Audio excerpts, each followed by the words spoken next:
Philips Norelco One Blade presents Shave All Things.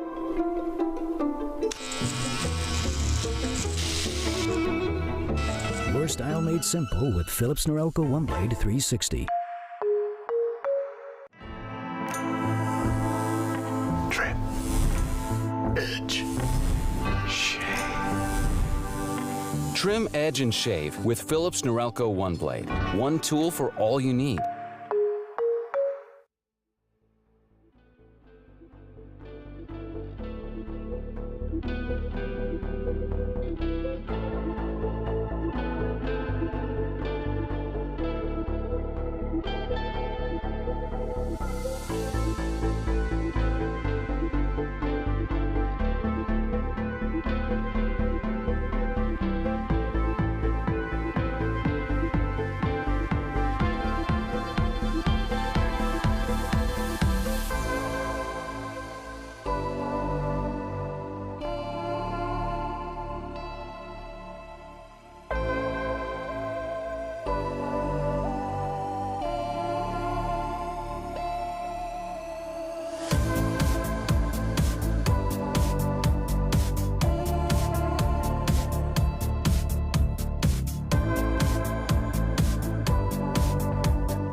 Philips Norelco One Blade presents Shave All Things.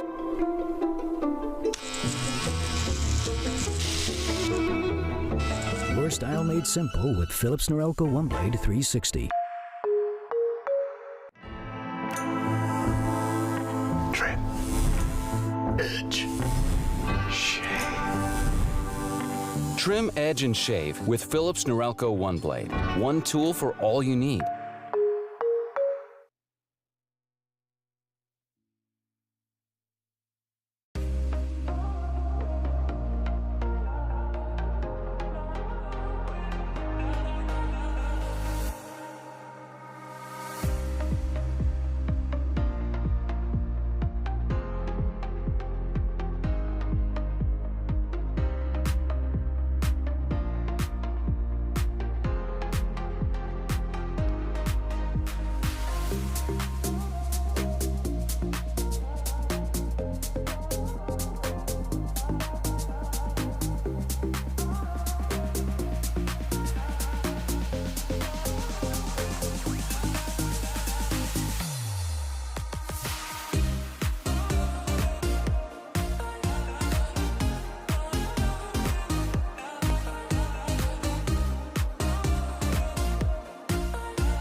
Trim, edge, shave.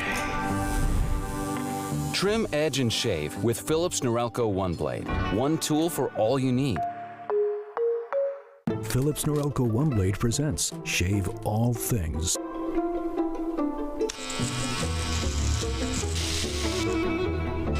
Your style made simple with Philips Norelco One Blade 360.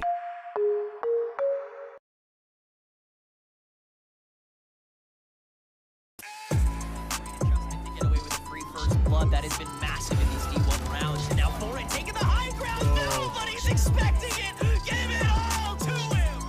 In this, but if he only has one lineup to check, there's no telling. You can feel it happening, right? You can feel it happening. Sander is certain. Be the tip of the spear. You haul Calamity the touchdown. I love the full angle. He does it again from behind Envy.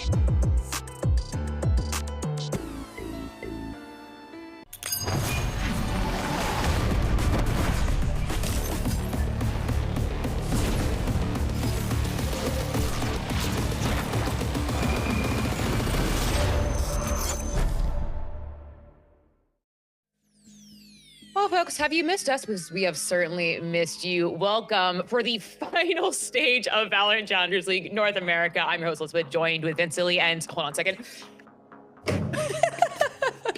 Valina's here joining us on the desk. Hey, Valina, you don't come here often. How are you? My first time. I'm a little bit nervous. Look, You're nervous, I'm with Vance and Liz. Oh my God, I'm nervous. We should be nervous. Girl, Your presence. For those of you who don't know, Valina is a part of the LATAM broadcast for Challengers and is joining us for a guest spot for this week, which is super duper exciting. So I want to see you all on your best behavior in chat. Okay, I'm watching. I'm always watching. I'm in your walls. Say hi. Give me a snack. But here we are for one last time. It's been a hot second since stage 2, Vans, since we were both last here. But it also just feels like it was yesterday at the same time. But it talk about like how things have changed. But things have certainly changed. But something that has not changed is our Swiss bracket. If you've been here before, it is the same deal as always. We are starting out with a lovely Swiss stage. Vans, kind of, not only are we used to it, the players are very used to it by this point. Yeah. And if you're only tuning in to Challengers now, you've tuned in at the right moment in the year, because it doesn't matter what happened stage 1, that core one. It doesn't matter that M80 won stage 2 and that SRB got second place for both. It's not about, oh, can SRB make it now this time around here? No, now it's put up or shut up. You have to make it to the first seed, right? It doesn't matter about the circuit points anymore for a lot of these teams, because there's still a chance for you to make it to play-ins, to make it to champs. That's what should be like on your scope right now, to try to qualify to the play-ins, to try to make it for champs. And a lot of teams are currently putting like red alerts. Oh, roster changes, left, right, center, super team, left, right, center. Well, hopefully it pays off, because I mean, you just mentioned it. It felt like it was yesterday. I felt like it was like 5 days for teams to get together and start putting the practice in, and then trying to change into a new meta with the neon gone. I mean, that's a really, really good point, is that we are starting today on patch 12.09. So that means we are talking about a patch that has a nerfed neon. Yes, enough of neon. But also the shotguns, Valina, they're gone. Well, not gone, but never forgotten as well. But it's a little, we have a little bit of a breath from the shotguns. I mean, they're not absolutely gone. I think that a lot of things that players were capable of doing before, nowadays they cannot do it 100%. For example, like jump and play with the shotgun, and like usually things that were absolutely broken before, nowadays it's a little bit less just broken. But I mean, still, we are gonna have a lot of Judge, a lot of, maybe not that a lot of Bucky, and I found that good, but the shorty still is really, really broken. I think that's the important thing one as well. If you want to talk quickly about shotguns, is just thinking about it like back in the day when right click classic jumping was so good. Now it's still good in the right moments and in the right opportunities, that shotguns are still usable this time around. But this is what's important right now going into today's game. I mean, you saw the list of teams so far here, Liz. I mean, we have banger games all ready to kick things off today. The Swiss stage is looking yummy, delicious, like Swiss cheese. I hate Swiss cheese, but I love it. But our first game today is one I am so excited for. I think the thesis of Valorant Challengers League North America is EG Academy versus NRG Academy. Two heavyweights of the scene who have have like some mainstays here coming in and out, Vans. But I mean, I feel like if we're gonna start off our last VCL split, this is the way to start off, right, Vans?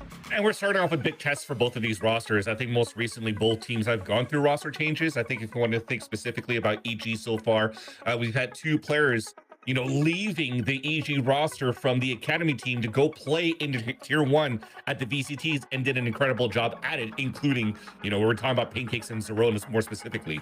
But the team in itself now for EG, it's also trying to redefine their structure and their identity too, because not only did they lose 2 players from their academy team going into tier 1, they also lost their coach. So Faded went over to to assistant coach EG at the VCT level. So you bring in Data right now. So Data has the experience of TSM in the past, Turtle Troop, going into APAC to assistant coach for tier 1, did some APAC tier 2, and now finally has a chance to come back here in North America, where he actually tweeted out too, being happy to be back on home soil to coach this team.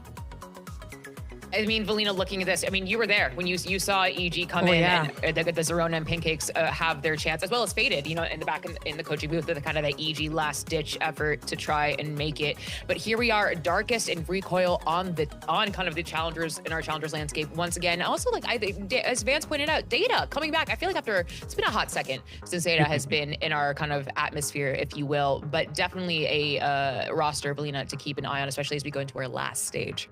Definitely. I mean, the players that got into EG was in the need for reinforcements, and definitely these 2 players have a big responsibility on their shoulders, right? Because we don't have an IGL currently, and now with Darkest joining the team, he has this big responsibility of getting to IGL this team. Also, playing a bit of the flex, right? He was with YFP on that stage number 2, and now also that's the question. Is he gonna flex for this team? Is he gonna be the IGL and flex too? I mean, I think that it's a really good team. You have Moves, for example, that he's also a guy that has a lot of experience in challengers and stuff and internationals too. So yeah, I think he's gonna do a great job.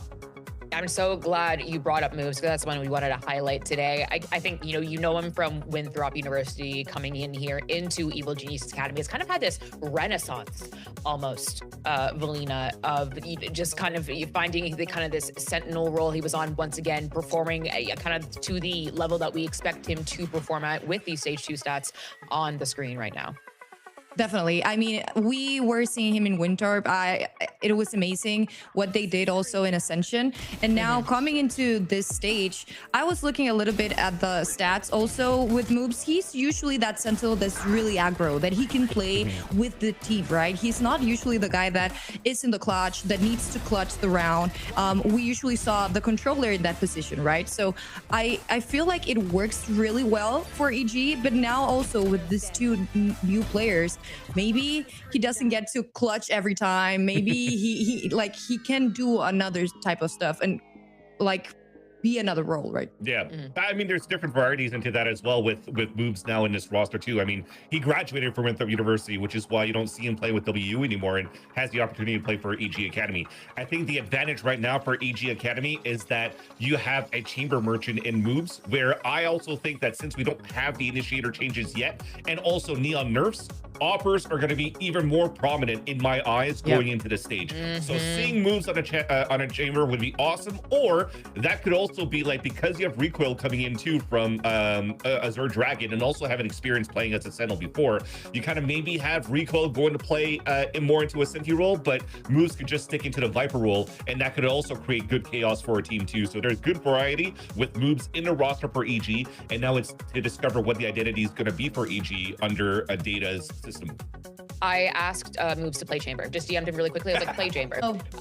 So maybe I don't know if Isak should come after me, but I'm trying to make it happen, because he is so good on the road. We've seen him have so much success. And also, Moves, congratulations, graduating with his master's as well, not just his bachelor's. So we're not saying graduation as oh haha, like he was playing for Winthrop University. He actually has both of his degrees. So huge congratulations to Moves, Gabe Powell, killing the game as always. And I see his former coach Faded chilling in chat. Moves is my master anytime. moving on to the team they'll be facing today, it will be NRG Academy. I know I see a lot of you in chat who are very, very excited for this team, and that reason is on screen. Vans, I need you to lock in. This is Belina's here, all right? I need you to lock in. I am locked in. What are you talking about? This is just an everyday Van Silly. Everyday Van Silly. Just another Tuesday. I know, Belina, I'm gonna go to you first for no particular reason. I think looking at NRG Academy, you know, this is, this is like a very similar roster to what we had, except for one very, very, very big and I think quite unexpected change with Hayode coming in here. Definitely, yeah. Hayode, I mean, he was playing the role of the duelist, right? And now, well, he played a qualifier also at the start of the year with Kraken Seas, didn't qualify. Now he gets into NRG. And I mean, we already have also a player that can flex that duelist. And Ned, for example, coming out of that, who's going to play the Senti or who's going to be flexing, you know, like playing those roles. I mean, we have seen a lot of duelists go also to that Senti role, which is really you can get best out of both worlds, right? You can have an aggro Senti, but also he can play slow. So I think it could be a good reroll, but also he could be entering in that duelist and maybe other ones are going to flex. I agree. I think also looking at Hayode with how he was playing in the past too, from like Mr. Funhaver tournaments and whatnot, it's always diving Yoru or Wele. So I think right now for NRG Academy, even if you're thinking about trying to digest a little bit from their stage 2 going into now, was sometimes, yes, it'll be Shandex duelist, sometimes it'll be Ren, sometimes a double duelist. Why not add a third duelist to make sure that we continue to have no issues, right? But jokes aside, I feel like actually adding Hayode to this roster right now would actually redefine this a little bit better as a whole for NRG Academy, who in my eyes have had a little bit of role issues in the past during stage 2. This gives an opportunity now for Giza to maybe stick over to the Viper, for Shandex to maybe stick over more to the Senti role. For Eng, I mean, you already know he's going to play controller no matter what. But Ren's also now could be like your Phoenix player, or could also be just your main scan player, so that Hayode could be your main dive duelist. So I think now with this addition, even though on paper it looks kind of weird from the rules from the past stages of each of these players, I feel now you're going to be able to define this a little bit more for Coach MCE to really get a good system going now with this roster. Also, in comparison, this is just straight up less changes than UG Academy has had to deal with. And also, for those of you who are unfamiliar with Hayode, immediately when I asked some people, kind of like I asked the streets were saying Hayode is mechanically incredible, just like his new teammate, Shandex here, showing up on screen as a player we wanted to highlight, Van Silly, on that Whaley. But also, we saw kind of all over the Senti role. He's someone who I think, if I'm going to look for kind of the anchor as in not like the actual role, but kind of like the metaphorical anchor of the team, I'm going to look at Shandex. I agree. And the reason why I'm saying it's a little bit difficult here for NRG Academy to find success as a team is because they're also in those moments where they lose, they fail as a team, right? Because look at this highlight reel. He's an Omen for one game. He's a Killjoy for another game. He's a Jet for another game, right? So they're still trying to readjust into comfort picks and comfort roles depending on the maps, and still makes it work. The only issue right now is that trying to make that coordinated as a team where you're switching too many roles on too many maps, maybe it comes down to the micro where sometimes, you know, you're not swinging at the right time. People are not watching crossfires and timings at the right time either, because you're just playing different roles. So I think now it gives an opportunity here for Shandex. Again, if he's going to stick over as like a main Senti role, you know he's damn strong and good at that role. And I think it's going to put up big numbers. And again, showing success as a team overall for NRG Academy. And Vance accused me last year of cursing NRG with my post-match interview I did after they won. So I will not be saying a word, except for move to our Phillips Norelco head-to-head today. And it's between two players, B-Dog and Renz. That was a very New Jersey B-Dog I was about to say your dog was really New Jersey. Baby. But Valina, I'm going to bring our attention to the most played Neon 10 times, and the fact that we're on patch 12.09, which means she has a considerable nerf. But for both of these players, kind of, they lost their girl. So I don't think it's like 100% nerf. I think you can still maybe play Neon. It's like the thing that happened to Yoru. We still see him sometimes. For example, G2 was playing S, and so it's still a possibility. But also looking to B-Dog's career overall, his most played agent is Jet. So going into that meta again, going into Jet race, I think that it's going to be a good, it's going to be really good for B-Dog and also runs, because 107 timing his whole whole career he has played Jet too. So Wow. it's like going back to the basics. And I think both are going to be really comfortable. I agree. And it took a long time before we actually started to see a little bit more Yorus on certain maps or certain teams for the VCT. It was basically only Paper Rex with something on a set that was playing it a lot, and then you started seeing G2 try to utilize it just most recently over the last weekend. But I think for Neon in itself, I would take the example of Game Changers in NA that just happened last week.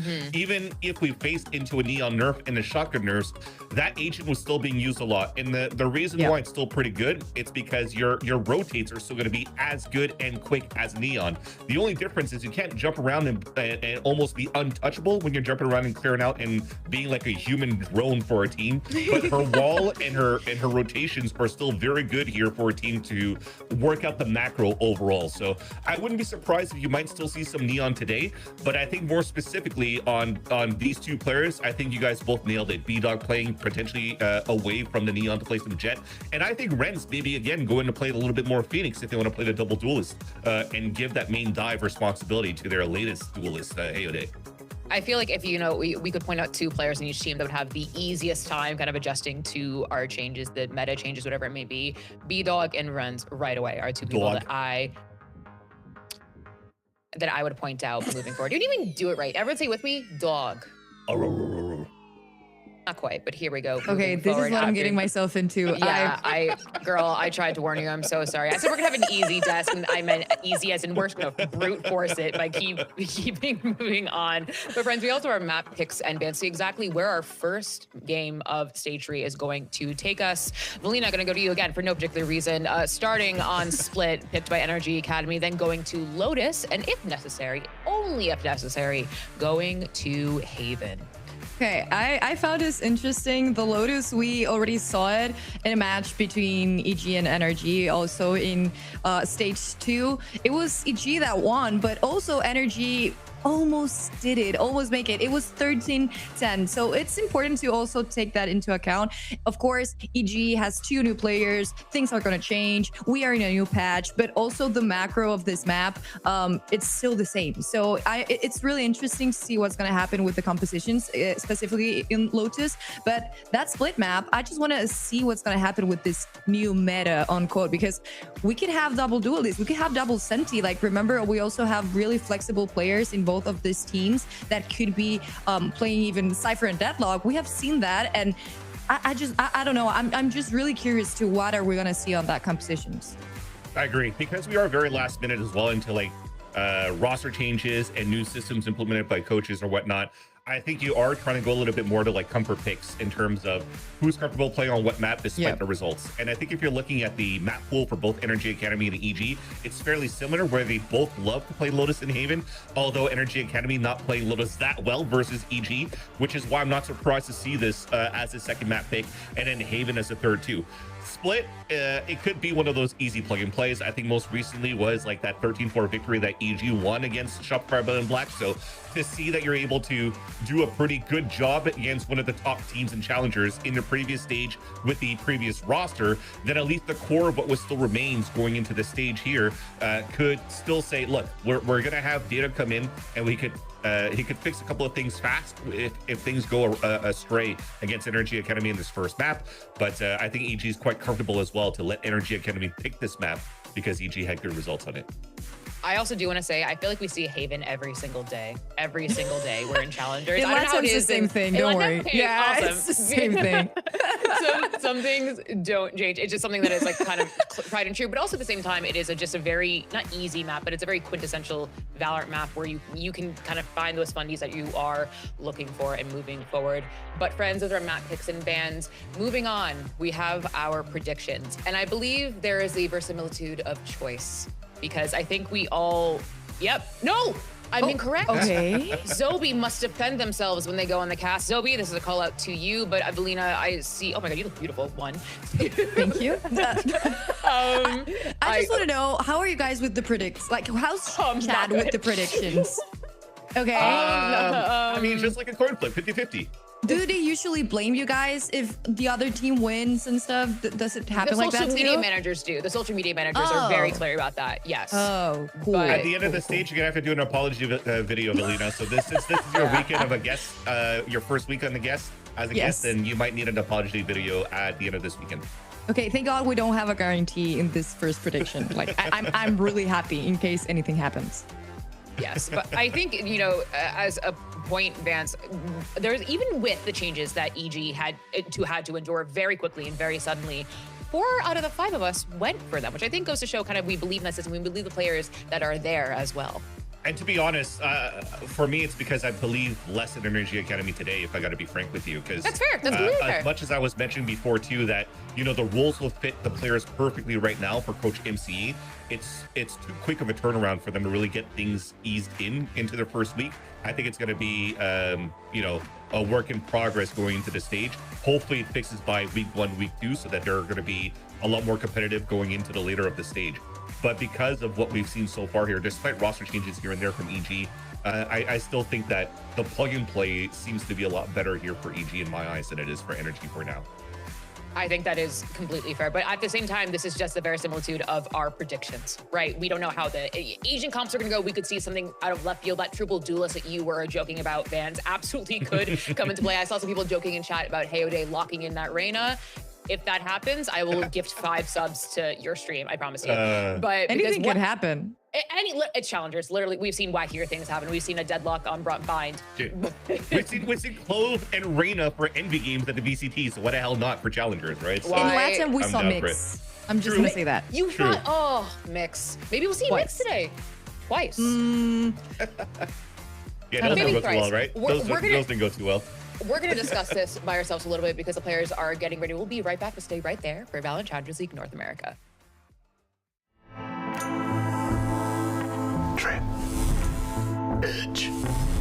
Shave. Trim, edge, and shave with Philips Norelco One Blade. One tool for all you need. Philips Norelco One Blade presents Shave All Things.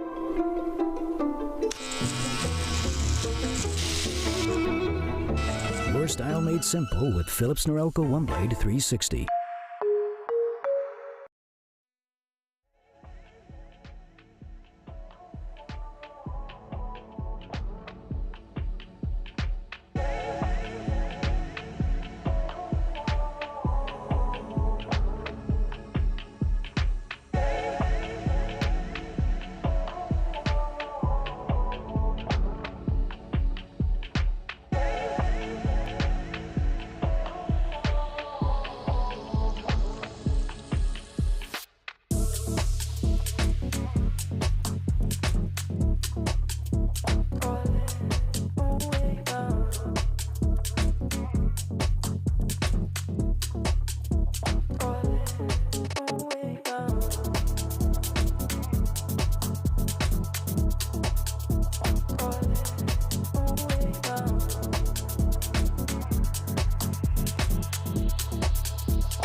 you so much for your patience, everyone. It is our last ride beginning today, so we had to make sure we are looking our best, including Hayade on the way lane. Not the Reyna. I saw some Reyna believers in chat. Not quite Valina, but we do see Hayade on the way lane. B-Dog on the Raze. I like this. I just find strange that the Vice is so picked right now. Like, it's so popular because usually it was to counter the Neon, and we don't have Neon right now going on. But I imagine that just because of the spines and all the utility that you have under arms, under Vice's arms are just really helpful.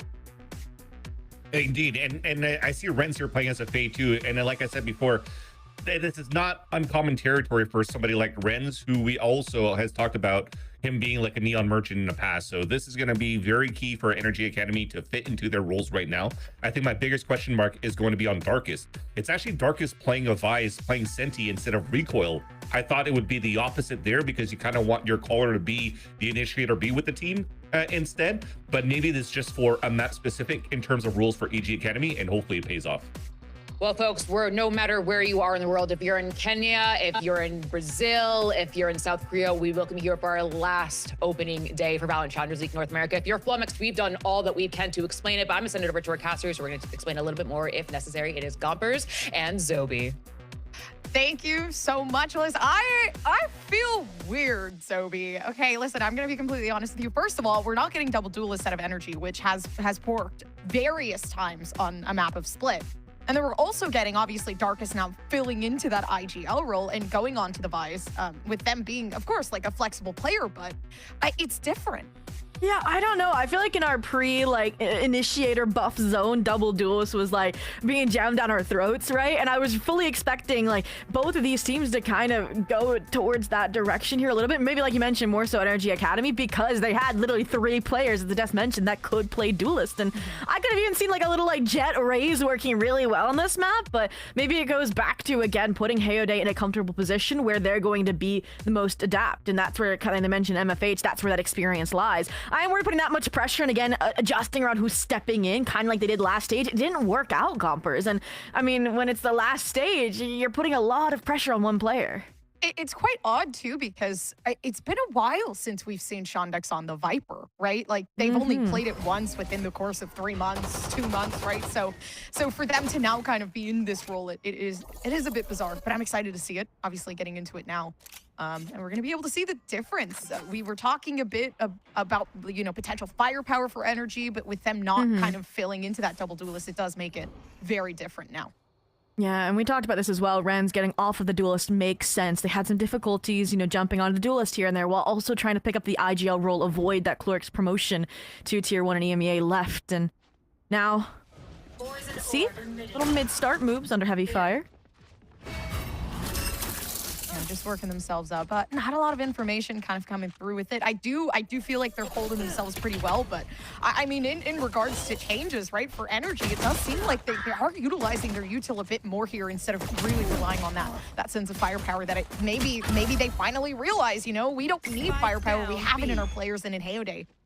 So we're just going to keep that consistency now coming through. And off this first round does seem like player advantage not really going one way or the other. Yeah, NRG finally reeled it in right here. They opens the side and then they almost over peek into Ali, into Recoil, who definitely found some chip damage and just is bidding their time, waiting for these rotates that are unfortunately falling as well. Yeah, shots are hitting here for Energy right now. Unfortunately, though, they're not going to hit enough. Never mind. Actually, sorry. Shondex is going to clutch up and be that win condition here for that first round for Energy, which works out very, very well. Already, obviously, like this being the first round, you're not going to be able to see too much of what the potential is going to look like. But I do think having, you know, a duelist player like Shondex kind of going onto the Sentinel role, it's not going to matter. Their mechanics are still going to be so good. Yeah, and we got to see the start of maybe how Darkest and Moobs, again, that kind of unfamiliarity role for Darkest is going to work together. The Dark Rose was supposed to set Moobs up on that swing, but I think everybody on NRG Academy dodged the flash, and then he's just swinging dry into 3 players. So, unfortunate happenstance, but all that does is give NRG Academy a pistol round. EG Academy on the gamble stack correct here towards A. It's so unfortunate. I mean, they're really just trying to get some picks while they can. eliminate those numbers. But all in all, I mean, I really am kind of liking it. I feel like a thing that I felt like was lacking, and maybe you might disagree, for energy, for me, it was just very inconsistent. I felt like, you know, they were trying to force a bit too much power. The double duelist composition wasn't necessarily working the way that they were expecting it to. And I like this, right? Like, they really are changing things up the way that it needs to be. Yeah, again, they leaned into the flexibility that's existed for players, but that doesn't mean just because they're flexible that that's their best role, right? Like for me, Giza, I'm so happy to see him back on the Senti, but might get some Senti on Senti violence. Oh no, the trigger does one of Trey's darkest, and fortunately cannot finish off the job. And yeah, so it's like maybe they're trying to find what does work here. And you mentioned not seeing Shondex on the Viper, but I do think he has a great internal clock, right? We expected him to be either the Senti or the Waylay for this squad when he was introduced to this roster at the beginning of this season. And again, I think now it's like people are starting to settle into their roles as long as Hayode can put that firepower forward, and as long as Renz is okay on the initiator. Because to me, it's like my heart always wants to see him on that duelist because that's where he shined, right? They talked about the neon on the desk like 10 times last stage, right? And the sacrifice he's having to make on his IGL arc, and looks like it's going well so far. But EG Academy, weapons in hand. Opportunity to see what these side anchors are going to do. I mean, they have such a defensive comp here, Gompers. It is. It really is. And it's so odd, but I do think Hayode is doing a really good job at just applying that pressure that's necessary. It hasn't felt like they've faltered so far under that power that EG has in this moment. Ooh, NRGA Academy going for a little default instead of a death ball on the eco as well. Set up the sheer wall, make sure they don't re-clear B main while you poke and prod and pressure other parts of the map. Yeah, super responsive to off UG. Moves is waiting, playing with smokes. I mean, any space given to energy is I mean, a potential loss at this moment.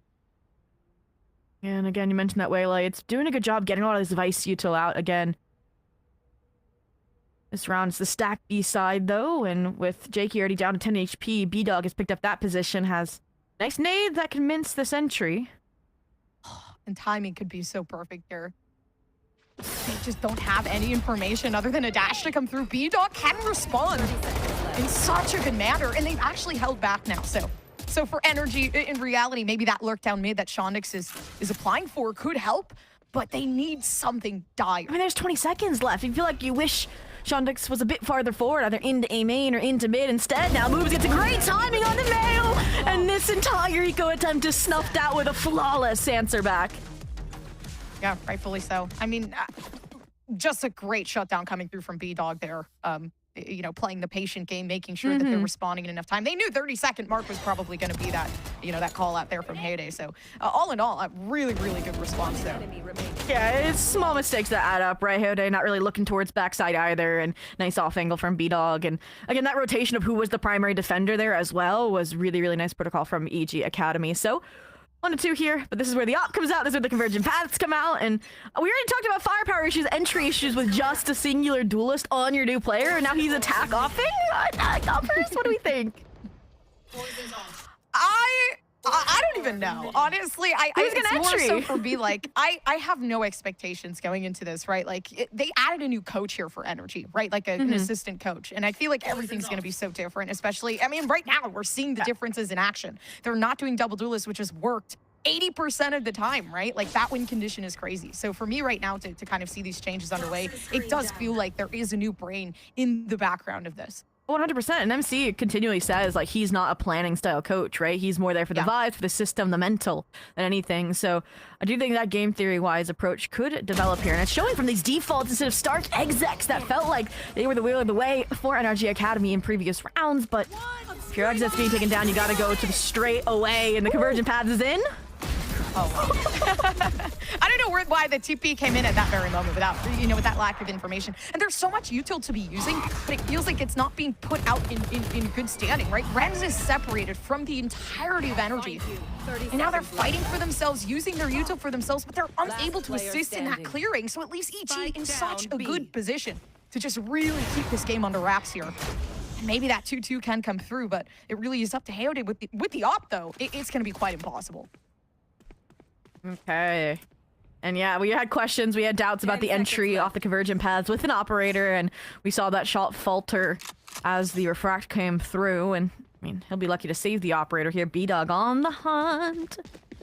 and even closing in from all sides. I don't think your support would get there in time from sewers, but I don't think B-Dog needs it. And go out collected, but again, it's going to stay in the economy here. The chances now for NRGA Academy to stay afloat. EG, great opportunity now to get this lead back after losing the pistol. And I agree. Again, they feel like they have such an oppressive style composition, but they're overcomplicating these execs just a touch. And for EG Academy, right, they're doing what this comp needs to do. Again, when you have an Astra on top of a Vice, on top of a Viper, it feels like defensive overkill. This might be also a Jakey comfort pick in that regard just a bit, but it means that you have to have a dominant first half here in our eyes, at least. Yeah, and it's really odd to just have your initiator lurking.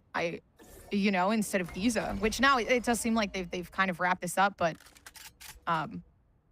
you know, such a big difference. They're gonna have Rens now try to work themselves back over. Of course, this being a save round, so not too much importance there. You know, seems like A site slowly up for grabs. Okay, Dark is finally getting tested as the solo defender of a site, but this is the utility we wanted to see. Prevent the sight lines, allow for very direct scaling.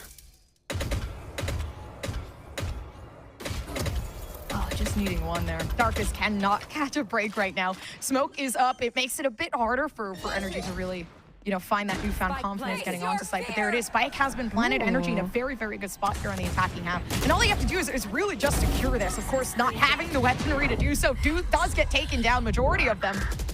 And it just makes it harder, right? 2 players left alive, now trying to find weapons, trying to just keep this Spike under wraps, and it will not happen. Very good round. I mean, for EG now 3-2, taking the lead back.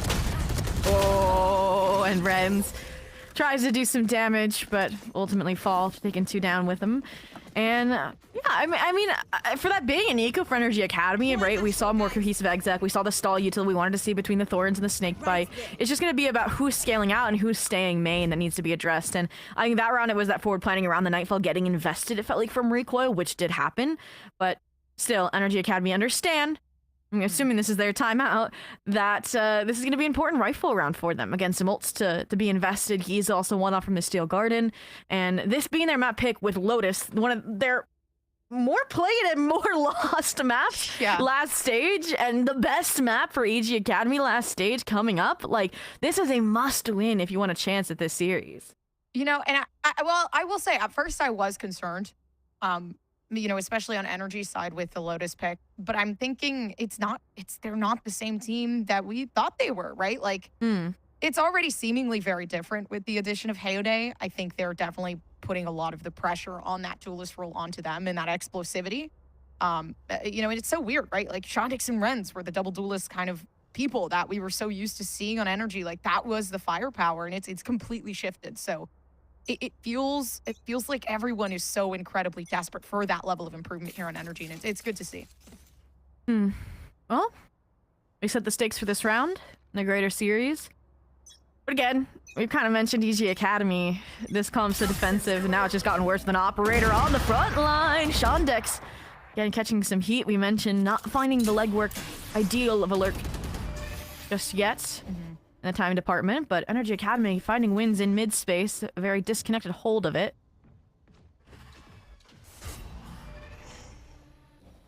Equal timing then. Yeah. We saw them get this space before Gompers, but it was a question mark of what they did with it, right? That was when Moobs got the crazy timing through mail and dismantled the eco. And this time Rens does have backup instead of really fighting this alone. They're my biggest worry, right? Like, there aren't too many players here that are putting a lot of importance on B, and there's not a lot of space being taken on A. It almost feels like they've wasted the ultimate. Now they're just trying their absolute best to see what they can do here, but with that information, EG are able to respond, and B-Dog applying that pressure, even now with the damage, having recoil there for the backup. And it's EG over and over again, pushing Energy into such an uncomfortable position. So now Shondex, it's up to them, right, to take this 1v3. Can they do it? The headshot's not aligning, and it's going to be moves to shut this one down. That would have been an ace clutch on that follow-up to the side exec that falls flat. I liked the pivot, but it felt like what they already knew, which was B-Dog was playing A aggro with an operator from Shondex's lurk, didn't translate into, okay, I understand he was going to be on site when they made that mid-pivot. And that feels like a communication breakdown on the Energy Academy side just a little bit. Because, again, the pivot was good, right? You have Astra util, you have the double anchors between Moves and Darkest on B side. Like, you weren't going to get into that site. But, again, Those ults tip in favor of EG Academy. The timeout momentum denied for NRG Academy. And the Nico and a forced buy, I should say instead. The Steel Garden too. There's still hope for NRG Academy to get their footing, but this Viper's Pateo dead. And that's a crazy challenge to take. Ooh. Some good placement of smoke. It really just feels like NRG cannot get past anything. And it does suck, right? Like you lose out on your duelist, the only duelist that you have. Yeah. Of course, there being 2 ultimates readily available, but they don't have too much significance in this very moment. Now you lose the second, right? So I don't know. This to me seems, unfortunately, like a loss now that the numbers are dwindling. Wow, Jakey just felt ignited.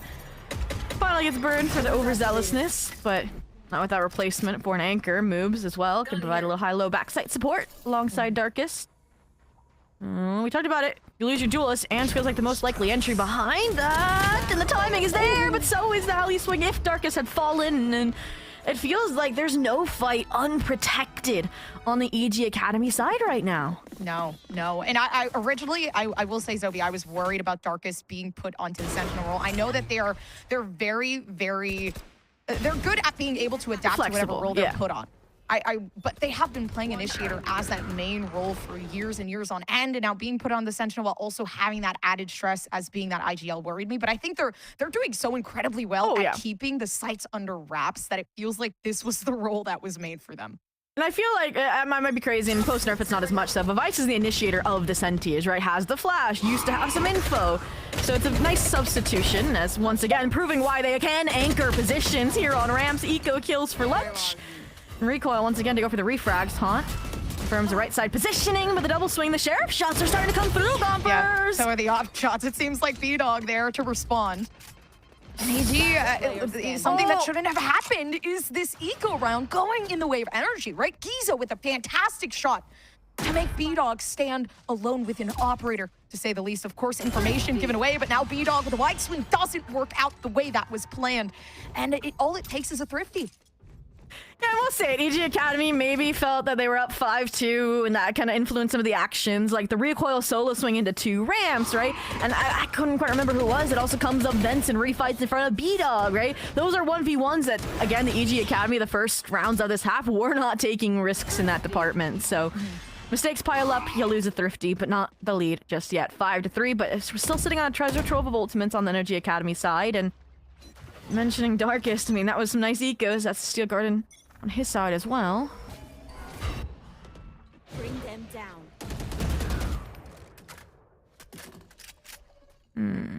Another default start for NRG Academy.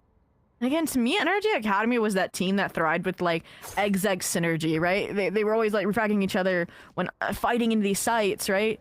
Because they could at times play even the double duelist between Renz and Shandex here. And again, the shift in identity, whether it's from an assistant coach or from them only having the solo duelists, it's just they're not winning any of these solo engagements because EG Academy is so mechanically sound, and again, it's having this support for support in all of these fights. Yeah. I agree. Also, they're just, I mean, really taking advantage of the angles here. It feels like you cannot get past specifically, you know, any site that you do see Darkest on, but now ultimates are coming out, so they're looking for that opportunity here. Recoil, sucked down towards backside, information given away. Of course, Blind's now trying to make way towards the backside, but EG, they lose out on those numbers. Like mentioned, the straightforward execs, the site fights go in their favor, but Ant is getting surrounded by these heaven rotates. Missed timing means a missed player. Suddenly it's a 2v3. Yeah, but teamwork was good. They were there for that refrag potential energy. They can keep the site. They have the ultimate down, right? The Viper's pit is there. It is going to be a lot harder, but B-Dog has the confidence in Hayode there, though, to back it up. So energy, they don't lose out on those fights. That's spectacular. That was a crazy satchel-in, and just the shorty. Reminder, again, this is Nerf Shotgun Central, just still rains down there before even the decay can set in. And I think it was great identification. We mentioned this when they were going for these mid to A pivots, right? Like, A Heaven has been the weakest part of the EG Academy defense. This time they planned an entire strategy around that and splitting out of Heaven with that deep-seated Steel Garden. So really nice. Finally getting a reset on the EG Academy eco. And again, last time these two teams met, it was 13-10, 13-10, and we're starting to see how close this half can be. Yeah, even with changes. I was a bit worried, you know, maybe it wouldn't be like the same game no. that we've seen, but it does feel like that consistency in the back and forth is still there. Moves does hold back. So, you know, with that aggression and of course utility given away from Energy, it's not going to be working the way they want it. All right, they have decent info though. Knows Moobs was mid, knows the Raze was mid. Saw Jakey B main, so that's already 3 kind of mid to B sides, so that's where this A rotate's coming from. And we mentioned, again, Shondex hasn't been able to front the lurk Bill. So leaving runs here. Interesting call. Again, Energy Academy. At certain points, you're like, where do they want to go when they seem to have advantage? And I mean, after all that, they still seem to be hitting the... Okay, I was going to say. AG Academy were like, okay, we're going spawn to A. Nope, we're going back to B. I think they saw how impatient they were being in those moments, just with a slight noise of information there, which is good. They recognize, you know, they regather EG. Now knowingly understanding that B site might be the play here. 27 seconds left, having to get the spike down. It works out in favor, though, of Energy as they manage to get a majority of the players out. So this is working out good. The 3D round not working the way EG had planned. And I mean, potential for a beautiful round here from Energy, especially with the amount of slowness they managed to take here. 5-5, we are tied. And I think that was, it's funny because Energy Academy, they went like, they were everywhere on that map, right? They started with the mid fight and they pivot into re-clear main and then they're ending B. And it felt like a very like anti-game maneuver and they still ended up fighting the stack and just win those fights on site. And I think that's kind of where we're seeing the success for Energy Academy at the end of the day right now, is when they have these compiling team fights on site.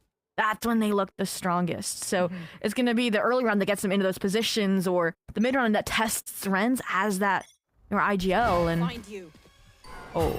and that new fade, I guess. Lineups were sus there, but still silence on the side of Energy.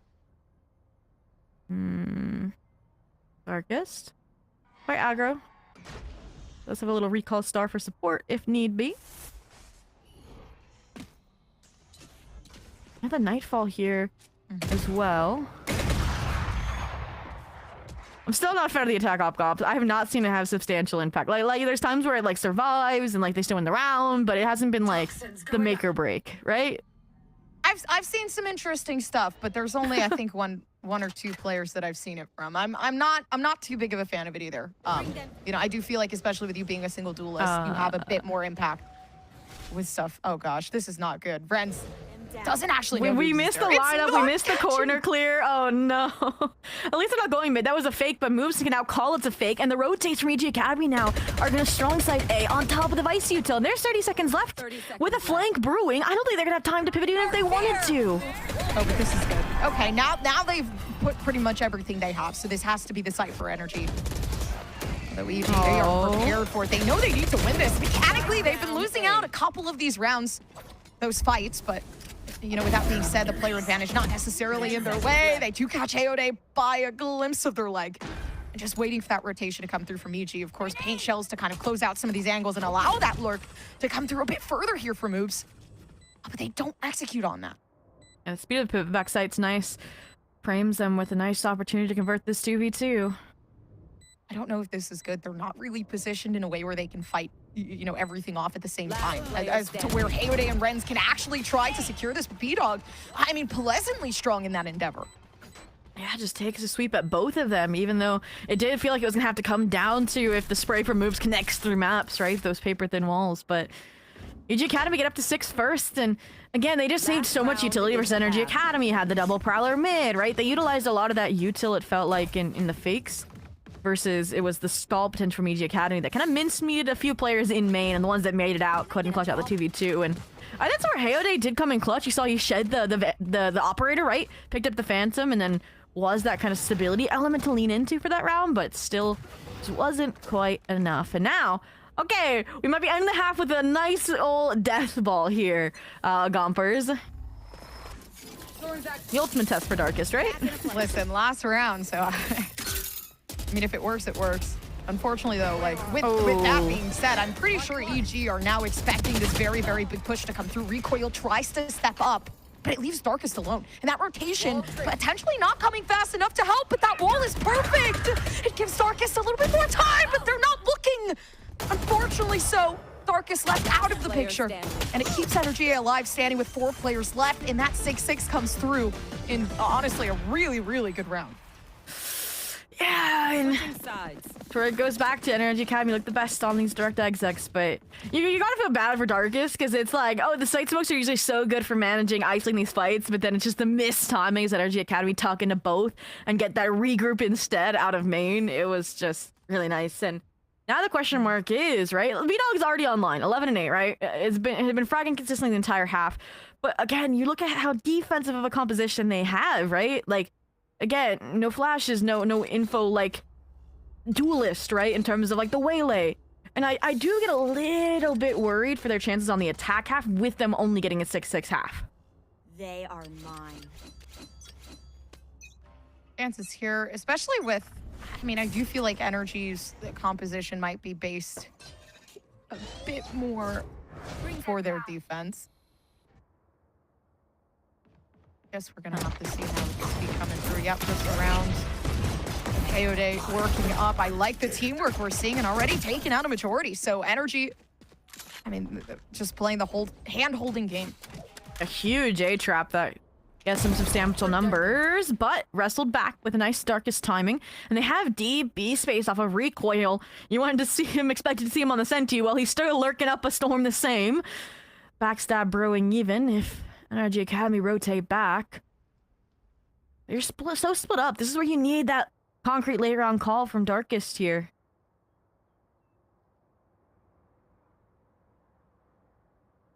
And I wonder what, you know, the goal is here. I mean, I'm sure Recoil is kind of just looking for some sort of solidifying moment where they can take this to a 2v2. Oh, the Hayode timing. Has to get one of these in all ideality or to be a 2v2 retake. At this point, Darkest just waits it out for Recoil. Get into position to finish him off. Not too much of a major, you know, reposition here coming through from NG2. Oh, I thought that was a Recoil win, but even with 4 health left now, yeah, Hayode is still left standing. Darkest 1v3. Yeah, they could go in and, yeah, just finish things off easily so. NRG Academy taking the lead back here off the pistol win. And that's where EG Academy, we're going to see like how fast they can download what this composition entails and like avoid those sort of early trap fights for numbers that NRG Academy utilized to get that pistol round through. Because this was a brilliant fight, right? The hinder, the paranoia. We're seeing the benefit of having that near sight that the composition of EG Academy lacks.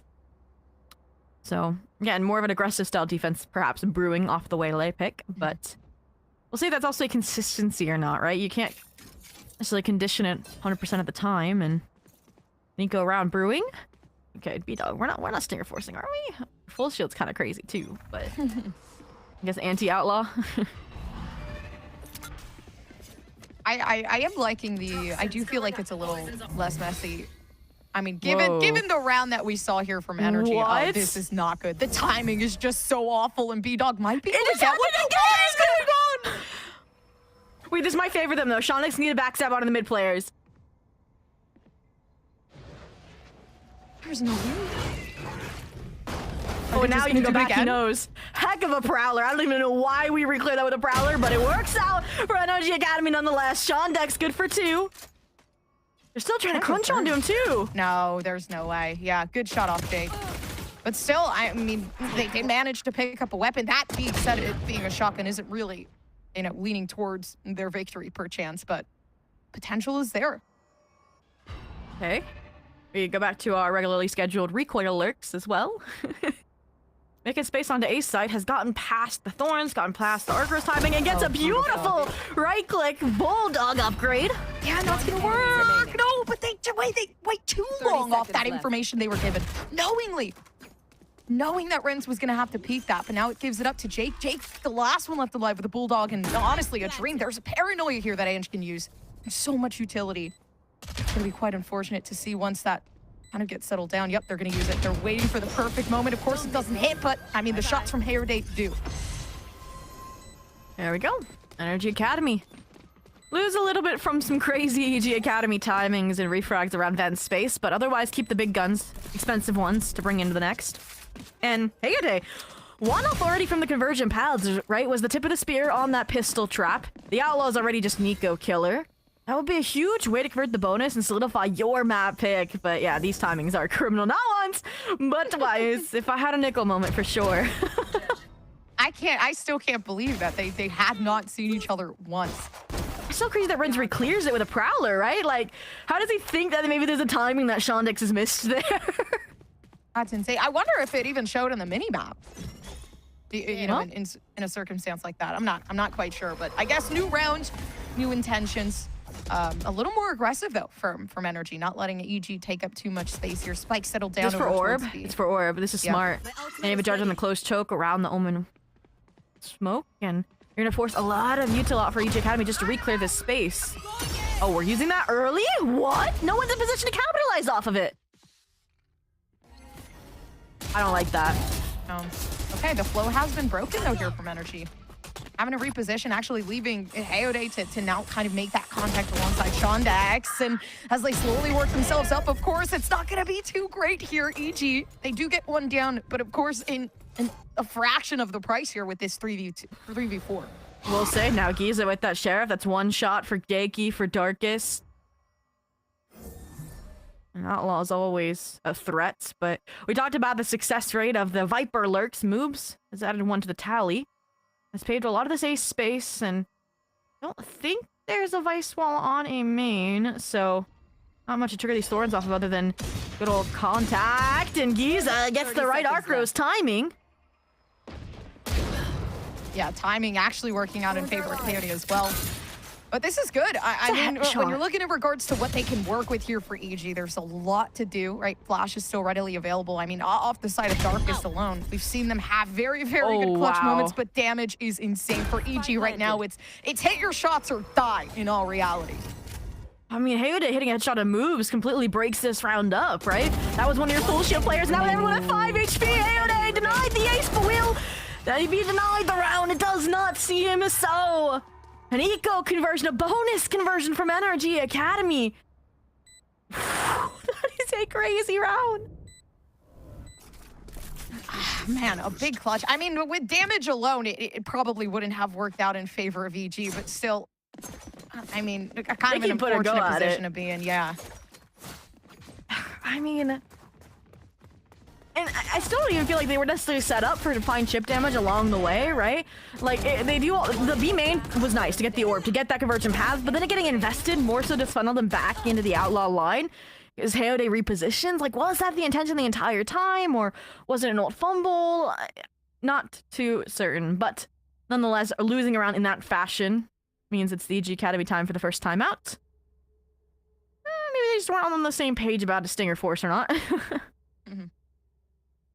Yeah, I'm liking this. I think it's pretty cool though, because I mean, obviously in regards to like the Initiator Wars, Recoil being someone who I feel like in regards to like challengers alone has been so incredibly consistent with their gameplay, no matter who they play. Of course, that being Initiator kind of like their mainstay role for me. You know, but I feel like they are just never, it doesn't feel like there's a difference in this roster. Like they're meshing pretty well for EG. Which I really do like. I think the synergy is there. Unfortunately, you know, being on the attacker side, it does feel like there's a bit lacking with the B-Dog race pick. Yeah. As to where it worked out a little bit better on the defense here. Yeah, and again, that goes back to Moobs, Darkest, Jakey. Those are all very defensive style picks, right? Yeah. The only benefit I've seen from this comp is Moobs finding those lurk timings a little bit more fruitfully. And that Recoil also on those lurks has found those openings, so... Yeah, and they're not utilizing Brunt Util because they can't. They'll lose that exchange up against the comp NRG Academy's running, and we're kind of seeing that a little bit here and why they're maybe falling behind. I mean, it's not a good position to be in. Economy is really just dwindling here for EG. So as many shots as they can get, it works out. I like this though. It's a little quirky. But, you know, all in all, they need these close angles, so to be able to kind of solidify some sort of space is good. Yeah, Shelldex will eventually run out of util is the idea. There's a support device util. There is the trio stack on B as well, so nice all-in read for NRG Academy in this regard. Here. Timing is so important here. Shondex, all they really need to do is keep this under wraps, but even then, right, like 2 players still waiting over towards main for that noise to be made here from EG, and the noise is of course made. The close contact is working, but they aren't prepared for the smoke peek, and it leads to an unfortunate demise here coming through from Energy. But of course EG having at least some sort of weaponry to kind of fight with here against Energy. Oh, good not timing. working out. Yeah, the headshots are working though. EG, they're slowly making way. That hero rifle that's in the hands of Jake going into this 1v2 against Ange here. They still do have that paranoia, so in this very moment, to keep quiet is key, but it doesn't work. Jake is prepared. And a slight thrifty round coming through from EG.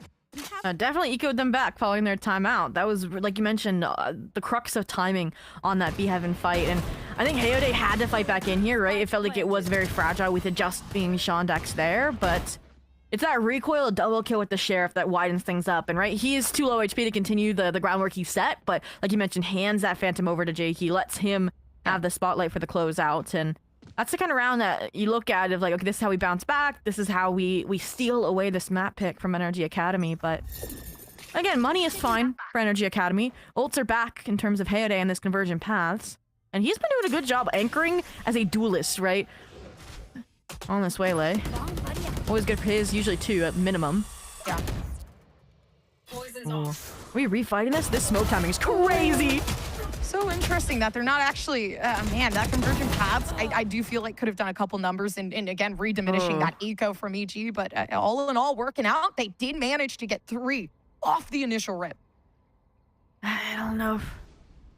We just mentioned how NRG Academy, their util advantage is what has set them apart, and then if you're dry swinging even the numbers disadvantage there in that mid kind of firing squad, that's not the type of fights you're going to win, like you mentioned. Numbers disadvantage falls flat, and makes sense to have the Steel Guard and Exec into a solid sight hold for EG. I think there's a lot of potential here, though, with Jesus Flash kind of just standing in their own arsenal, waiting for that rotation to come through from Ange. Now, maybe the slow workup. They do need to isolate these fights, but how is the best way to do so? Moves, makes a mistake, but actually recovers from it. And is no longer, I mean, Ange is no longer having anyone else to really assist, so that round win now going in favor of EG. So now we're actually seeing a little bit more repetition and momentum here coming into their step. Yeah, again, it's difficult, right, when you don't have Hayode or Renz for that retake, right? That's your info, that's your contact gone, and that's usually why there's been that double duelist over the initiator solo anyways on this map. Just for those retake scenarios, right? And the paranoia, you're just sending it in blindly, it doesn't find the impact to split up those kills, like you mentioned, as that re-entry is coming through for Jesus. So all in all, that's the one that breaks the piggy bank and puts EG Academy in a position to tie us up 9-9 as their ults go on an uptick, by the way. So I will say NRG Academy, dangerous territory here. You were hoping for some eco steam, and unfortunately, there is no fuel. Okay, but whose plan was it to send Moob solo Spectre, like up A, and it works out? I guess, I mean, all in all, like, confidence is key in reality.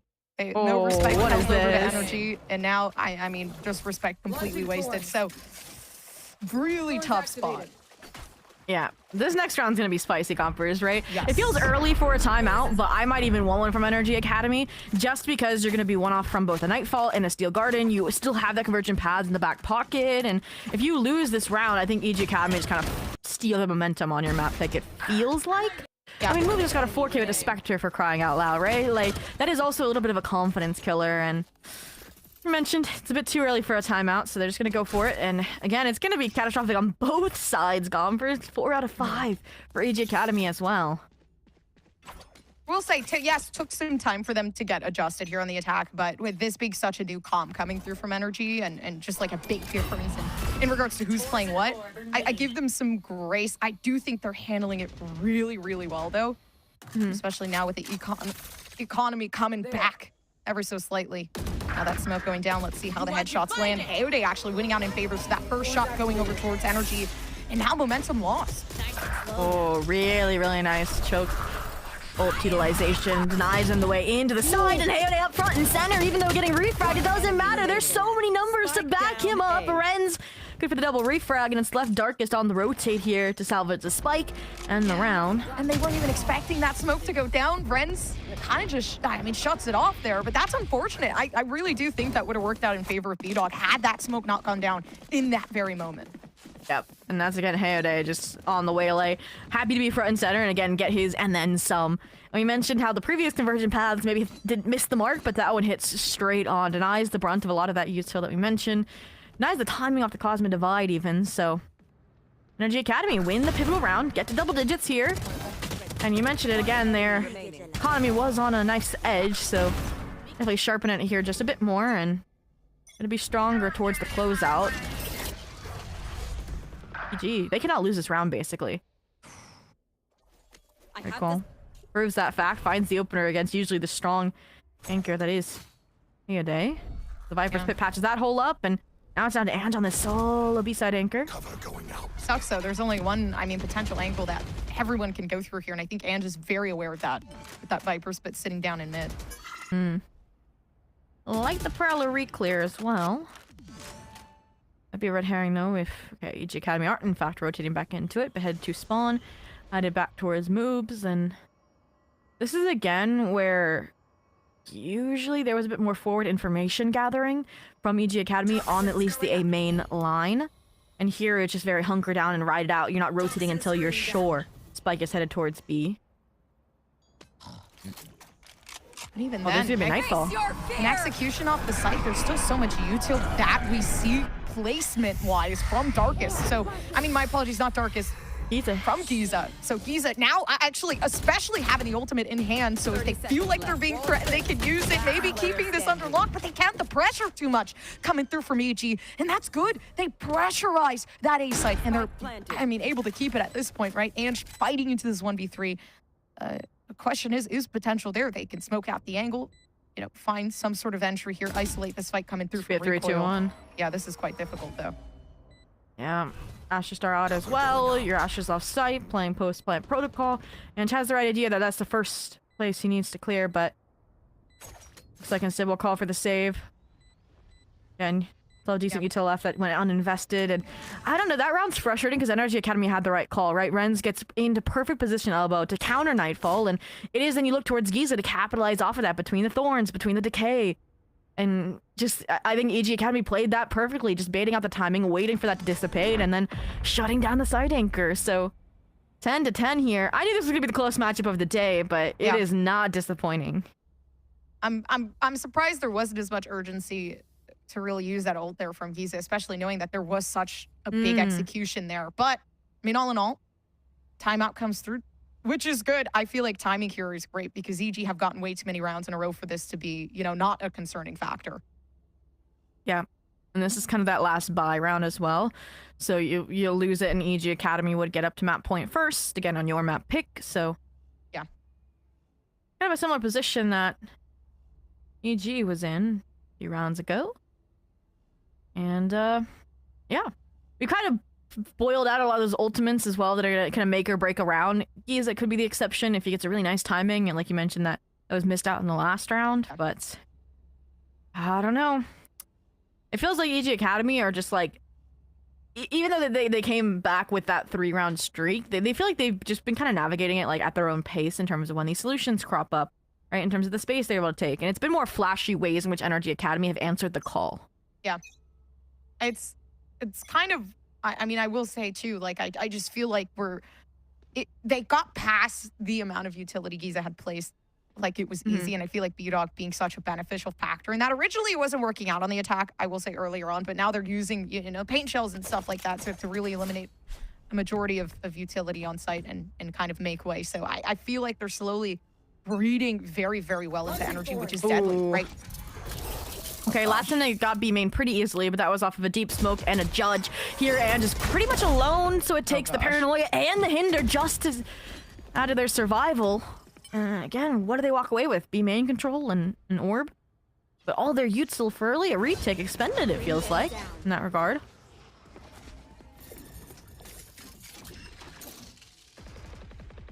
Look at what they're left with, Gompers, right? The Steel Garden, yes, but it's really just the Fade. And Ange Doesn't even have a TP to get out of this, so this feels like a one and done angle, and doesn't even get that one. Brutal. And ending to Ange and Hayode with a Sheriff and a Dream. They are going to try to shut this down, though, which I like. I think the confidence and the timing is key, but they don't know. Just standing right behind. I don't think Hayode is going to be able to make it in time, right? Too many angles to watch. Smoke going to dissipate in, I mean, probably a second. Yeah, now going down, and it leaves them vulnerable, but with the pick to take back. Oh, it's again the nervousness in those sort of situations that comes from a new competitor on this scale of a stage, maybe. It's an unfortunate one for sure.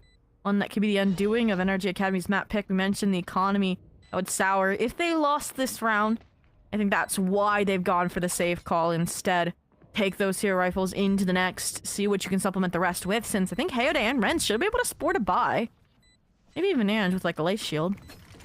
Maybe a shotgun, you know? I feel like the Judge be made hold was better than what we just saw. I'm not gonna lie, Gomp. Oh, yeah. Listen. Do the deep smoke, get the Judge on the line, we're good. I completely agree. I don't care what nerfs have been made. You know, like, it really just doesn't feel like it. There was a classic nerf a long time ago, and we were still one tapping, right? So, I don't know. Not too much prevalence there, yeah. Hayode? I got to see the op action too much. We saw it more on the attack than anything. I guess that's why he went for the Sheriff save, despite the buy from everyone else. And I do think sometimes when it's this last kind of stand towards overtime, the novelty of an op factor can carry you over those pivotal rounds. So it is a nice touch, but it's also an expensive one, right? If you lose this round, that's EG at map point, and you're really not going to have a decent last round buy aside from Shondex and Giza. They do have the op for the last resort, and I'm a big believer in the potential that has, especially with the amount of space that we were able to see moves. Why does Recoil have an Odin?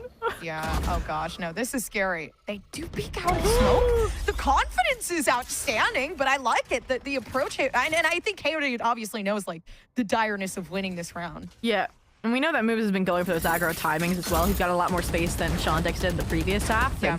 That finally gets punished, but it's not going to slow down EG Academy, minutely even. By default, they get that Vice Wall out mid, and it's where the NRG Academy defensive restructuring comes through. More geared towards the sites themselves, now that they've put in big air quotes, lost mid control. Yeah. Having no control, really. Now they're going to have to try to regain control of that.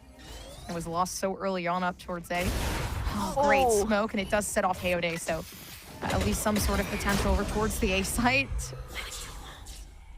I'm gonna see a 5v4 retake. We haven't really seen NRG Academy on these hefty retake attempts. Merchant pads too.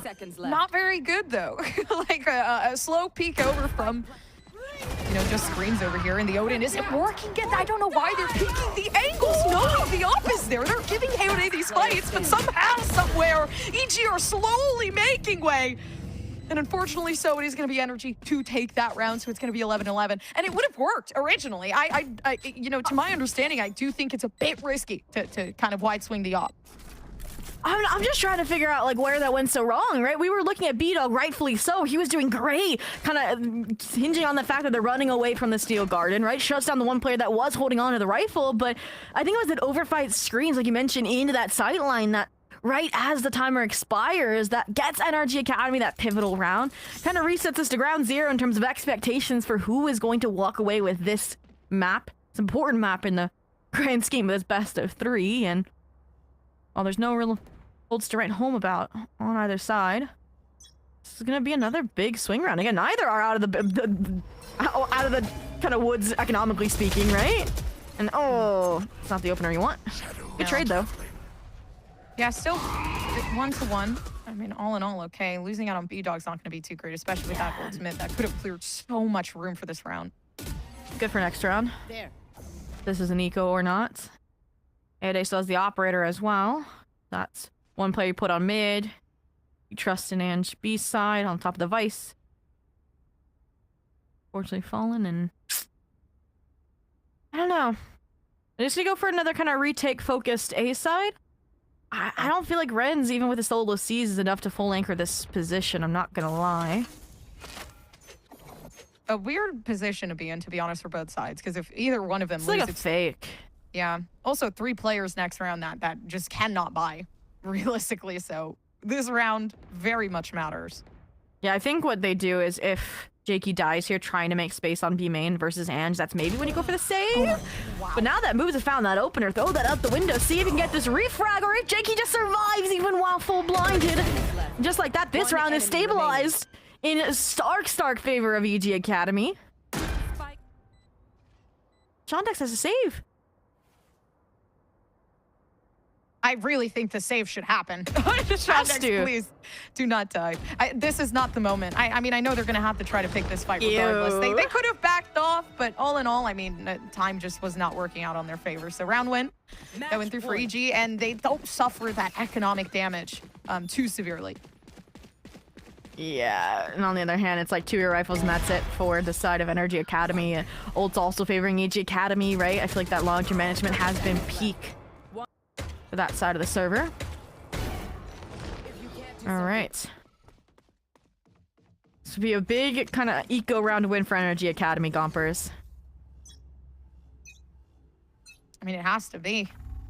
It's quite risky to you know, full invest and keep that sheriff in hand, so the confidence has to be unwavering. Mm-hmm. Numbers on the right side, but again, when there's a showstopper on the other side, when there's a full Cosmic Divide fake on B, that's definitely going to draw numbers off. So well sold by EG Academy. Oh, no, they went back. Yeah, but this being a distraction, they're still going over towards the A site. Information is trying to be given away here, but NRG, they are fighting back. This is exactly what we needed to see. I need that, yeah. I need that Ange kill again on the replay, please. I'm not gonna call him out just yet, though. I mean, again, big potential. Jake still has so much to work with. Stun not working. I don't know how Hannah didn't get like any information on where exactly that might have, you know, given the angle to. Shondex just needs to survive. Don't go for the hero play. Wait for Giza to rotate over and ideally get a gun upgrade off of Hayode. Oh, this is so risky. And it's for that exact reason. The trade is there as you run out of bullets, and it's all into Giza with a stinger. 30 seconds left. The reload at such unfortunate timing in Giza. They have to play this close corner. This is actually perfect. Perfect. They know timing is there. They can just wide swing it, and it gives that OT over to NRG. They've managed to bring this to another round.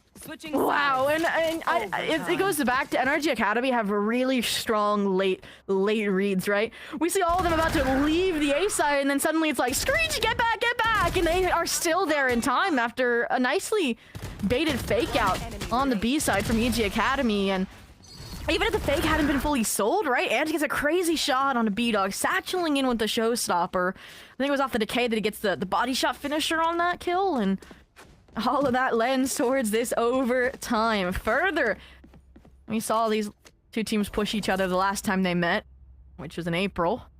And, yeah, NRG Academy definitely fighting for this map, understanding that Lotus could be a bumpy ride. Oh gosh. Oh, this is a pretty different approach, though. They're going aggressive off the rip of this round. I'm assuming to kind of change up the pace of play that we've been seeing, but of course going back to their roots. Yeah, it puts Hayode in that more traditional dive duelist that I do like much more than the attack style op, especially what would be a glass cannon here in OT. Op located for B-Dog. Has support on both sides that he can reposition, and I like this regroup call from NRG Academy. The question now just is, how much utility do you have left to get into the site, right? Again, it's just the Fade. You've utilized the Paranoia. You've utilized the full Waylay kit. It's so difficult. I think that's why they've peeled off and are still looking for a weak side opening. They're right back over towards mid. Absolutely no space taken in the vast amount of seconds that they've had to be able to do something. Now they're just going to have to kind of play as if the time just started. Luckily enough, they are, you know, taking up that space up towards heaven. But this does leave 3 players here on the side of EG to kind of fight this off. And Jake now watching and potentially finding another. This is beautiful. At least taking 2. So this 3v3 comes in, and this is big. If NRG can take this one in, they might just give themselves some potential to keep going further into that next round. They might have just saved themselves. Face your fear! Okay, double dip all you want, Ange, I guess. That basically solidifies the round, finding that second kill on the Darkest and triple dip. Why not? All the prizes are yours. And so is that first round of overtime. NRGA Academy, again, they identify that it feels like mid is that weakest spot for EG Academy at times, right? It's like moves, it's like they sink or swim off of his contact, and I was like, okay, they don't leave much utility to get into the site, but the C's was perfect to get back in, and Aljeki finds the timing on the device, cannot pivot, the wall bangs, the team fight tactics from NRGA Academy are strong.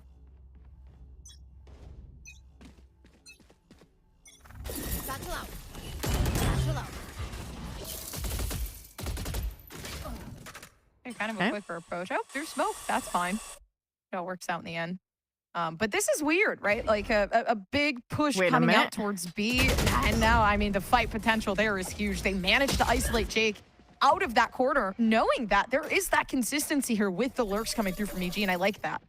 If Renz doesn't get a kill here, though, I don't even think the B main fight really serves them too much purpose here, because the call is good for EG Academy to solidify themselves on this A site in this post, and B-Dogs even have a timing to backstab these rotations if they go for the Raptors angle. And I will say Ren's playing a bit too individual right now. Dark is gonna bait for him.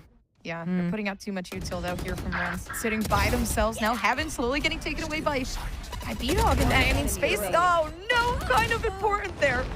But Ange can't seem to do anything about it. Darkness does shut things down, so that round win and leading to this 13-13, another overtime. Switching sides. Overtime. And again, NRGA Academy, they look like they saved the depth of a strat book for overtime, right? We've seen two very drastic looks on their attack and their defense with varying levels of success. And it's a question mark of, are they going to have any more pages left? And the coach says, let me draft one up for you. Quick little timeout taken here. I don't know. I feel like the last round we saw from them on their attack was so well done. It hurts that they're having to take it on this half and not trying to address the next, where there were those problems in terms of pivots, in terms of EG Academy, very simplified, taking those A main space avenues. So, Did feel like we were seeing, it does feel like pace of play has changed. You know, Energy, a pretty silent, very, very slow attacking half actually ended up a bit faster than I had expected there. You know, so it does feel like we're changing things up quite a bit. Unfortunate though. Hayode though, for like a first time showing here on this roster, is doing really good. Yeah, 24-20. Had a slow start on the attack side, but again, I've been most impressed by his ability to hold his own ground on the defense more than anything. Yes. So I did say, and something I did like was the pace change put Hayode in that more classic, like, dive duelist position, and I feel like he was thriving a bit more on that. And with 4 strong A side, I feel like we're getting that same semblance, that same goal set here. It's just gonna be a matter if they can get past the Vice utils effectively as EG Academy was doing up against Giza.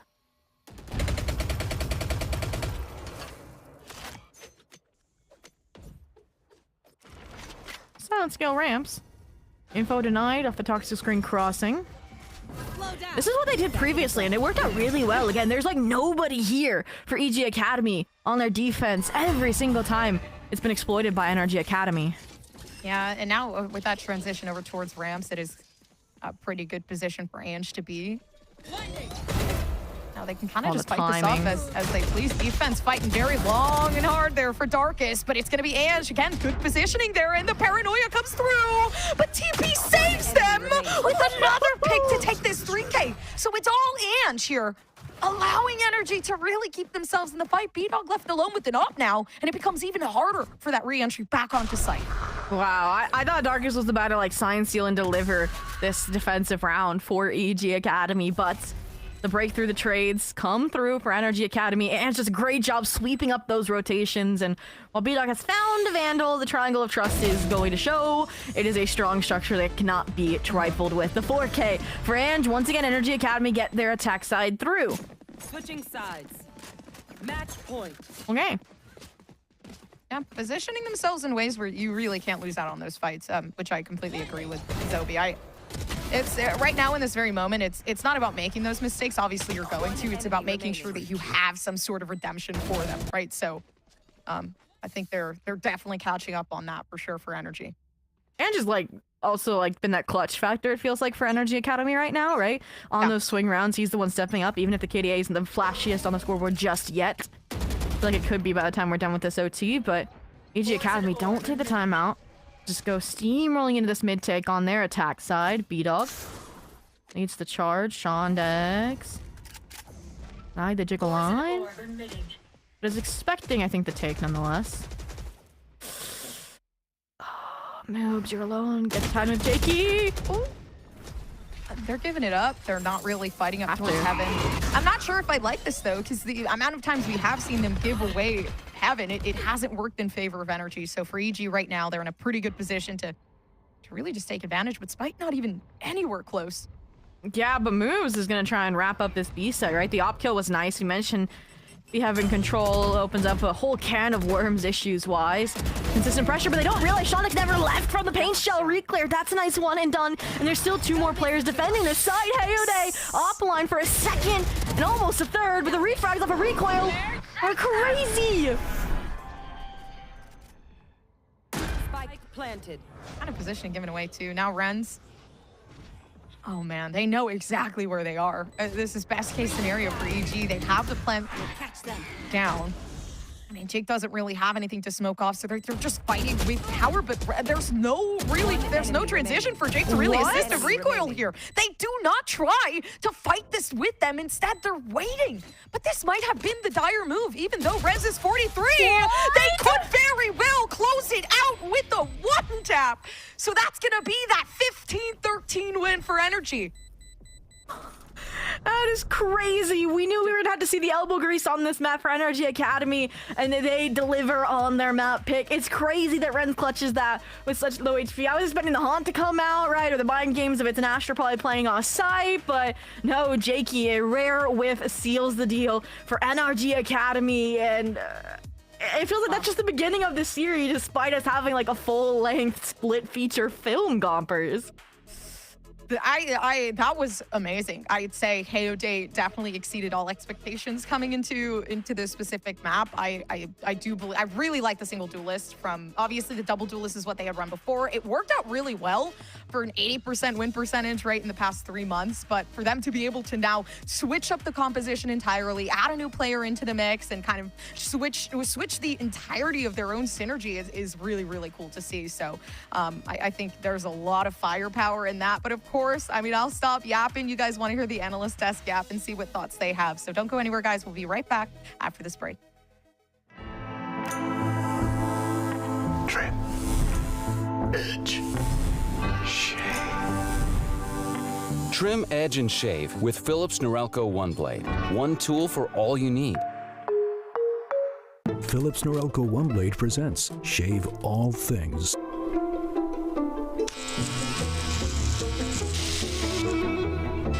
Your style made simple with Philips Norelco One Blade 360.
That has been massive in these D1 rounds. And now Foray taking the high ground. Nobody's expecting it. Give it all to him.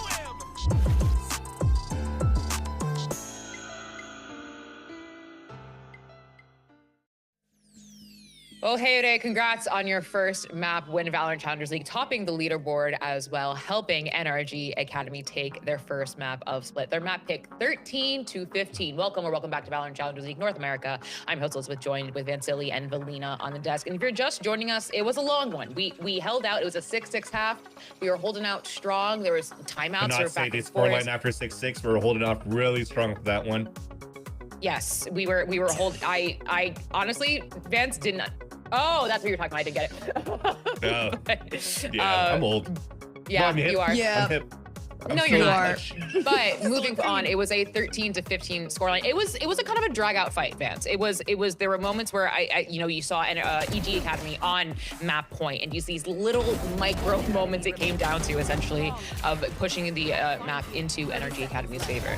I agree, and it's mostly towards the overtime in my eyes, because when you looked at how these two teams kind of played in rounds of regulation, I like the approach of both of them. I think you had one big win con for the side of NRG Academy is VOD getting the snipe out as soon as possible, right? When you're seeing their approach on the attack side, it's almost like an SRB smoke style where you're trying to walk contact into the mid round and hopefully you're going to catch some players off guard, off these rotates, and VOD can get something out of it.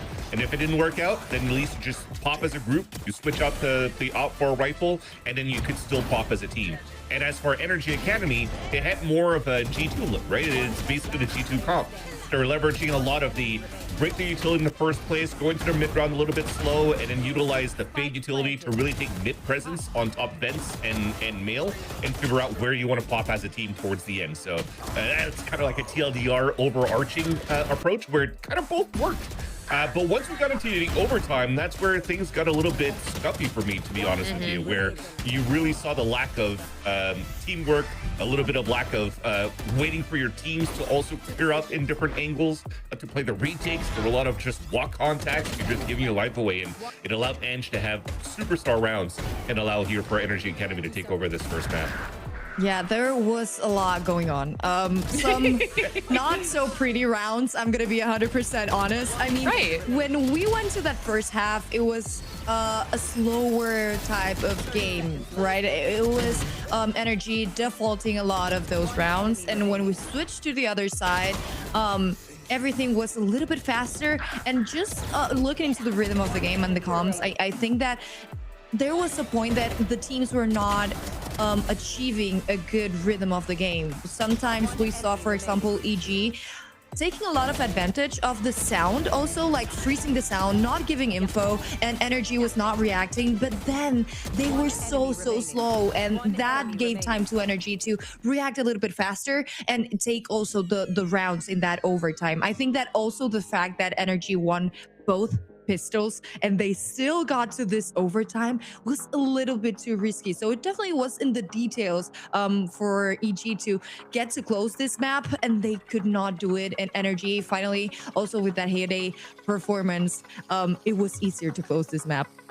I mean, just looking at these first kills, they both were fighting for it. It's funny because you say being, so aggressive in what you see the stat line, but they were incredibly slow, which is crazy to think about how long this game was looking at this timeline. And friends in chat, I know you saw Heyode's performance, and it was absolutely incredible. Sharing an ACS with Renz on the side of NRG Academy. I know we have some Heyode fans in chat. Let me hear you get loud if and when you hear this. But also on the side of EG, you had moves almost acing. You had, I believe, recoil almost acing at one point, Vance. It was, even though this is a win for NRG Academy, as Valina is saying, if you're EG, there's a lot of great stuff you are taking from this. Especially if you're able to make this 15-13 with what Vanilla was saying, Valina was saying, the losing pistol, and then also your eco, which is normal. But in that case, to keep it close, it's also something to take away from, especially when you look at the attack side too. It wasn't always looking at, for example, one person always looking around. There seems to be somebody else that always tried to find a timing that made it work. If it wasn't for one round moves, it was going to be for another round going to be recoil. And there was a lot of flight watching from Jake that really allowed for you to get a lot of good early round information that allows for you to tempo a little bit more quickly on the attack side as well. And all this was also combined from like a single timeout on the second half and the first timeout of regulation you had from data of EG at the beginning of round 16. They were able to convert a 30 round out of that and start snowballing some rounds in their favor to almost even win that into regulation. I think if it wasn't for that round 24 where they kind of like overcooked, let's just try to throw a wall on the B side because we conditioned a lot of slow rounds and try to pop on the other side, due to the fact of them not pulling the rotates off their fake in the first place, it didn't allow for them to sell that fake at all. So they kind of just fell to their own demise, and which is why we saw here the overtime rounds happen, and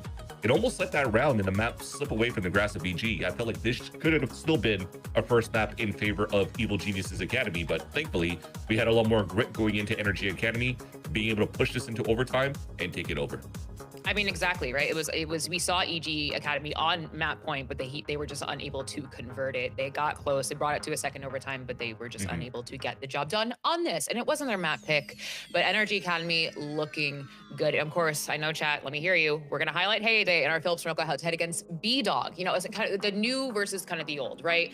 This storied Challengers player B-Dog who has, I mean, Vans, I feel like we've casted him, worked with him for years now, right? Like having, you know, kind of this incredible mainstay in Challengers, and looking at Heyday absolutely hanging with B-Dog on the raise and Heyday on the waylay. Van's doing a fantastic job. And it's fun to see the contrast between these two duelists because, as you've mentioned, since B-Dog's been around for such a long time, he might hopefully soon get his opportunity to tier 1, kind of like just what Pancake's has. Pancake's been playing since 2020 and finally got his call up into the EG main roster.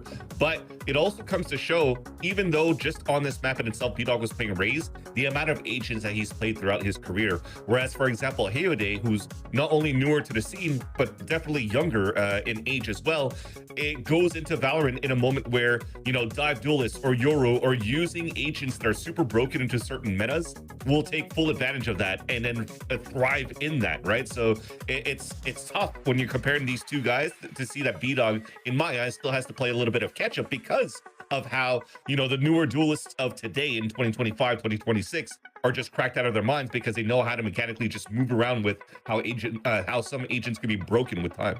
I also do think it is remarkable how long B-Dog has stayed in Challengers, because I think there's a, you know, you see Challengers kind of the roster mania. I don't know if you guys have seen Tenrek's very clear map. I sent Melina when I was like, you're guesting? Yeah, I saw it. Look at this.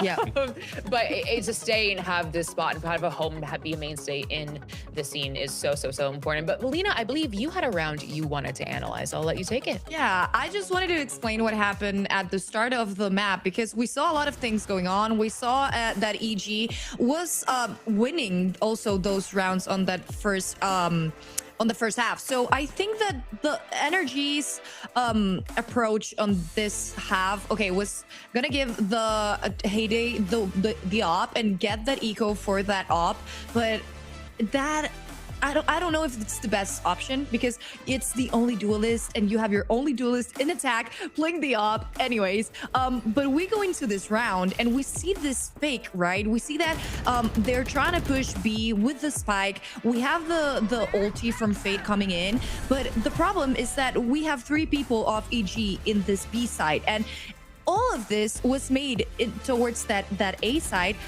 Everyone could push and get that info, but the time that they did not push, they didn't have enough players also to get that to get more players to fight that site. So I think that every time NRG was playing like really slow, was trying to get that those defaults in, they were trying to like do this fake so that EG like gets baited and stuff, but the timing was not right. So this comes into the theory that I have for this, what happened, like that EG cannot take this map, and NRG was also having a tough time. The timings were not right. They were not pushing a main towards that Fake could be, and also like gaining that ground. And anyways, I think that it was a really tough map for both of the teams. There were details that they were not polishing and they were not doing towards taking this map. So yeah, definitely next map's gonna be really exciting.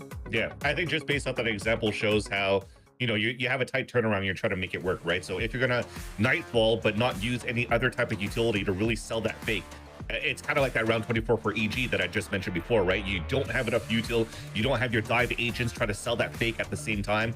You, for God's sakes, you have a recall, if anything, if you really want to try to sell that fake towards B Heaven side, and then pull that rotate too, so the lurkers on the A side could find an opening in that walk contact and try to punish some players in a rotate. So again, just some small things to iron out. This is still the first week of Challengers in stage 3, so and brand new rosters between NRGA Academy and EG Academy. So to me, it kind of makes sense that you're going to start seeing a little bit of rough around the edges here for both of these teams. But overall, when it comes down to like those scrappy moments and hero plays that's needed, you definitely still see the firepower, and then some of the players really step up to that moment and are able to take that over on the other side. And you can iron out those mistakes for Lotus, right? EG's map pick, the second map we'll be going into. You can iron out those macro mistakes. You can iron out these little moments right there. You can't remove the star power. You can't remove the micro. We can't teach that as we move into our agent select. Now we have a raise to raise matchup with Hayode and B-Dog on either side. I also see Ren's back on that fade. This, all things considered, Vans looks very, very normal. Yeah, I agree. This is not a new agent here for Hayode either. As we were mentioned before, he's spamming all that Waylay and Euro in the past, but Raze, I mean, any duelist fits this type of playstyle. And now you're also seeing Darkest step away here a little bit from that Vice, who I think was his first official game in the Vice on Split. Just previously, so he's going back to his role as an initiator to be with the pack, and I wouldn't be surprised to see a Darkest op on the attack suit as well instead of B-Dog, which is going to help into like that scaling into the mid round like we wanted to see here that we were talking about. That's a huge advantage for teams right now today. I just want to see how EG is going to work without the Viper, right? Because we have seen that Viper is really important in this map. Although there are other regions that do not play a lot the Viper. But I think it's really important to have also the double initiator towards to give that util to B-Dog so he can do those smooth entries. But from the other side, you also don't have that B-full aspect that the Viper gives you with the wall, right? So I just want to see what's the timing of also the playstyle that they're going to get into this map. Well, folks, it is EG Academy's map pick going up against NRG Academy. Can NRG Academy make it a clean 2-0, or are we going to map 3? Zobi Gompers, I love you, and you got to take it away right now. Take it, take it! Oh my gosh, I love you too. Oh my, I didn't know you'd say that on air. I'm so embarrassed, but I'm not at the same time. Anyways, we're starting up. Sorry, didn't mean to flirt. NRG Academy, EG, we're back into it. But there's a big difference here. It's so weird because it's almost like a complete removal of that double duelist that we used to see from Renz and Shondex, Zobi. Yeah, I don't know how I feel about it. I feel like Renz is still maintaining that like firepower, whether he's on the duelist or on the fade right now that we saw over on Split. So I'm not too worried about it, but I also then need to see more out of Shondex in this lurk role, right?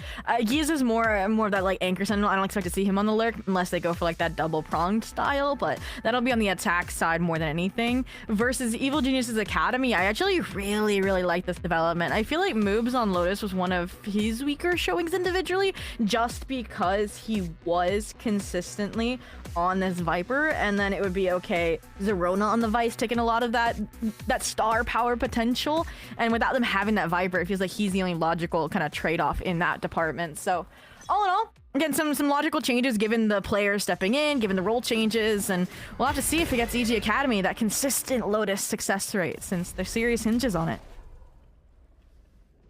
Yeah, it really does. They need to really apply themselves here, but it seems like NRG on a pretty good streak right now with Hayode already getting 2. I thought he was going to be able to get out, but looks like EG Academy have given them that luxury. Quick little escape alongside Ange. Looks like he wants to go back to steal a few more with this bandit. Such an interesting smoke. Oh, okay. I guess they really are just trying to go up towards spawn, but they are going to be caught by, though. Yeah, this is not good. Awareness is there, 100% Gompers, and that's why they're doubling back. Looking for potential to get the peek in onto site, but Hayode with already a 2K. Looking to make it 3. Huge shots, though. B-Dog really prepared for the angle hold here. And it leaves those 2 from NRG out of the mix. So this is good. EG slowly kind of bringing things back. Oh, yeah, a little whiffy. Waits numbers. Shondex in a great position, though. This Haunt deals one lower. You know, the one's tree off the Arcros placement, but what do you do with that info? And I also don't think they saw the flash that Moves actually prepared here. It doesn't matter. Still able to get a 3K here off the rip. Rens really keeping this round intact. And for that first pistol round, I mean, it's a bit scary here if you're EG. Yeah, it's so interesting. I feel like Ren's not like the typical way a Fade is played. Like, I don't want to say he plays it selfishly, but like he's not so like gun-ho strict on like the reclear timings of the Fade, and that gives him, I think, this ability to still be that force in the server, right? This 3K so clean because all that util has already been expended, and I think that's going to be a continuity factor for the squad through and through. Now this is interesting though from Evil Genius's Academy, the triple Stinger Force with the full shields. Is this why they have such a high success rate on Lotus? I don't know how I feel about it, Gompers. It's showing desperation. Yeah, like, yeah, when you're down a map, yes. When you're up a map, you're like, okay, it shows confidence. Yeah, I'm thinking they're feeling pretty confident with their skill level. I mean, B-Dog with the Stinger is cool, right? Like you could really up the pace of play here, but at the same time, you know, is it the smart decision? No, well, we'll see. I mean, Andrew was with you on the first round. I was gonna say was a solo defender here, but Paranoia hits. The numbers are here. EG. Yeah, and already they're getting themselves back onto site. Ange, though, yeah, like this is bad, right? You've really invested into this round, and now at this very moment, you couldn't come through with it because economy wasn't really as strong as energies, and now you're down a third potential map. Yeah, and I need to like look back at like the timer to see at what point there was suddenly 3 additional players behind Ange on that A site. Like that pivot felt so fast when I don't think there was very stark confirmation of how many players were truly in that A main position. So again, I feel like the mid-round calls have been quite clean already from NRGA Academy, even though we're only 2 rounds in and the side anchors deliver. And yeah, now you're left with another eco attempt for EG Academy and okay, A-side's burned you twice. See what C has to offer. Slayin? I guess not too big of an investment, actually, from B-Dog.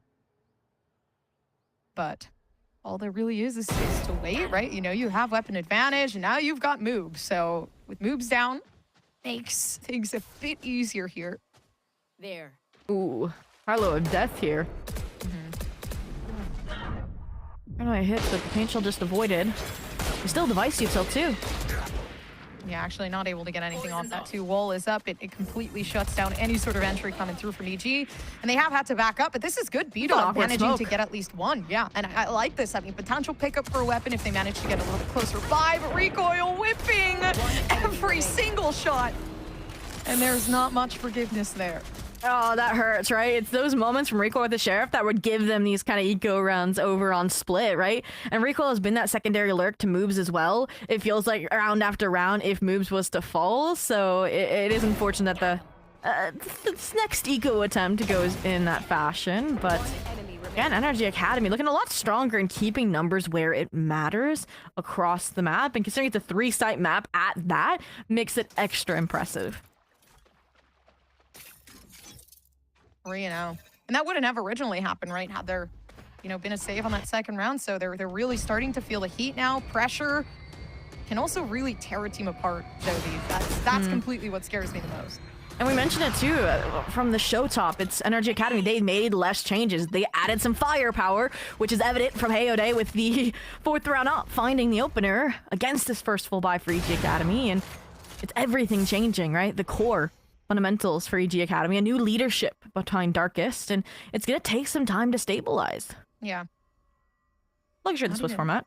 I like this though. They've kind of had this alert come through from Moobs for quite a while. They know where the wall is placed. Not much of an indicator here. Moobs slowly approaching. That being said, this gives so much workaround here. Don't walk through the wall after they just put so much of that timing in to get the Vice in position. But it's maybe just a bait. You won't expect Moves to be this deep when the wall was just triggered. Somehow, somewhere, the raise on raise action goes over towards the side of Hayday. But, I mean, rotation coming in. They do have player advantage here for Energy. They've lost out on 2 players so far here. Yeah, the difficulty is no fade until for the retake. It's going to be the showstopper and the Paranoia. Yeah. That are the stars of this show. Oh, Flash doesn't do much. Oh, perfect. That is nice. Deny you with that ultimate. That's going to suck. Absolutely suck. Now that ultimate completely gone. That 3-0 doesn't even matter at this point. Now they're going to have to just try to keep that under wraps. Whoa. But yeah, Energy, it really isn't much that you can do. And Zobi, again, like economy is so good for this team that EG them losing here just gives them, again, another round for NRG. And this feels like night and day difference from the expectations we had for Evil Genius Academy on Lotus, right? This was their 6-3 map up against NRG's 1-4 map in the win-loss department. And NRG Academy, I based on the execs and how strong they were, based on the retake percentage as well, I was like, I feel like NRG Academy are going to do well on Lotus after what I saw on Split, and I feel like it's lending to that really well. Remember, I think it was 6 out of 11 post-plant successful for EG Academy, and I think that's where they're having some difficulties now, after finally figuring out how to get onto these sites off some timings, off those lurks, and I don't know, I feel like they re-fought too aggressively. They're given the numbers disadvantage. It was one player, right? Yeah. And then it just kind of got widened off of Jakey trying to commit through that paranoia, and again, I think the framing from NRG Academy right now on these retakes too is just really, really nice. Timing, everything. I mean, Hayode obviously having such big impact here with that 7-1 coming through. Giza hasn't even died yet, neither has Shondex. So you really can see the impact, given like a lot of these rounds as well is the unfortunate fact that they cannot buy. They have nothing to really work with here for EG. Gompers, I've been making the joke all day, and now I think it's finally getting proven by Hayode being 7-1 that he's like the Wish Demon 1, right? There's too many like storyline points just lining up here for him to be that for VCL, right? It's like stage 3, it's a final ride, you have to make the full run, right? And this individual with like top of the ranked leaderboards, right? High mechanical skill, less competitive experience in a concrete environment comes in and blows us all away, right? It's like hitting all the marks in the success story right now.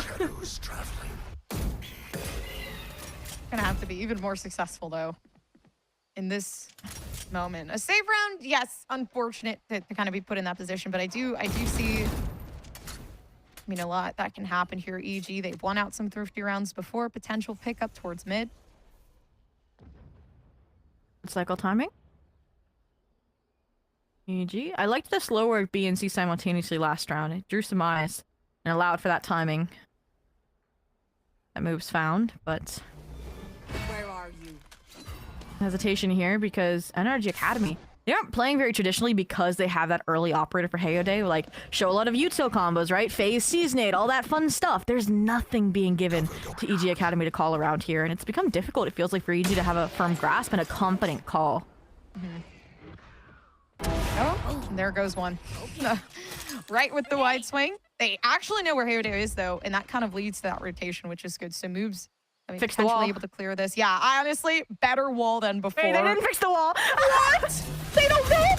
Giza has, I mean, one maybe. No, actually, it doesn't seem like it's going to work out. So hitting the smoke, Shondex is going to wide swing the angle, and it's still NRG keeping this 5-0.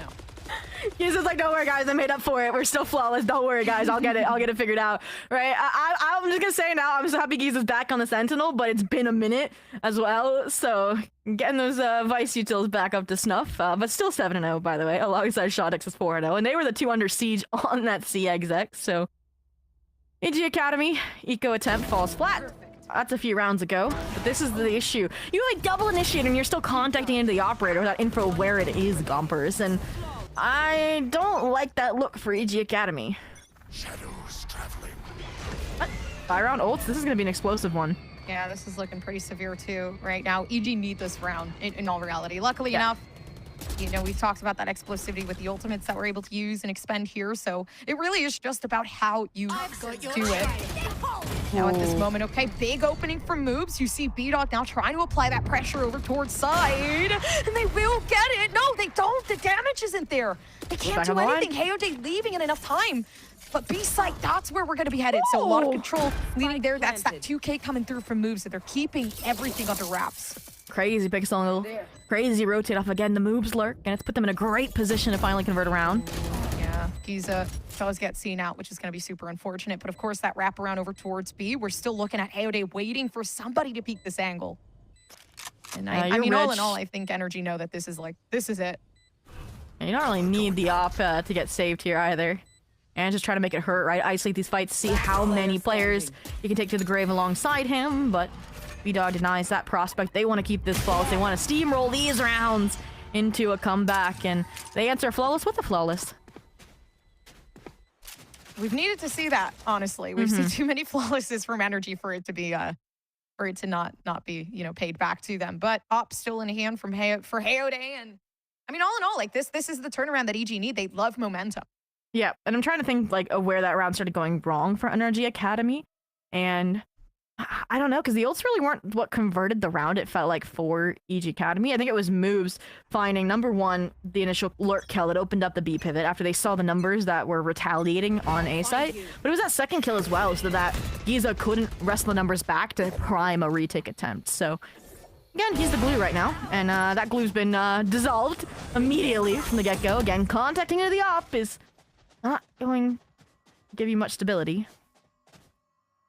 And back over to their safe spot here for AG. I mean, it hasn't really worked out too many times, so it's quite interesting to see kind of that rework back over. Yeah, and there's a Steel Garden too. Like, there's a lot for this double anchor to utilize here. Now trying to really shut everybody down here, trying to take away their weapons. They know that they can't win the 1v1s at this very moment. I mean, otherwise, with the primaries jammed, it does leave Giza now able to slowly work themselves over towards the middle of sight, and EG, they're fighting back vigorously. With 27 health, Renz is still able to do something about it, so this is good energy. They're doing everything in their power to make sure to shut everybody down, and mechanics-wise, Zobi, it really is just looking like energy's on it. Yeah, I mean, to me, I don't think there's any world where NRG Academy should have won that, right? The numbers were there, the disrespect was there through the Steel Garden. Jakey, I was a little worried when I felt like they were on different pages in terms of leaving the C side, but then they saw everyone else was already committed into that space alongside him, but he still comes back and gets the 3-piece. I mean, I feel like it was going to be a similar breakthrough, but maybe it's this moment right here where the Nightfall comes through and Renz is able to refrag around this lurk smoke that probably shouldn't have come out because it prevented then B-Dog from getting on the op line. And we already know how I feel about the attack side operator right now in this series.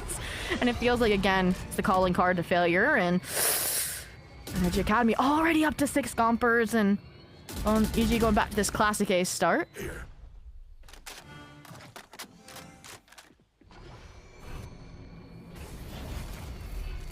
Placement with the smoke is interesting. It actually does give, I will say, B-Dog a bit more room to kind of lurk up here. But even then, information, potential to come through. Renz knows that they are pretty much in a bad spot to be, and now Spam's just really trying to make that movement up towards the A site. But 1 minute and 3 seconds left, Sobi.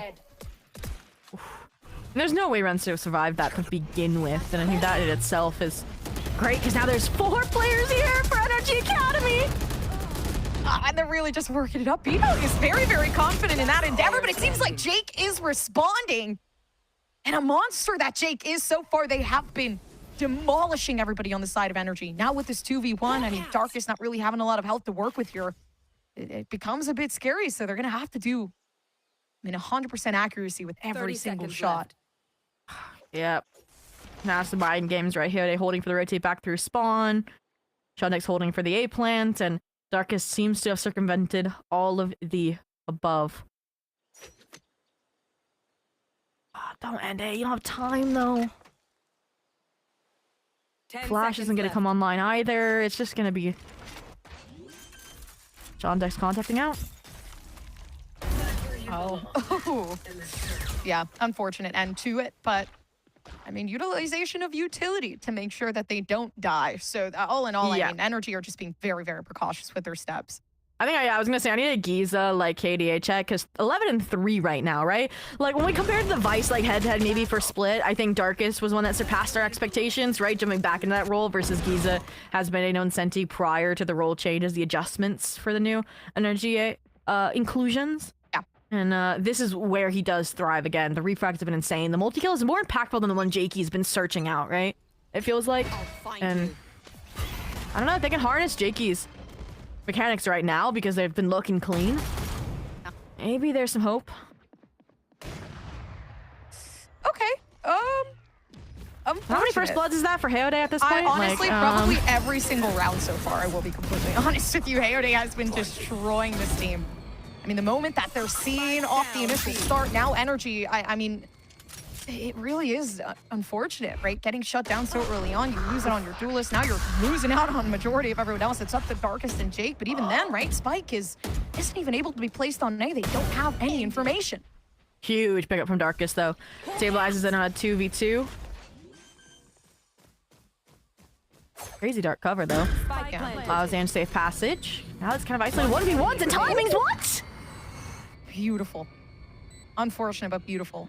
Oh man, and you really have to start asking yourself, Sobi, like, what can you do? How can you fix this? Because it feels like the majority of this is honestly just like a level of urgency that I'm seeing out of EG to win these rounds, and it feels like it's really messing them up. Oh, we asked Jakey for a impactful multi-kill. This clutch would be it. Oh, yes. No, I'm not. I love the positioning here. They're all stuck in one angle. Not the This shorty. is good for Jake. No, but they don't even know how to peek this. They do stop this for a second. This is beautiful. Though it works out in Hayode's favor. And I mean, what was I supposed to expect? This player has been eating this team alive. I mean, swapping as fast as he did to that Phantom and utilizing that after, you know, the challenge that Ange takes just to get a spike to half. Like, they played that so perfectly stoically, right? They look like the more confident team here. And EG Academy, their calls haven't been bad either. They've been very structured, methodical, but it feels like every ounce of timing exploitation is there for Ange specifically, right? Capitalize on both revolving doors in this half, by the way. Found one on the B main player, then finds one on the A main player. Like, 8 and 1 here on a big quotation mark attack-sided map, gobbers. Yeah, it's not feeling like it. I don't know. I mean, I feel like there's so much impact coming through from a Raze player on the defense, right, with the operator. Now Ange is really just shutting out a lot of these angles, and first kills are always going over towards Energy. Yeah. That's the Steel Garden gone. That's the Lurk gone. That's been the backdoor option for one round that EG Academy was able to win. So now it feels like you kind of have to stronghand your way into a site, maybe with the Nightfall. But we know EG Academy, they like their fakes, and I could see them maybe Nightfalling into a main for that exact idea, but even if they fall off, see, you still have the Vice util there anyways. Don't contact into the op again. Don't do it. No, and even without the op, right, there's still that showstopper that's there. So, oh man, I'm not sure if that was a good call though. Maybe thought there was more. Yeah. Might even still find Darkus. Don't repeat this. Okay. Hey, Giza, up to you now to kind of make those numbers shine. Yep, working out in favor of them. And it's a shutdown, right? You have too much on the C site. 30 seconds left. With Giza completely holding everything down. Then you have Hayode holding A down. And of course, I mean, it's really impossible to get past Ange. It's like we went from EG Academy having very strict plans that they wanted to follow through on to this round just like defaulting and seeing what happened and making all the wrong moves. Yeah. Right? Even now, like they were left with 20 seconds and nothing to do, right? B-Dog wasn't following in the C exec. The op now is on the strong A line. Like, B-Dog can take players down if he wants to fast track this showstopper, but NRGA Academy are gonna have money probably for the rest of this half, and We're here. I don't know. I'm surprised we haven't seen the second time out. Yes, I know. Where is it? I feel like we need to see something. I will say though, like, to have Darkus as that newer IGL, this team has been so comfortable and used to one specific call style. Yeah. So it is so weird to now be put into Lotus and Matt that I mean already wasn't really that great to begin with. Yeah, it's a difficult one, especially when it feels like NRGA Academy. Like, I'll be honest, it hasn't looked like there's been super big like macro IGL calls. It feels like it's been each of them doing their own thing and working out every step of the way, right? Like, Giza, beautiful answer back off this haunt. He's been great anchoring sites, and Andy's been playing with his own timings as well, right? So here, even though it's going to be the A site, Renz has superseded the Nightfall, and they're going to have numbers ideally for a retake off the Steel Garden. Steel Garden, not really doing too many numbers here.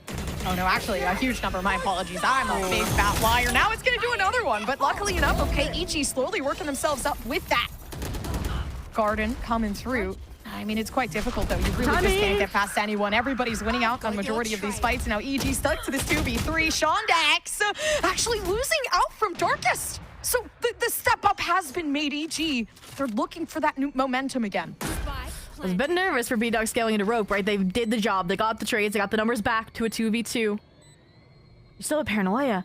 Ange is going to be instrumental in making this retake happen.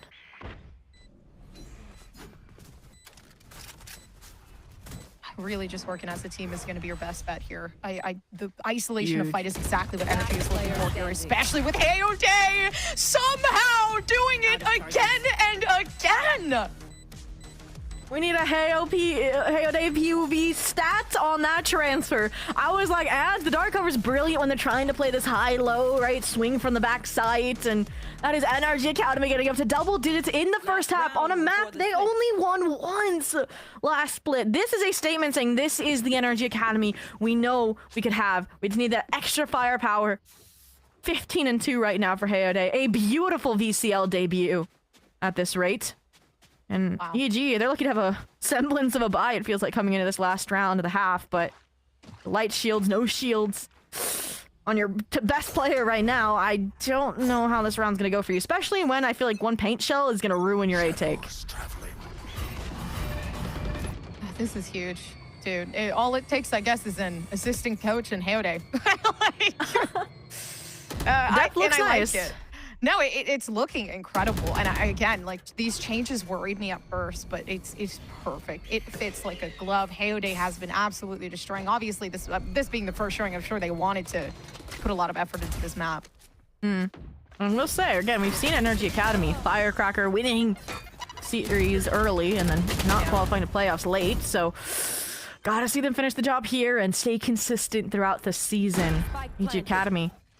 It's gonna be poetic that the 2 rounds they win this off are on the B site. What do you think? Maybe they should have just kept going there. Like, they really haven't applied too much pressure over towards mid.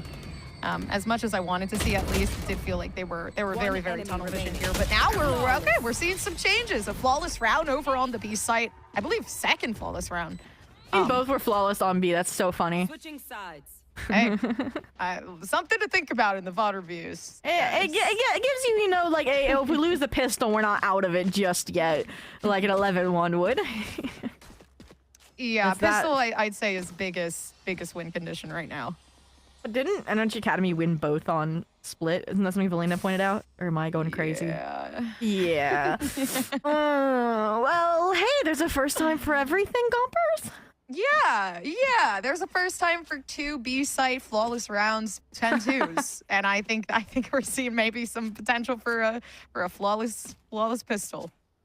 I feel like it's kind of ironic then that NRG Academy on the pistol are going to the B site first. Oh gosh, this is bad, guys. I believe in coincidences. I mean, not coincidences. I believe in cosmic fate. Seems like that's exactly what this is gonna be. Oh no, EG are actually holding their own. Maybe B site is an EGB, EG master site. Oh, we might have spoke too soon, right? Geese to hold his own, but the reclear, the tag team of the Rays and Darkest looks good. Oh yeah. No, that's beautiful. They might actually be able to take this one down. It seems like so. The pistol comes out in just enough time, though. Ren somehow 22 health and allowing Darkest to feel a little bit more pressure than normal. 11-2 though, Zobi. That is really, really upsetting. Just the way in which it goes. Thank you for the replay. I gotta see this again. Like, the Harlem gets destroyed from B-Dog. So I'm like, it's crazy that they fall victim to that. But then the C is like overcooked when you already have B main pressure, and geez, it gets. Well, let's forget about that, Gompers. We need to like cleanse that from our memory, because that's what EGA Academy needs to do right now. Wow. What do you do? Okay, I've been a victim to this before. You stack a bunch of sniper rifles on top of each other, and if you get lucky, all of the NRG Academy players swing into you, and it just massacres them with these light shields. Hear me out. Hayode, wide swing, boom, boom, you know? I feel like that's typically how it's been working out, it seems, but no, I really do see potential here. I think they're starting to really step it up, especially now. I mean, as a swing comes through from Renz, unfortunately, for Renz, he's not going to be able to get out of that one. But that's really, really good response coming through from EG. Yeah. Takes down the singular player. The pivot, though, call is nice, right? Renz found the info to guide the stack towards C. Moves. Big challenge coming up. Okay, take onto the C site this time. I like the repositioning coming through. Giza, though, ends up taking out moves, so the amount of utility that could have been used over towards the C site isn't really going to be doing too much damage here. This is a very much necessary round for EG, so to be able to have that player advantage is huge. Oh yeah, it's already get set down. They know where the angles are covered though, and it does give B-Dog a little bit more reassurance. Peeking the angle, unfortunately, so it's not going to work out in the way they want. This is huge for EG. They managed to finally take back a round. Yeah, it's like, how many marshals are you going to really expect on the EG Academy side? And it's 2 on those pivotal swing moments, and NRGA Academy just constantly a bit too close to the sun there in Falls and Waterfalls. So a huge second win to be found, hopefully out of that round win. NRGA Academy really can't buy up anything. And they'll be looking for their own kind of sheriff moments. Jakey with the Guardian, moves with the Vandal. I don't know how I feel about them fighting out on the Vice site. So yeah, get out of Dodge, Jakey. Thank you. We've seen some pretty powerful moves coming through from Vice over on the C side. So for Moobs, this could be a really good moment to kind of just rack up some kills and allow themselves to go up on that leaderboard. But already so, EG, they are absolutely destroying. I'm really just looking to close out this round as fast as possible. I mean, Jake, confident as ever, looking for the ace and potentially so, actually not getting it, unfortunately. Shonix actually taking out 2, so that's going to be some huge momentum here. No weapons to collect though. EG start cleaning up the act. High-low should finish the round off around Mound, and EG Academy get up to 4 here of a really nice revolving door trap.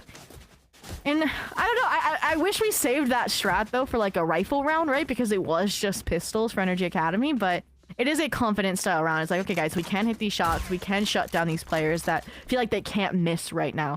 When you have like 18 and 10 Giza, 15 and 6 Hayode, right? But the issue is, Giza, with some of those stabilizing kills across the first few rounds, is Steel Garden. And again, when you are NRGA Academy knocking on the door of series point, you have no room for error if you're EG Academy. Really no room, which is, again, a lot of pressure on a team that lost that last map, right? So, being extremely cautious of the way they play here.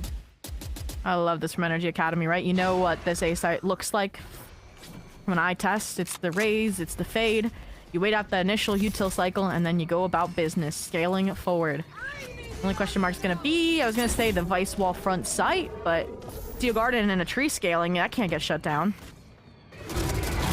Now take onto the site already, EG. Okay, this is good. As long as they continue to get, you know, a couple of these players out before they manage to get some of that space, it's gonna work out. All in the end, though, keeping Hayode alive with the Vandal in hand is deadly. So shutting that down as soon as possible is probably gonna be the biggest win condition of all here. Love it. NRG don't tunnel vision in on Jakey's position, but moves. Huge kill found. Oh, and information given away. This is not good. Not looking good. The 2v2, and now especially with the spray down coming through, Moves trying to sacrifice at least some sort of time here, looking maybe if they can get that headshot in, but it doesn't work out. It's going to be another round win here from NRG. Not a victory just yet, though, Zobi. Match point. Yeah, not the drop smoke backside for Mange to leverage numbers back. That round, like, after the spike plant goes down, felt like it was so scrappy. It was just 1v1s after 1v1s, and who was going to come out on top of them, right? And right now we've seen from how dominantly it is in NRG Academy's favor that right now those 1v1s seem to be leaning that Academy team's way. So it would require 8 in a row to get to overtime for a chance of just bringing this to a map 3 of Haven Gompers. A lot of rounds to win. It feels like a miracle, but we've seen it happen before, especially during this match point moment. I feel like a lot of teams seem to get a bit too ahead of themselves. We saw the body shooting. We know that NRG Academy might get some ego behind them. Yeah. But for now, I mean, it's difficult because NRG Academy are looking like they're going to get a free A side, right? Recoil, single prowler is not enough to keep NRG Academy off this. Gotta be careful though. Hayode's low. Renz, you have Spike and you're contacting to the site alone. And there's the regroup. Yeah. I mean, Hayode's low enough where that really shouldn't be too much of a problem. Of course, though, Pain Shell's now thrown, and it gives them a bit more time to get over towards the A site. Ooh, Viper's Pit. Not a tree. They want to close this out. 13-4. Oh, beautiful shots, though. Okay, NRG They've repositioned. I find this odd spacing, but I'm sure, I mean, once that information gets given away, they will know exactly where EJ is going to be residing, though. Pop Flash comes through inside of smoke. Jake is looking for deadly damage. With that being said, it's EG left alone with Darkus. Can Darkus win this out? And they cannot. That 13-4 to win out that 2-0. A spectacular showing, Zoe, coming through from NRGA Academy. Exactly what we needed to see from, honestly, a super, super rough stage 2. Oh, 100%. And we mentioned the Ren's IGL arc, what it could become. We mentioned them accommodating roles for new players instead of finding what fits the entire team and their nature. And I think they're starting to mine into that gold with that firepower buff from Hayode as well. So I have super high hopes for this roster. Again, we know they're capable of beating some of the best teams. Again, you look back to stage 1 where they were one step away from a perfect playoffs qualification, and then that firecracker died out. And I think if they can find that long, stable fuel source, then this is going to be a really, really fun stage for them. And on the flip side, I don't want to count EG Academy out either, right? They had a super competitive map 1. Again, we mentioned a lot of role changes amidst into changing IGL as well. And again, I think that's the luxury of the Swiss stage, is you have time to figure out what works for you. And that's been, I think, what the goal of a lot of orgs is coming into this final run that is stage 3. I agree. And I mean, it really just goes to show, yes, there are changes that can be made in a team that do seem a bit risky, but, you know, they saw the strengths in Hayode, and then they kind of just worked around that. And I think that in itself really goes to show, like, whoever is the brains behind that knows who this team is and how they're going to continue playing from now on. But that's going to be super exciting. Thank you guys so much. We will be right back. Please do not go anywhere. We're going to get deeper into the analysis right after this break. Philips Norelco OneBlade presents Shave All Things.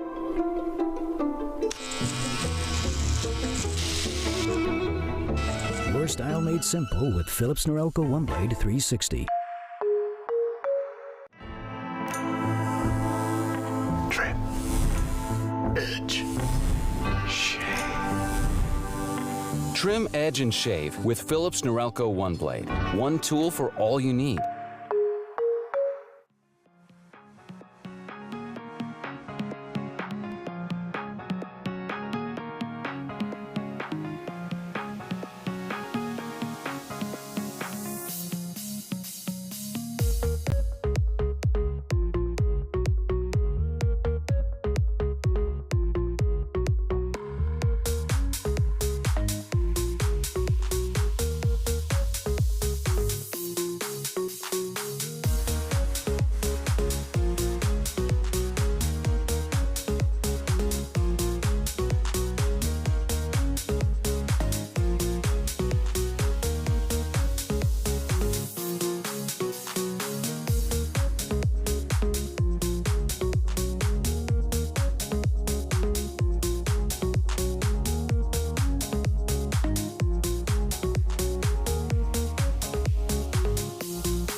taking the high ground. Nobody's expecting it. Give it all to him.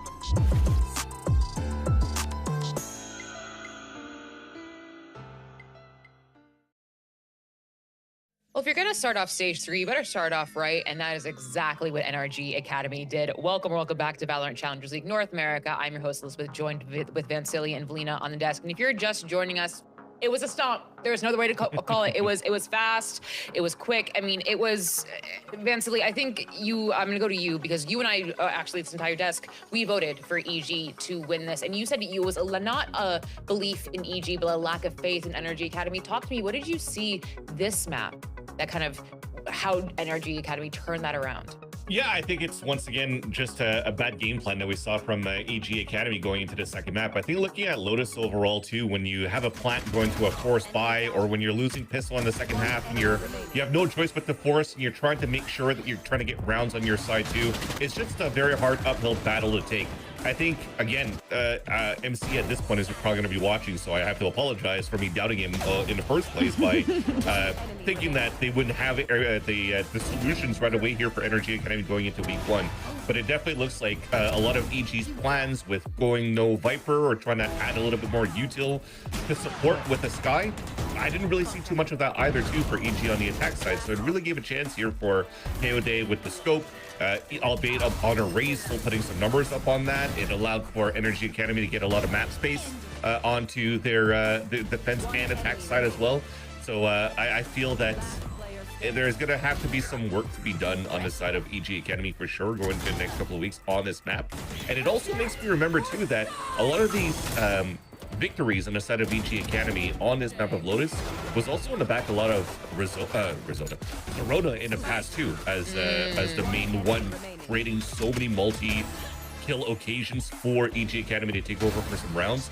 And he was basically playing like an ant, pushing towards spawn, getting a lot of picks, stoic into the clutch moments. So I think losing that is definitely shows here to EG. Yeah, I mean, I don't see the purpose, or I don't get the purpose of the Sky apart from being comfort for Darkest, right? But also, if we go see on his agents, the Viper is also really comfortable. So why do not get the Viper? You have one more smoke that you can like also try to play against that op. I don't know, if you don't pair it with the neon, you don't actually get the speed you're looking for incorporating that Sky, right? So I mean, the first half was really difficult for EG. They were not getting to break that wall against NRG on that attack side, but still I think the comp was definitely not the main error, but I think it had to do a lot with the opportunities that they cannot take. The default was a little bit difficult too, because on the other side you either got an op or you either had the Vice waiting for you, and also the amount of just firepower that NRG was dealing with was absolutely crazy. I think that's the important thing too, not being able to bait out the Vice wall for NRG Academy on the C side. And I think it's not only because of, you know, the lack of preparation for EG, it's more just on positioning for that wall. It wasn't really tucked in towards the entrance. It was a little bit more towards water. So you kind of funnel players moving up towards the pillar or towards waterfall, right?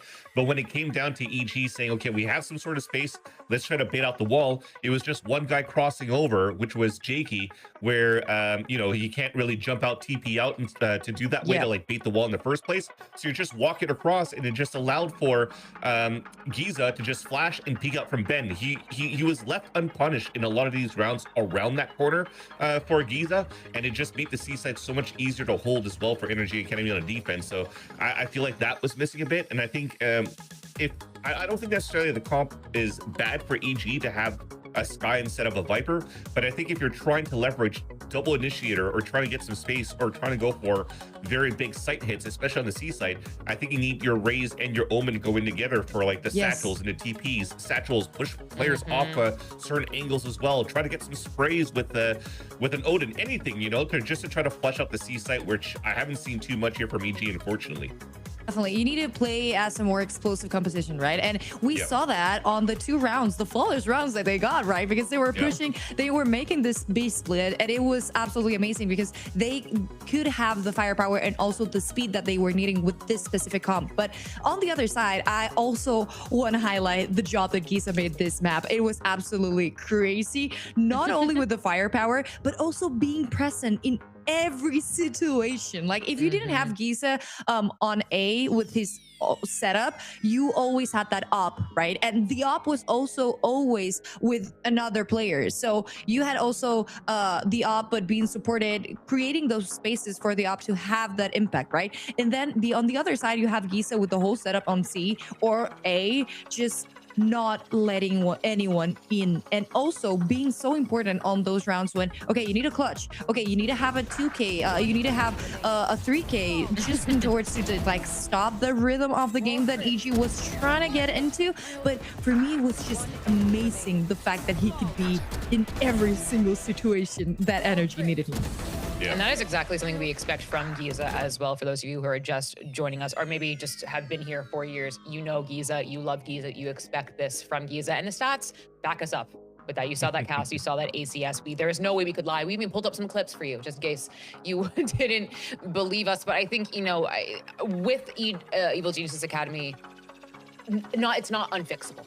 Right, Vans? Like, it's absolutely like, this is like a sit down, okay, we can fix this, this, and this, and they will be, I think, good to go. Also, this was a very hard match. When you talk about like strength of schedule, going your first match against NRG Academy, when your roster has changed, your coach has changed, that is quite difficult. But of course, huge props to NRG Academy for getting that dub, and very, very clean, especially with that last map. 2-0. And friends, for our Philips Rocco Game Face interview, I know you're excited because it is Hayode and his head coach, MCE. Hello, friends. Welcome to the stream. Hello. I mean, Hayode, huge congrats and welcome to the Valorant Challengers League North America. I'm going to go to you first. I think I want to hear kind of your emotions after this win. I mean, something I want to tell you is you couldn't see, but chat was living for you. Every single thing you did, Hayode, you breathed, and they're like, oh, he's the best. I mean, talk to me about coming here into Valorant Challengers League North America, having that support, and getting your first dub. It was definitely like very stressful because with the support itself, there's also like a lot of haters, and like you really don't want to mess it up. And honestly, today, something I don't usually do, I've like warmed up for like 4 hours. I've been up since like 10 a.m. and I've just been like trying to not get in my head. And I was like doing breathing exercises, and there it is. I mean, I'm very grateful. Yes, and you absolutely killed it, you know, near the top of that leaderboard every single time. MC, to go to you next. What did you see in Hayode that had you pick him up for Maryville University? Because you have you have the MCU way of coaching and playing, right? So what was it about Hayode that you brought, that inspired you to bring him into the NRG Academy kind of roster? I mean, obviously, like he's super talented in terms of things, and what people miss is talent isn't enough in a lot of situations, or it can be, but it's like having talked to him, obviously the first thing is like the whole Jimbo cheating allegations, stuff like that. I talked to him, did a lot of research into it, and it's like it's not the same person. And even Dylan admits, he's like, yeah, I, you know, did this and I played into it to help build my brand, and you know, it was very successful for him. So like, one, he's a smart kid. Two, like, you know, he's pretty funny, he's extremely talented. But three, some of the biggest things I've seen is just how he acts in his real life, the little things he doesn't even notice. Like, he made spaghetti one day, or his family did, and in the middle of scrims, he's like, hang on guys, I gotta go put my plate up real quick. And it's like, to me, that speaks to, you know, a little bit of your character and like how you were raised and things like that. So like, when I see those things, it's like, oh, not only is this kid super talented, one, he wants to get better. You know, we've had him on our radar for a while. He's been, you know, with us, and constantly he's like, what do you want me to work on? What agent should I get better at? What should I do on this, this, and this? And like, he's been willing to learn and wanting to learn. And so it's a really exciting prospect moving forward, just of, you know, the sky's the limit for a kid like this. I mean, Hayde, how do you feel hearing that? Because that is a wonderful thing to hear from a coach like MC, who has seen so many players come through and like seen their growth, and has literally graduated players from his program. How does that make you feel? It's honestly very weird, because in practice in general, it's like very quiet, and then, you know, you also most of the time you just get yelled at, and like hearing like praise, like it's it makes me embarrassed almost. It's mean, very nice. I think that that's a sign of there's always something to work on, right? I feel like that's same anytime I hear praise, I'm like, please be quiet, top lip to bottom lip. But I think moving on, I think last time I asked you, MC, if I thought you thought NRG Academy was the best team in the league. You confidently said yes, and then Vansili has never let me live that down. So I'm going to. And let's go back to this, Liz. I didn't want to answer the question, and then you just kept prodding me on it over and over until I gave some dumbass answer. Oh, I'm sorry. So, I'm sorry. That's my fault. Is that Elizabeth doing her job? Wow, wait, that's crazy. you have a job? That's crazy. Women who work, that is wild. The question I'm going to ask you this time. Hey, we support women in esports. We better. But moving into kind of changing the question this year, for this stage around, what do you think moving into NRG Academy with the strength of schedule within this Swiss stage, what do you think is going to be kind of like the hallmark of NRG Academy? What's the signature? What's like when we see a round that you guys play, what is like, that's a classic NRG Academy round? I would just say apes together strong. In terms of things, we're trying to define how we play by, just going with the feeling in your balls pretty much, and like taking fights when you need to or want to, and trying to do that as much as you can together, and preferably with util. But we have an extremely, high ceiling as a team in terms of individual ability. We just have to be able to consistently unlock that as we go. And like, if we can do that, we can be really good. But we need to iron out all those things and making sure we're converting those things from practice to matches. And I mean, Hayday, now that you have your first match under your belt, you talked about you were a little anxious today, warming up for 4 hours, doing your breathing exercises. Now, do you feel like you have it under your belt? You ready to go? Are we going to wake up at 10 a.m. again for your next match in the Swiss stage? Absolutely. Like, I don't think it's always gonna go well, and I want to be as prepared as much as I can. I don't know how it's gonna go. I'm just gonna do what I think is right, and I'm not gonna have regrets. I think a lot of people are going to be meeting you for the first time. How would you, for people who maybe don't know you, how do you want them to get to know you? Like, if you could talk to them right now, what would you like them to hear from you, directly from you? From me? Yes.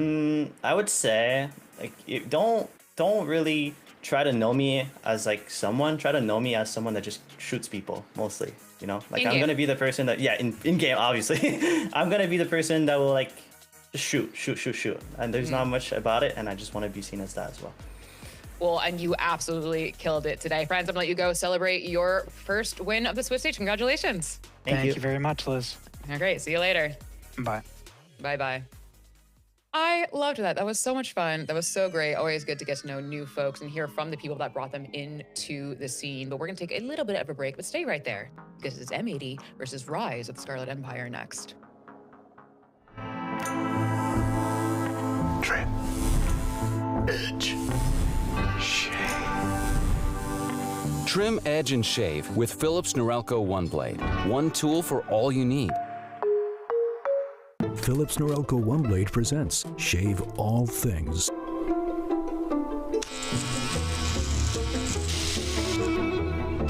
Your style made simple with Philips Norelco One Blade 360.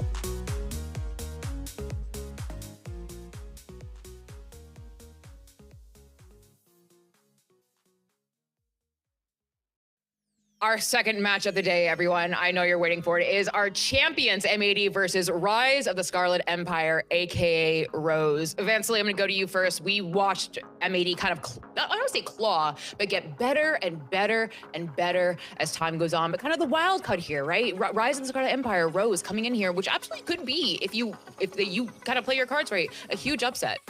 Yeah, I don't think it's gonna happen today though. Okay. You talked about champions. Yes, M80 champs of stage 2, and as you talked about it, I think the rise as well, no pun intended, of M80 this time around too, has already been noticeable as soon as the stage started, because Caillou and Kaplan joins the roster, and since then they've only lost, I think, that week 2 of Swiss stage, and then won everything else and never got knocked down to the lowest brackets. They had a very convincing grand finals as well, going into that victory against SRB. So yeah, I think this roster is looking quite good from the changes of stage 1 to stage 2 and the continuation now, because the only thing you can do right now for M80 since then is continuing to build up, right? And the good part about it is for M80 is that you haven't changed anything in your roster either. So you're just building blocks, and looking to get better and better. While for Rose, you're coming back from relegation, you're just trying to fight to survive.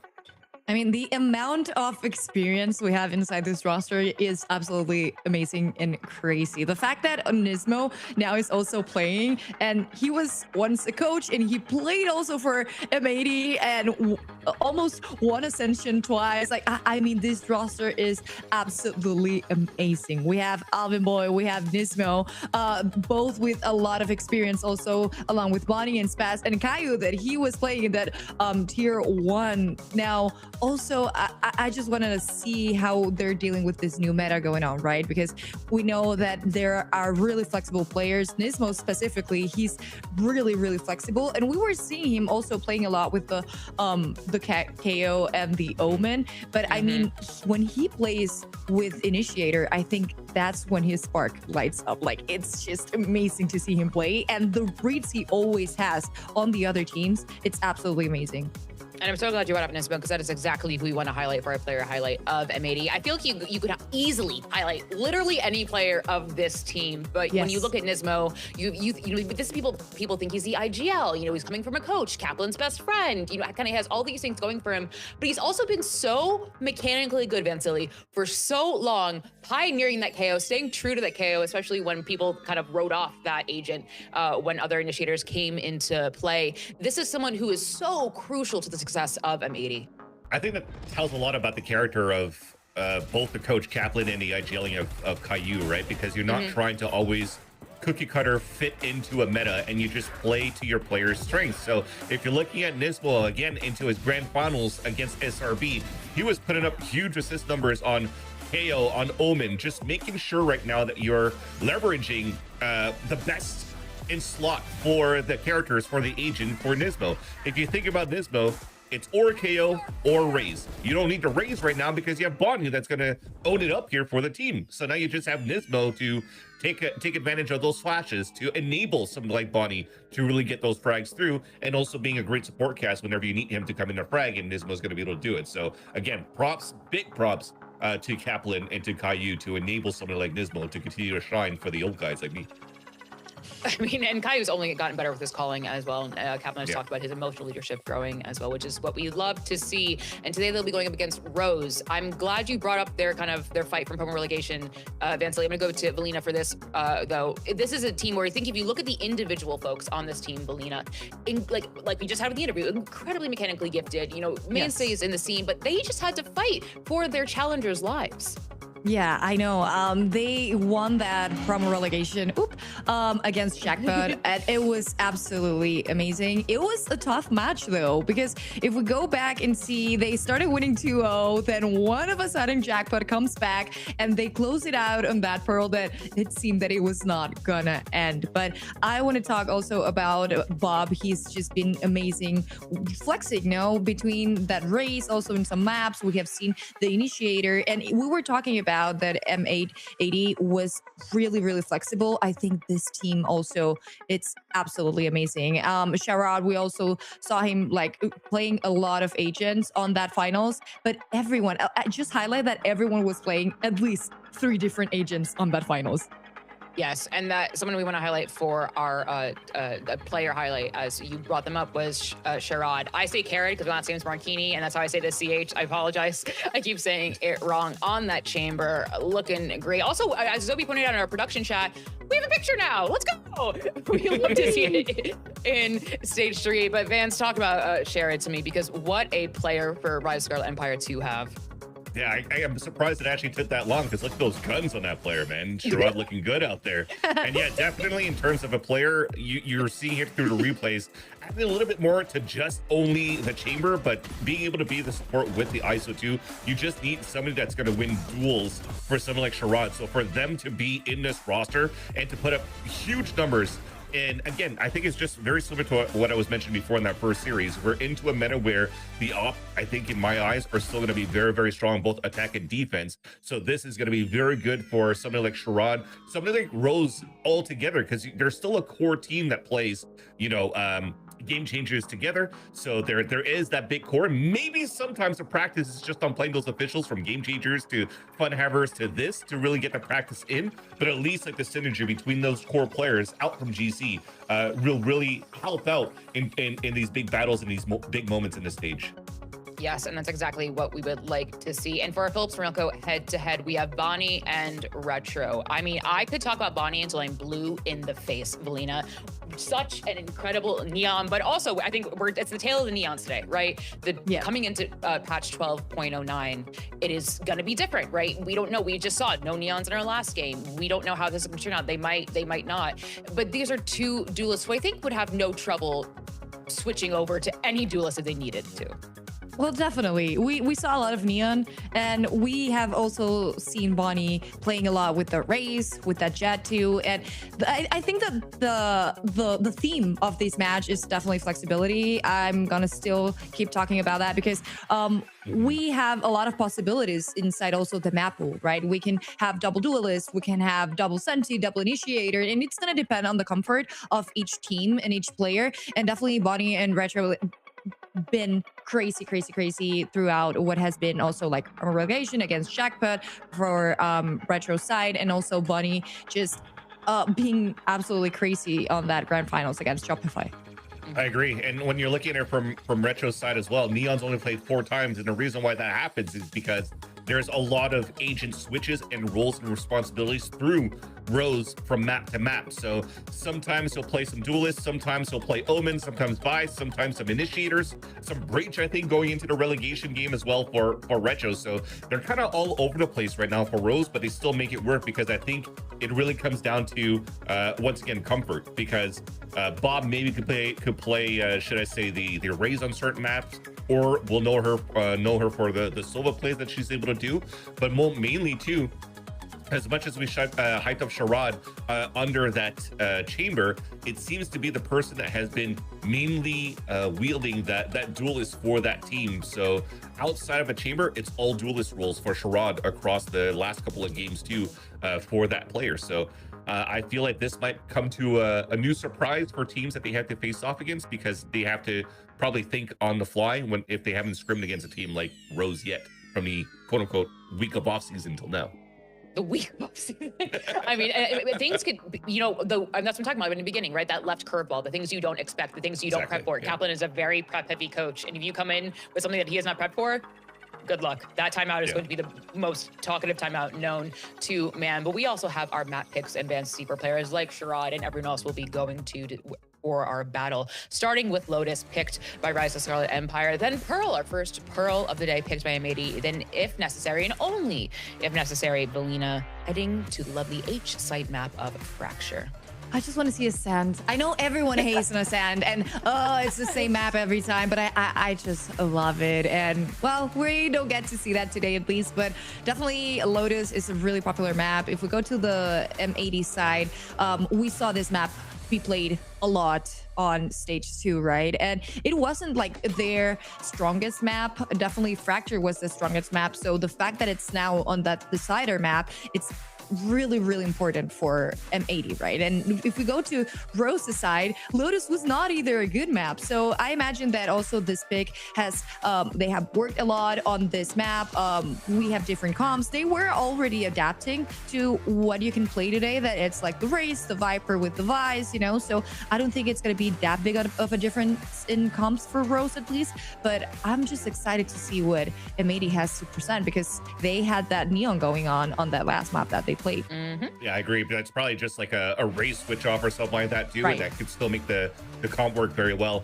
I think the reason why we're not seeing Ascent in M80 is also banning it, because if you're thinking about it, Ascent back in the day used to be such a strong KO map, right? But because you have so many different agents now, from like Euro TPs to Neon rushes to whatever new agents has come out since then, you probably have to rework your timings with the KO flashes if you want to keep Nismo on that agent as well. So maybe just keep it going on that side too for the side of M80 to keep cooking. And that is, I'm confident about this one. I'm confident about this one this time. You're 100% confident? Probably 100 and no, you know what? I'm not going to say more because I don't want to discredit Rose either, but I'm fairly confident about it for sure. I would also like to preemptively apologize to M80 if and when we have cursed you. That's on us completely. That is completely on us. We will take the onus on us. But I mean, I do think Lena coming in here, like, I'll take it. Don't worry, Marco. It's on me. But I think when you're looking here, exactly what we're looking for, right? The agent comps. We want to see where this is going. What? Wow. Oh, I'm gonna go to you, Valina, because we have a very similar reaction right away with this agent select. I don't know what's going on. I've never seen a Clove. I've seen Mix in this map, but okay, the fact that you're taking out Viper and joining with Clove in this map, it's absolutely crazy. You have the fact that you can play almost more aggro and farm that ult, so you can like have those plays also with the ult and maybe bait it out, but it doesn't replace the Viper at all. I'm just a little bit, I don't know. It doesn't convince me at all. Yeah, I think at the end of the day, you're just trying to use agents that are still broken in terms of mobility, right? So you're going to count on a lot of aim, and hopefully Tim is going to be on one today, because as soon as you get the pick and you get the pick me up, literally, then it allows for you to get that speed boost to really come through. Yes. And I think that's also why, as you were mentioning, Valina, we saw a little bit of mix as well, because you're actually adding a little bit of weird ways to get duels that could off-put your opponents. And you're hoping that that could potentially be a win con here for Rose. Well, folks, M80 are our current champions, but Rise with Scarlet Empire, listen to that name. They could rise and play Spoil Sport. I'm gonna send over to your casters, Gompers and Zobi. Friends, take it away. We're getting a bit colorful here in terms of what the compositions are looking like for Rose. Zobi, this is a big change. I think it's a little risky, you know, playing against a team that, first of all, won grand finals in stage 2 versus a promo relegation team, right? So this is a bit scary. Hey, I mean, the desk said it. How do you prep against this team, right? They've gone through such experimentation and so many role changes throughout their promo relegation. They look transformed almost. And that experimentation has not stopped when it comes to Lotus. Sherrod switching from the Chamber to the Raze, now on the Omen for this creative double controller. I am fully capable that I could see Tim pop off on the Clove, but I'm still wary about how Sherrod has departed from their signature Chamber so much in recent matches. And I still don't know the reason behind it. And that's what's been gnawing at me, Gompers, that I want to know. Yes, I know. And I completely get you. I feel like it's exciting too to kind of be in that state of not knowing. I don't know. That's what makes it so exciting to be within Challengers. But I don't know how this round is going to go. It could go completely M80 sided. It could go completely Rose sided. So I guess we're going to have to wait and see. It does seem like big work up here coming through from Rose. Quite different, actually. They're getting a bit aggressive. Do I like it? I think I do. This is beautiful. Information already given away, right? You do have at least the paranoia to try to make some space, but M80, they respond quicker than ever. If anything, reaction time completely there. Oh, Sherrod trying to get out, but out of bullets, out of luck, and out of time on this lifetime. It's all down to Retro. And on the Vice, the shameful Senti rotates over from the C site. Oh, there was a world. But unfortunately gets stripped away. At least it's Caillou to be the one to shut them down, not the previous teammates between Alvin and Bonnie. But all in all, pistol goes M80's way. I did like the confidence though. That's gonna have to be something that Rose keeps up here a lot. Gompers for sure. And I liked the balance between Sherrod trying to get away there. Maybe they'll be breaking that a little bit earlier on to have that safe kind of refuge to fall back from the A fight. But all in all, we'll see if they keep that up. Yeah, I don't think they were expecting such a fast response rate, honestly, from M80 there. I think Nismo definitely thinking on their feet with the paranoia, which honestly led them to being able to win that the way that they did for M80. That's really just like a very unlucky round. Well, Alvin, you see them on bullet pretty consistently. And it's the low-risk weapon. I will say, guys, again, this is the only GC core here, so the GC Sheriff power has got to be strong with the Scarlet Empire right now as well. On this eco attempt, and Matey, slow, methodical, don't want to be fighting into a stack, and that's where the double controller's super nice in terms of these smoke cycles. And you think the Clove is so close too, Gompers, because of that decreased radius, when in reality that it's a C stack, so yeah. Press the M80 with the hard commit here, and they might even be going a bit closer to the stack, B side, rotate, imminent.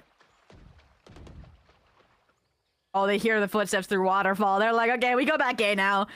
Ah, if Rose hadn't revealed their cards, Gompers. Could have been. Man, yeah. Loud noise. It's unfortunate, but for M80, I think what kind of is weird is Alvin lurking. I mean, I know this is going to work out to the best of their ability. All that really takes is kind of like a calm, hey, I got this, guys. I'm going to be able to take care of this. Bonnie now actually responding pretty quickly as well. But with that being said, a bit too late, though, to that rotation. I'm afraid that it's going to take too much time, and it doesn't. Alvin, perfect timing coming down, and now a potential third to really close things out. Retro not going to allow that to happen, but a 1v3, you know, you're stuck in a really bad spot here. Yeah, I agree. Alvin was about to miss the timing, and then Isma says, wait, I got you. Paranoia into heaven, stops them in their tracks, and sets up that little double backstab, which will be nice. Moving forward here. Still not too many ultimates to write home about just yet. That could be coming in clutch for the bonus, perhaps, unless they like hard default and get Bonnie up to that showstopper. But yeah, this is going to be consistently what Rose have to keep track of. And again, it's that mindfulness as well of like, oh, what information are we giving and where? Because they so would have had a refloat opportunity on B, right? And they would have played right into their hands, but Alvin heard all of it. So now at the buy, going back to confident style, a main take. Huge reveal.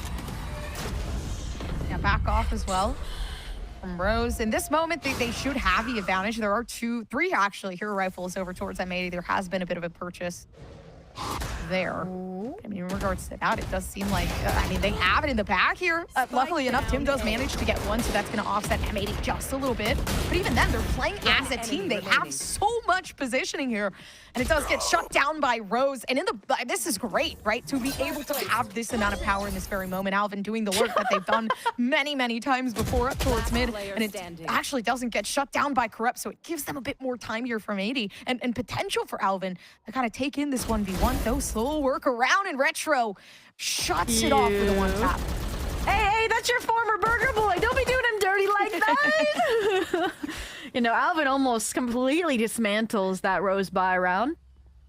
And I agree, at Rose were looking good, right? They were using a lot of util to keep them at bay, and the response of util they drew out from at 82, again, cycling those one-ways kept them at bay. The team fights and Shirah with that two-piece, I thought it was going to be a lot cleaner from the get-go, but now you can see the repercussions, right? Bulldog, light shield, maybe Bob not even having a weapon coming into this. It's a bit difficult. That's where Bonnie's coming in with the Outlaw to try and further drive that point home. I will say, too, a bit scary how many players they lost in that last round, but and I digress. Rose, they managed to take a round in. This could be the potential second. A bit slower, though, coming through from M80. Of course, I mean, lurking mid is Alvin. Always. I kind of want to see Rose start recognizing that and try to punish Alvin on their lonesome. We can kind of the M80 starts if they have to put an additional player to help Alvin get into these positions, and we'll say it, Alvin gets one, and that's also the Still Garden online, plus this Showstopper, which might already invest in Bonnie can't enter with an Outlaw, so we'll have to see what happens between Tim and Retro here on C-Site. There's just already so much information given away. They know it's not A. I mean, I'm sure they know that there's going to be a pretty huge execution coming up towards B with the shots and now amount of utility could potentially be coming forth. Here's the entry. Big explosion. This is good. Bonnie tries to clear out the angle, but it's difficult. The flash leads Rose to taking advantage of the angles, if anything, and they can't do anything about it. That was such good positioning of util. Yeah, the Satchel's got the height, but not the distance there on the entry. Not quite sure if the timing from Retro on the Arcros played a factor or not, but all in all, yeah, that's what happens when the Showstopper can't find an entry, when the timing there is a bit mismatched. And that's what goes back to, I think, something the desk highlighted in our last Lotus match, where you need this Raze, you need this Omen to be perfectly coordinated on these seat ticks, or a Vice like we just saw Retro do can absolutely pop off on these anchors. So I'm maybe saying, all right, guys, if this is an early Swiss stage, let's iron out the kinks, things that are going wrong. We're running it backseat with our full stingers and pistols. And, oh, Tim says no. But now a slight run up. M80, they've kind of lost it out before because of the flash. I'm wondering what precautions they're going to have this time around. Of course, Paranoia, Nismo, blindly TP's inside. With the Paranoia, really they expected Retro not to get hit by it, but again, the side anchors are anchoring. Wow. Wow, a flawless round for Rose. And again, you don't expect it, Clove, to be that potent on an anchor, right? You typically see the Viper and the Vice together, and those are crazy combos. And yeah, not the case here. Rose, early lead against your Stage 2 champions here. And then you start going C, Gompers. What do we think? Whoa, I just don't think I was expecting this at all. It feels like total domination off Rose. I mean, off the rip, they're completely shutting everyone down. But I agree. I think C's dangerous. Retro has shown that they are, first of all, on top of it today. And second of all, util-wise, just impossible to get past. Oh, we're going back to C. Bob has the op. And she went for a lighter investment the first few rounds to get this healthy credit line. Talk about Alvin, and again, trying to set down these solo lurks. It's been done. Interesting how repetitive M80 is right now. It feels like it's the same thing every single round, hoping maybe the aim can kind of change the pace of play with things. Of course, that has actually seeming like that's exactly what's going to happen. So the C site open for the first time in forever. It's like, why fix or change what isn't broken, right? That's kind of what just happened with Rose, right? Operator comes online, he wished it stayed A because the C side anchors from the Vice was great. And they didn't want maybe M80 to get those multiple reps against the same setup to find that solution perhaps, but now they're playing a numbers disadvantage on the retake. Yeah, kind of a big commitment here going through for M80. They're going to have to make sure they keep this site, but there is an ultimate there, so readily available for Corrupt. Not sure, not sure if they're going to actually try to apply that one, though. They do have so much util, though, for information. They're not applying it. And, I mean, Bonnie just finishing it off with a great ace to kind of keep things clear. That was a stable ace, right? Not too flashy, but gets the job done one step at a time, right? I think the craziest shot was Bob satcheling back into main and trying to keep that operator online, but yeah, all in all, huge round. And when we talked about high impact raised players in our first series, and definitely putting their name on the board in that accord. I kind of do wish we got the Nightfall out, though. I think there was completely a world because we, as your omniscient caster, saw that 3 were stacked up in that bend and backside position, and it could have been huge for setting up that double swing, but bygones, it could have been. So we have to go next into this A-side brawl.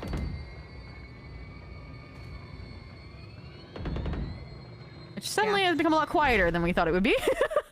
Yeah, I was expecting some sort of explosivity, but I guess M80, they have been a bit slower. You know, especially over towards the B takes. So A site slower as well. Well, to be fair too, Rose has also shown that they're pretty aggressive up towards A. Not afraid to invest util into this re-engagement, into these fights, and it comes after Corrupt has already found the opener. Showstopper, that's the showstopper.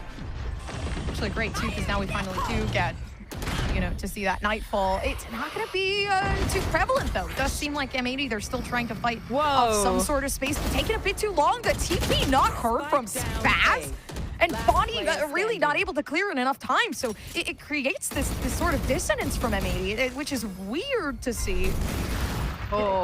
Slightly uncoordinated. Now Alvin, I mean, really just left alone with that mid lurk that they always do. I don't like the repetition I'm seeing Zobi. 30 seconds left. Yeah, they finally depart from C, head towards A, but even that fight does not go their way. I think it just further proved the point that without hesitation on these ult investments, Rose can come out on top, right? Corrupt gets the opener, immediately reinvests that Nightfall into holding that A main space, and the fights that follow, I mean, Sherrod here. I think Sherrod went for this brazen TP because they thought they were still deafened, perhaps, but hard to call for sure. Either way, gets the kill off of it and secures the round instead, so huge successes right now. Reminder, this is Rose's pick as well. So up 4-3 here is a great omen for what could be to come.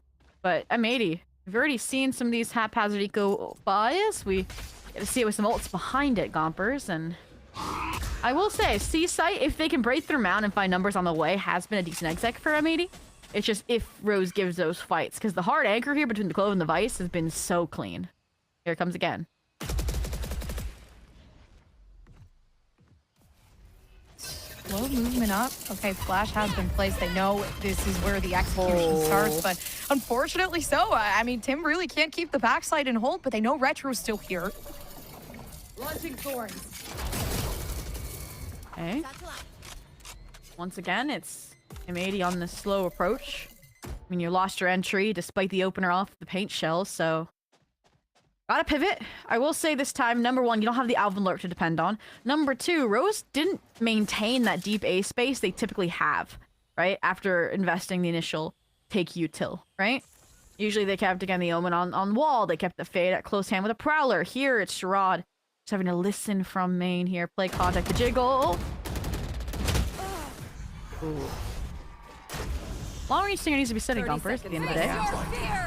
Okay, Paranoia, but not really doing too much here. It's so difficult because it feels like everything is so scattered. There isn't, you know, too much synergy really happening, I will say. Sherrod kind of left alone by their Lonesome trying to fight off Nismo.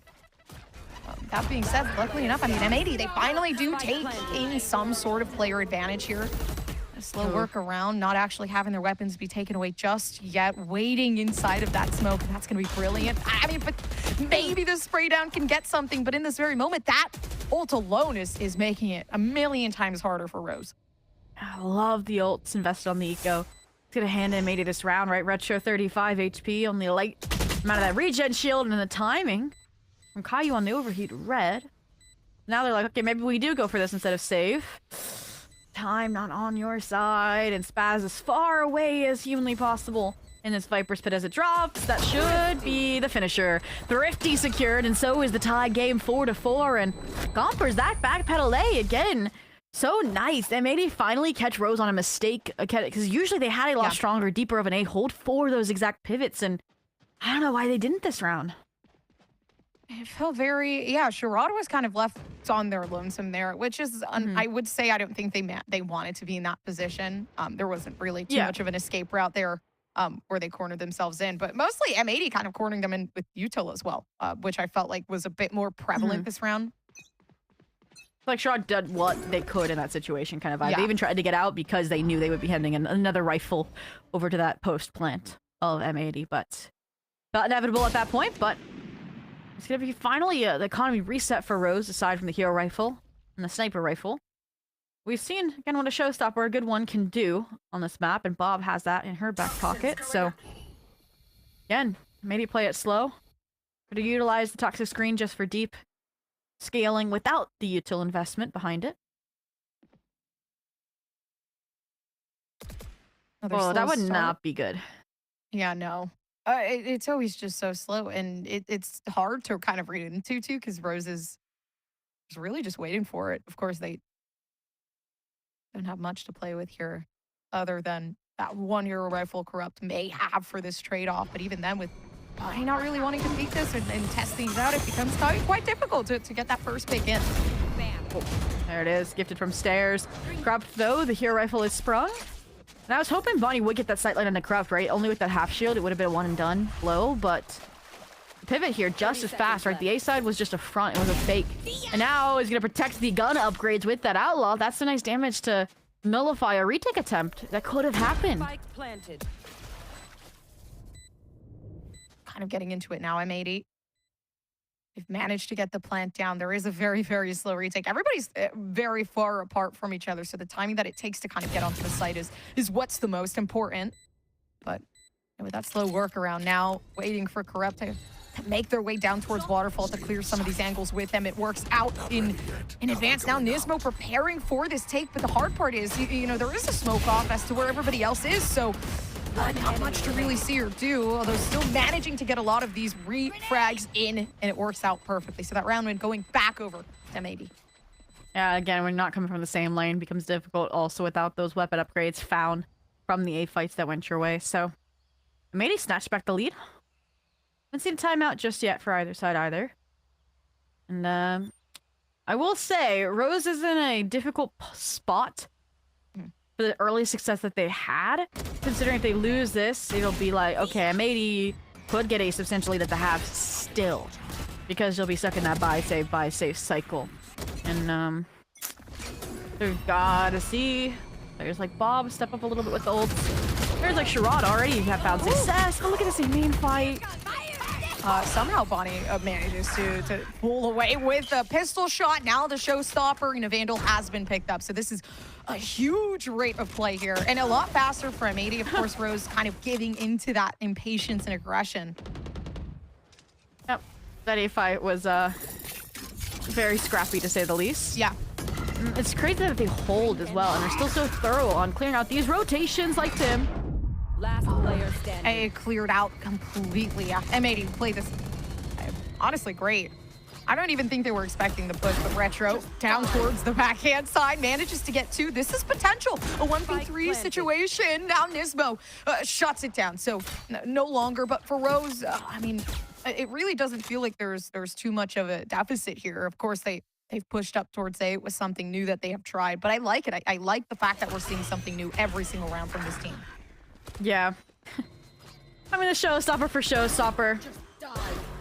Pretty difficult. And you look at like, okay, typically like a 2v4 unwinnable, maybe there's like a kill or two that goes the way of Rose, but it's amazing taking that extra caution against slow down, wait, and still utilize the util they had less, since they kind of just walked into the Rose fight. They didn't necessarily like have to utilize too much of that util to get that ace space, and that was a big difference maker in my mind. But for now, it's fast. Okay, what is entailing this A fight on this eco round for Rose? And now that they know, it should be, yep, see, pretty easy for the take. And, Rose, what do you got for the retake, I guess? Not much. Unfortunately, not much. There's... but I guess more so Retro could try to, you know, funnel out some angles with Molly's intact. But all in all, M80, it's just, economy's looking great. They still do have 3 ultimates on the board. Worst comes to worst case scenario. At this point, potential pop flash, and Nismo's readily prepared for that to happen. Already moving in too. Bonnie's shutting down the push, so time of the essence here. That becomes a lot harder for Rose to slowly work themselves in, especially with Nismo watching this. There isn't a lot of refrag though. Backed off is everybody else in M80. They are just wasting the time of Rose. And it really, you just gotta kind of count your losses here. I mean, it was already Nico, so nothing really to save on the Rose side. Trying to make a few players from M80 fall to the spike, and we'll catch one on the tail end of it for Alvin, but that is M80. Nice turnaround. The guaranteed numbers on the half. Playing like the grand finalist champions as expected now. Reaching that peak form, and it's where Rose, they were doing well when they forced a lot of that util out from M80 early on. And now when they're investing super heavy, it's like M80 are just declining the engagement and then utilizing that util in this super late run like we saw. Funneling it on halls, not letting them get that position, just cutting away at the timer that's already slim in a post-plant situation. So all in all, that makes it difficult to get these rounds on the board. And I will say, a 7-5, respectable against the champs. And so it is going to have to be that kind of full A-side retake, unless Retro has something to say about it on the anchor. No, not just yet. Waiting for everybody else to slowly move themselves in. I do like the usage of the util to kind of funnel these players in, maybe take that isolation fight, but damage not really doing too much. And Rose slowly working themselves into the site to try to get that plant down. They're playing the post-plant game. They don't really have too much to really follow up with it other than Bob. But even then, Bob has to stay alive, right? Slowly taking fights, which is very, very risky for the state that they're in right now, but knowing they need it. Trying to get these players down. Beautiful paint shell to really follow it up as well. Now the smoke comes down. Yep, leaving Spaz in a very, very good spot and a shutdown immediately from M80. 8-4 half after we were 4-4 at one point, right? Those 5 in a row from M80 to cap off the half after we saw some colorfulness in those rose petals, the Scarlet Empire, but yeah, I don't even know where to attribute really like the stabilization for M80. I don't think it's anything Rose necessarily was doing poorly. It was just maybe like not as strong stability, and M80 finally were like, okay, let's not just hit C round after round into this double anchor that Tim and Retro were sporting super well. I think A's definitely been, I don't know. A seemed like it was kind of the best bet. I am happy we're switching sides. I really don't think it served Rose well. They were very aggressive on the defense. It felt like they were almost itching for some sort of control over what they could do instead of reaction. Mm-hmm. Well, maybe they can harness that aggression here on the attack. And kind of that double entry between Bob and Tim at this point, but Bob's been having a rough game herself. Want to see her get online, because honestly, say it, the Raze has been one of my favorite roles for hers across the year. I've been asking her to be on the duelist more over just the Sova, and here we go. She tripped the wall first. My concern is, I mean, Bonnie's just playing games on his phone, like the stack is here and ready, like They're like, guys, just exec. We're waiting for you at this point. They have crossplay potential. They're coming through from Nismo. Oh, and I love the flash, but taking out a bit too early for Alvin. And that's so bad. It leads to them losing out on so many of these fights when it could have honestly gone the other way. I don't expect Unfortunate Bonnie. timing. Yeah, but they're going to have to just get the plant down. I don't think Bonnie can get more than, I mean, a potential. Actually, no, it's working out. Isolating the fights. Now the paint shell to kind of wait for that rotation to come through. Spaz and Bonnie looking very, very good right now. You talked about Bob and the importance and how good they play on this race. I'm kind of looking forward to seeing what they can do here. And fortunately enough, not too much here. So pistol round 1 out for M80. Yeah, and I can see why Bonnie was scrolling the timeline on his phone there in Tree, to say the least. Just activates business mode when needed, right? It's like when the boss is looking over at your cubicle, you close the games and get back to business. That's exactly what happened after Alvin fell. It's like they didn't expect numbers behind the Vice setup there, so again, playing a different, separate from expectations. And it's criminal that Han also did not see Bonnie on the tail end of that, but it sets this up perfectly in that util management. And Spaz somehow getting the double after being 6 HP too. It's just like everything lined up for a perfect round. And if that pistol round lost, Rose doesn't just want to accept it. Stingers come out, B site full focus point. Ooh. Spaz is not playing around, it seems. Okay, TP comes in, Spaz is ready for it. And the wall proving to be weirdly placed for this team. I don't think they were expecting something like that. But even then, it's really just not an easy round to win, especially against M80. Tim, luckily enough, actually getting a 2K. But then a 1v3 peek off, not good. So 10-4 Zobi, that is very, very scary if you're Rose. But I see the potential, right? We saw those 4 rounds that they won. We saw how strong they were as a unit. It felt like they were, honestly, they're really just getting shut down by util here. Yeah, just fighting into, again, Vice util stacked on top of a Viper util, and at that point it circles back to what we mentioned, them being a touch too aggressive. They don't have the answers before they dive on in. I feel like that's been a perpetual issue for Rose, even in the promo rally games that got to cast over. And something I do want to see get fixed is, again, that bit of depth, I feel like, is missing a bit. But M80, at this point, they know when to flip the switch between serious and having fun, and that they bring into this round as well. Ooh. Not looking very classy right now on Nismo's side, but that's okay. I mean, they're kind of chill right now, right? They won out the pistol rounds. They have enough weapons to really care about themselves. Alvin actually securing 1 off Bob. So all in all, it makes things a bit harder for Rose, yeah. They can't even call that one a util. Just hit a smoke. Having a low HP here, if they can fragment Spaz off from this backside engagement, could serve well. Actually serving great. Okay, big follow-ups. Super simple round to do.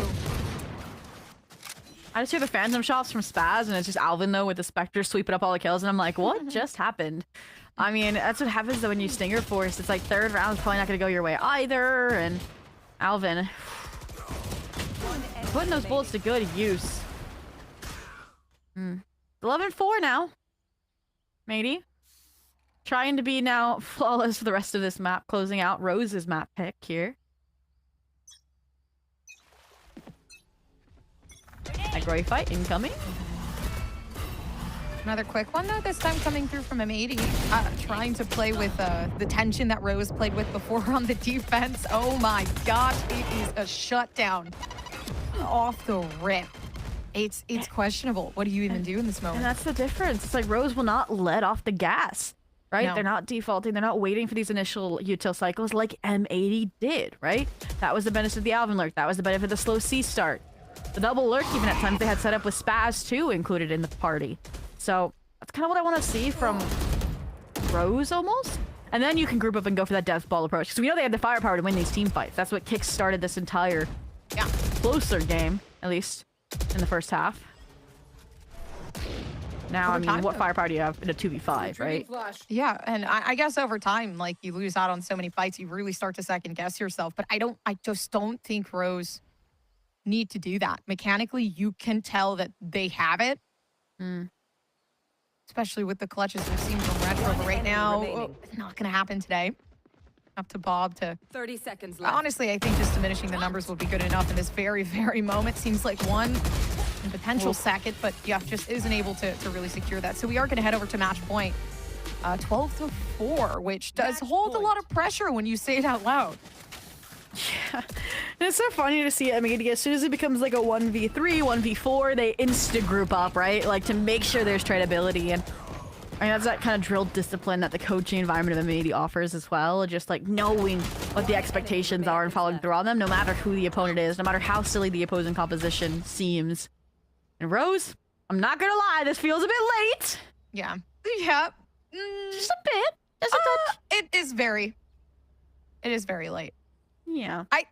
I mean, what do you know how to fix? I will give them some reason. Like it was the defense, you know, you had just switched sides, waiting to get your weapons back, but not having a solidified game plan does suck. We'll say, this is a team that I could see if they get one round, they're able to snowball it, right? A little bit, at least for a few more. And so my hope here is that they're coming up with a very concrete plan, a slower plan, right? Default, wait for this util, get either Corrupt or Tim an orb, and make an exec off of that, right? We've yet to see them even release challenge. I feel like the Seaside Anchors, like fully. We saw the one round, but it was to get a broken buy up against Alvin. And I want to see them make a go at it again with ults. But that's where you also see Bonnie, right? With the showstopper, Spaz with the pit, and you get a little concerned. Our farming could honestly be a pretty good workaround. I agree with that. I think Corrupt definitely needs it.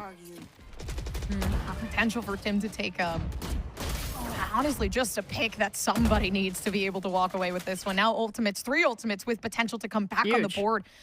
If they can at least get some sort of execution here, though, Bonnie really shutting it down, and they will never lose a fight. It is impossible for them to be in a position where they cannot win. And a potential win now coming through from M80, especially now as they diminish the players in seconds. It is done. M80, our victors, our grand final victors of last year, are now coming into their first map and winning this out. So this is very, very good performance coming through right now. I mean, Bonnie's body shooting between kills, like that.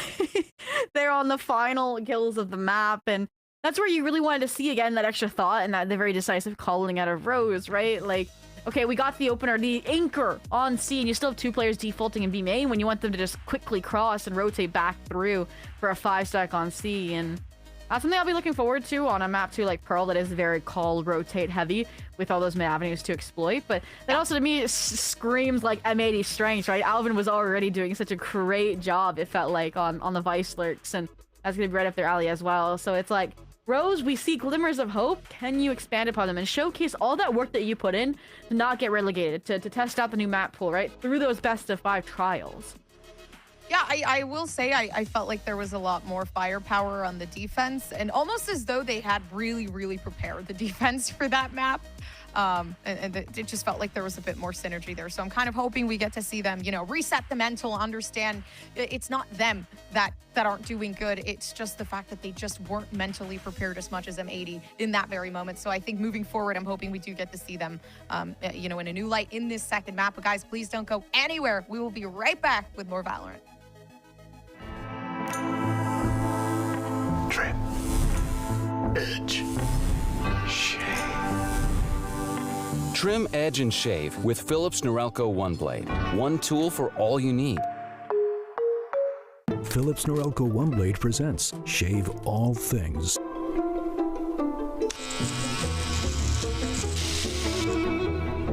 Your style made simple with Philips Norelco One Blade 360.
that has been massive in these D1 rounds. And now Foreign taking the high ground. Nobody's expecting it. Give it all to him.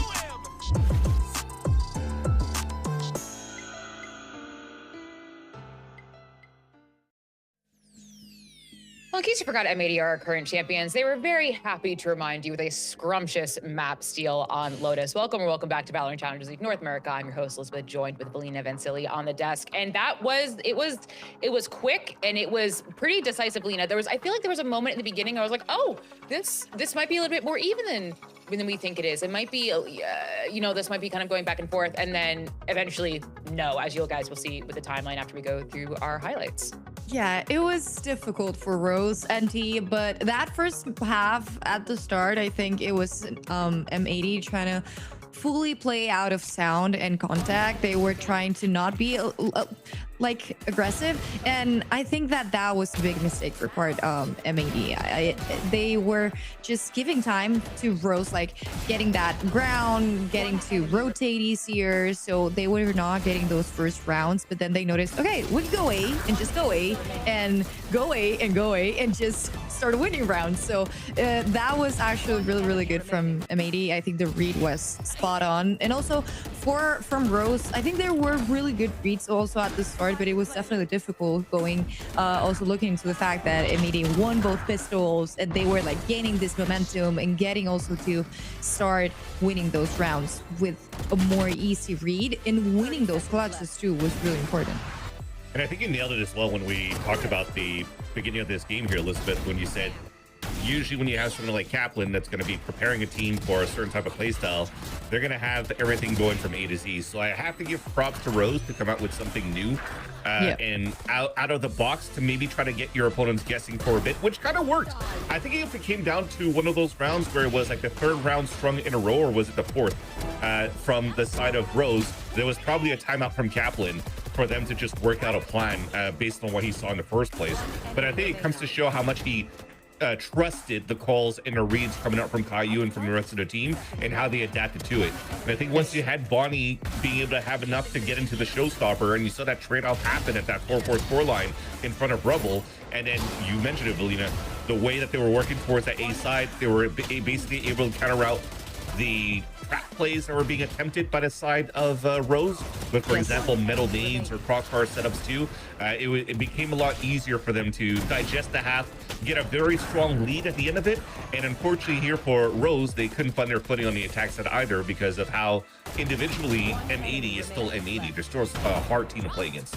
Definitely. And you also mentioned about Rubble. I think that I'm so happy also that we're going back to default fight Rubble, because that was something that was not happening a lot in our last meta, right? Like we were not having a lot of fights, even though we had double duelists usually, it was not that common, but both of the teams were really fighting. And I think also our casters mentioned that it was a lot of utility gaining ground for M80, and I think that they perfected the fact that they could do the micro plays with the pull and the nade. They were every time doing that, and not only with the nade, also with the Viper's Venom and everything. They were communicating every round what were they doing with their utility, and I think that missed by my part for like Bros. They had also the vulnerable from Clove, they had the nade from the Race, and they were not combing that utility, and that was also the fact that they could not stop M80 towards the second part of the first half.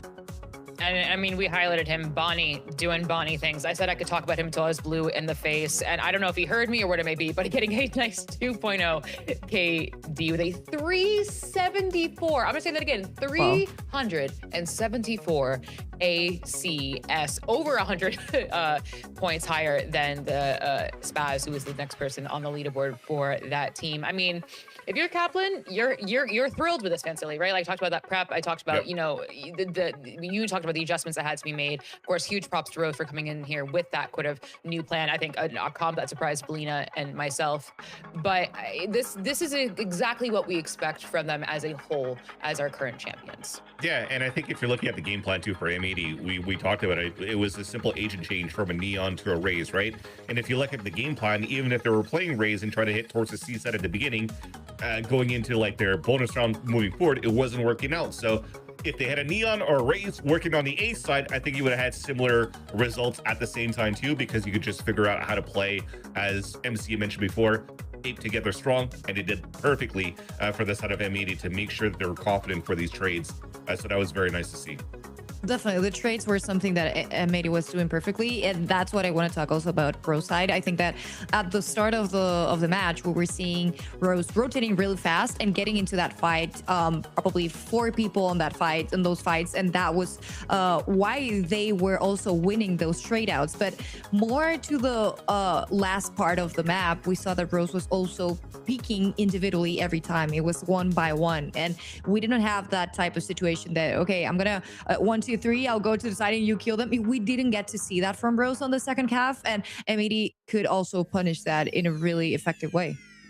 And that is something that exactly what we want to see from this team moving on. It's kind of like we never left off, right? I think Vitali joked about that week-long off season, and with the way M80 were playing, it definitely does feel like that. And again, Rose, that was their map pick, which is not great for them, but they will be going to Pearl next, which is M80's. Still not great. Map. Not great, still not great. If we're being really, really honest, it's still not great. The M80 Pearl, I feel like, you know, there's death taxes in the M80 Pearl, Van Silly, because this is a map that is so good for them. And you can tell they're very, very comfortable in it, and that's exactly why they picked it. Agreed. And I think when you're going into it as well, even if it's M80's map pick, the Neon, I don't think necessarily would be a huge switch off because that agent is still very good. I'm still thinking about, okay, if we're gonna keep KO on this map on Nismo, and we're still keeping a Neon that's quote unquote nerfed. If I'm thinking of the early days, for example, Xset with Def, when they were trying to use a Neon too, it wasn't a Neon that was like jumping around broken as she was still broken back then, but nobody was using her like they were using it for Nongshim, right? So pulling up the lane, running it down, and flashing her for back holes is something very simple to do, and that can continue on in that style where you don't need to like jump around as much. I think how you could adjust to play against that, though, is try to challenge between the lanes a little bit more on the defensive side, which is hopefully another adjustments here that M80 covers up for those gaps. And I think the perfect agent also to that is definitely Phoenix. We have seen Phoenix be played a lot in Tier 1. Although the teams were playing it with Neon, I think it's really, really capable of just being an only duelist. And also, like, for example, you have M80 playing with the KO. KO is really, really strong also for this map. And also, usually it's a map that you can play with double controller. And the fact that you can have also the flash in hands of the KO or the Phoenix to break those walls and take fights, it's really, really good and could be really good for both of the teams too. And we also highlighted him before, and guess who's one of the best KOs in the world, period, point blank, and it is Nismo on M80. Yeah. Oh, I remember, I remember Nismo saying also that Bati's KO was probably the best. Oh, yeah. So. Oh, that's true. Bati does have a very good KO. Bati, if you're watching this, very what are we going to do about that? Who's the best one? Oh, okay. Well, we're going to find out right now because, well, we're not right now. We're going to take a little bit. Our next map will be Pearl. Again, this is M80's map pick. They'll be starting on the defensive side, I believe, if my memory serves me correctly. And my cat, please unmute that, Gemma. Thank you so much. We love broadcasting from Gemma. No, Gemma. I know you're excited for the match, but you have to behave. Wait, we're broadcasting from Gemma? What? Gemma's playing? Yeah, Gemma's also playing. Gemma's in the game. You have to find KO, but on it, no surprise here with that Nismo KO. But look at that Phoenix you talked about that you were looking for right on the side of Rise of the Scarlet Empire. And we also have Neon. I'm in shock. I know that it's still not 100% nerf. You can actually play it, and how you said bans for the rotation is actually really, really good. Also taking consideration that Pearl is actually a big map for rotations too. Yeah, and Alvin switching out as well from a Vito onto a Chamber, so I'm expecting this Alvin versus Sherrod, which is going to be awesome in terms of that beeline battle and control from those two players. But that's going to be a super important change from both ends as well. We talked about how the long range battles is going to be super important with the Neon supposed to be changes coming through, right? Neon's going to be a little bit more easy to hit with the nerfs coming through, which is going to be bolting down the beeline as well. So I like this change from these two players. Well, folks, let's get to it. The second map could be a very, very clean 2-0 from M80, or Rise of the Scarlet Empire could play Spoil Sport. I'm going to send over to your casters, Gompers and Zobi. Friends, take it away. We have great news, guys. Finally, we're seeing Gerard on Chamber. It is back, baby, and I love it. It's looking really good, Zoe. Oh my gosh, we might be saved, guys. Again, the last 3 times Rise played Pearl, they tried different compositions where they even moved Sherrod off the Chamber onto the Phoenix, which we saw in that promo rally game. And this feels like the culmination of like all of those attempts coming into like maybe the best form of what they could put together. And considering this is M80's pick as well, I think it's fun that it is such a rep day, such a experimented map upon for Rise of the Scarlet Empire. I am not sure how I feel about the Bob Neon. I'm gonna need some convincing, especially after the slow start that we saw over on Lotus. But we saw Sherrod aim it on the Omen, trying to insert themselves into fights already, and this is just going to complement it. On the attack, it being Lurk side, I kind of wish Rose was starting on the defense in that regard, but all in all, I'm excited to see what the double duelist is also able to accomplish. Bob Neon, I will say, is an interesting choice since we haven't seen Bob play Neon in a while. So this being brought out, I'm thinking maybe there is a bit more confidence potentially on the Neon pick here. I'm sure they're trying to really just allow Bob to flourish a bit more. But as we start, this is exciting, right? We talked briefly about the Sherrod Chamber, Sherrod being alone on the B side, and now, of course, 2 players here, Bonnie and Nismo kind of just waiting alongside. But not Bonnie. Yeah, Bonnie and Nismo. So it seems like one gets taken down. Sherrod gonna make that first-hand pick. Now the second, so Nismo fighting back very, very aggressively, and somehow, I mean, managing to take it all. So the headshot's really connecting here from 80. Nismo's like, I gotta put money where the mouth is for the desk, right? Saying that I'm a great KO. Beautiful A main take, spike down. Retro now trying to go for the pickup. But again, is alone because they're trying to draw noise. Look at Tim's positioning. Oh, the timing from Spaz. No. They have everything they could ever want right now, right? The spike has been placed down. Caillou, of course, now taking out Tim, and it's up to Retro to really take this one home. I do think they could get a couple here. We've seen some crazy shots come through for Retro. Yup, time and time again. Now potentially looking for another one. Of course, information could be hollowed out. Too. Yeah, unfortunate. But big shutdown, although Rose, you know, they've made some numbers. Yeah, it's kind of a similar fashion where it's like a very aggressive fight early on, and M80 still waltz away with the pistol. So it was Rose, though. Got off to an early start once the rifles got in hand. So as long as they don't go for a silly force up here, I'm excited to see what they'll be able to achieve. But we also look back to their attack half over on Lotus, and that's where they had the most difficulties, right? Despite going blow for blow with M80 in the first blood department, it was once they got those first bloods, they didn't convert towards the objective fast enough. They didn't get that conversion, that spike plant down even once. So again, a map that feels like it's so eccentric. We'll see how they do. Over the eco. Let's get a little silly in mid. Ooh, actually very, very silly, it seems. And the shots just keep connecting. Now a second-hand stun. Kind of coming through there. But with 20 health left, and kind of shutting down this angle. They're waiting for that rotation to come over. I don't think Spaz is going to move up a bit far. Oh, yeah, they've activated, like, safety protocols. Like, let's not lose any weapons, hunting down these remaining rose petals, so... Yeah, they also got, obviously, Caillou on the flanks, so that should keep them pretty encapsulated, keep them tracked, right? Trademark art, too, so... Yeah. They got everything covered, and when they dive back in, it's the flash exit. And clean sweep for M80, only losing Bonnie in the process, but you juggle the weapons, and no harm, no foul. No, but a lot of foul in winning those pistol rounds, especially with the repetition we've seen so far from M80.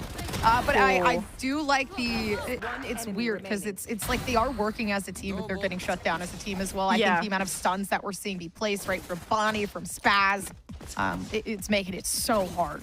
Oh yeah, that Ashrita was so, like, instrumental, right? The stun into the Gravwell, right? To kind of, like you mentioned, splinter those team fights Rose are trying to go for, but better weapons in the weak side just from the solo Astra. Spaz already out of stinger bullets, has to fall back at least a minimum for the reload, and that should be the opportunity to go. Retro Prowler should activate Bob scaling alongside Tim.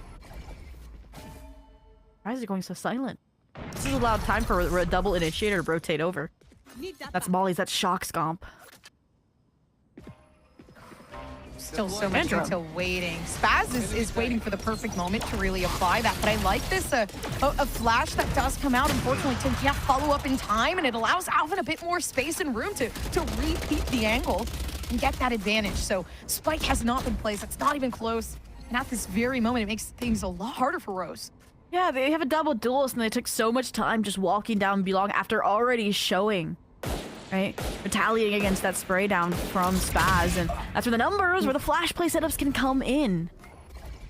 Right there. Yeah, 1-for-1 trade-off. That's actually not that bad. Caillou, of course, they've been downed, but they kind of diminished those numbers there. And they actually took out a pretty big number at that with Sherrod being taken down, but it makes it even harder. They peaked the angle. Somehow a 3-0 comes about to be. And M80, they are looking so incredibly dominant, Sobi. Again, there was one person there, Gompers, at barrier drop, right? Rose had the right pre-round call, the weak side. And just because they take so long to rotate over, you have first double initiator from spawn side, then you have Alan with the operator come in through street, and suddenly you're hitting into a stack site on your buy round, up against that M80 eco. And we know M80 are a cohesive dogpiling team, right?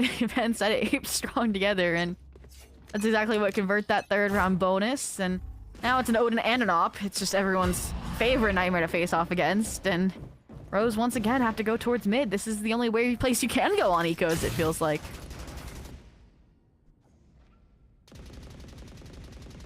Actually waiting for at least some sort of indicator. It does seem like they know one is there. I would not repeat the angle. I think Bonnie knows that, but unfortunately so does seem like they get shut down.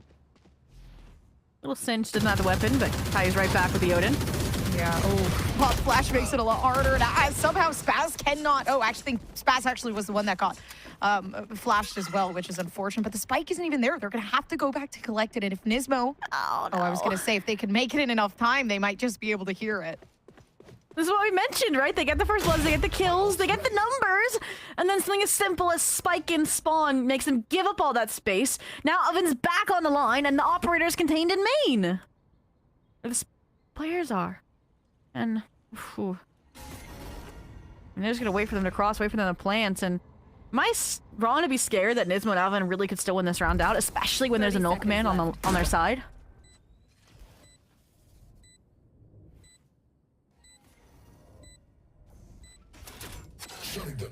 Okay, here it comes. At least some sort of, stall when it comes to util here. Not that they really have to. Actually, yeah, they have a lot to work with, especially in regards to Bob, but they don't need it. Okay, aim is enough here for Rose. The operator will be collected, probably headed off with Shroud if they can keep it, and that's where late utils delay is nice. And M80 got a little too silly that round. Rose, thrifty to get their first point on the board. Close scaling, really nice curveballs as well from Tim to punish that Odin, to punish that gun juggling. And while again, there were some slip-ups along the way for Rose in terms of Spike being down, in terms of Nismo able to get that refrag from a solo retro. They stay afloat, and now they carry those weapons over, and it's not every day you get to see Op and Odin versus Op and Odin Gompers. No, I guess not. Normally, if you're playing on Ascent, yeah. Yeah. But it's like, economically speaking, one team usually cannot front this bill, and Rose just got it handed to them from M80. Which is great, but how well is it going to work, right? Sherrod, oh man, on the attacking side, peeking an angle. Bonnie is peeking willingly as well. And that's going to be unfortunate. I think that's even more unfortunate, I'm not going to lie. So the op goes down, and now the Odin ends up taking someone's place. Looking for something else, though. Wow. Now with spams coming down through smoke, somehow doing a lot more damage to Rose, if anything. I mean, they've lost all the space and the time. Now Caillou kind of following up, but the lurk has taken a bit too long here from Corrupt, so they have to try to fight back space for that spike and try to isolate some sort of fight coming through. Luckily enough, I mean, it's taken a bit of time there for Alvin to meet up with everyone else. Oh, no. He gets there, though. Tapped off the round. Clean up shot, and I don't know, it's just like these re-engagements from Rose always look so scrappy, right? Like outside of the Astra smoke, your Phoenix is alone, trying to flash, when a previous teammate knows that there's two box side because they just died pushing into that stack. And assuming this is a Rose timeout, I think that's exactly why it's coming through, right? That's usually where they thrive, is having those compiling team fights. Again, in the moment, they can manage the chaos, and now even that's a departure from what we saw over on Lotus. Can't even get this early space remotely even close towards a site execution.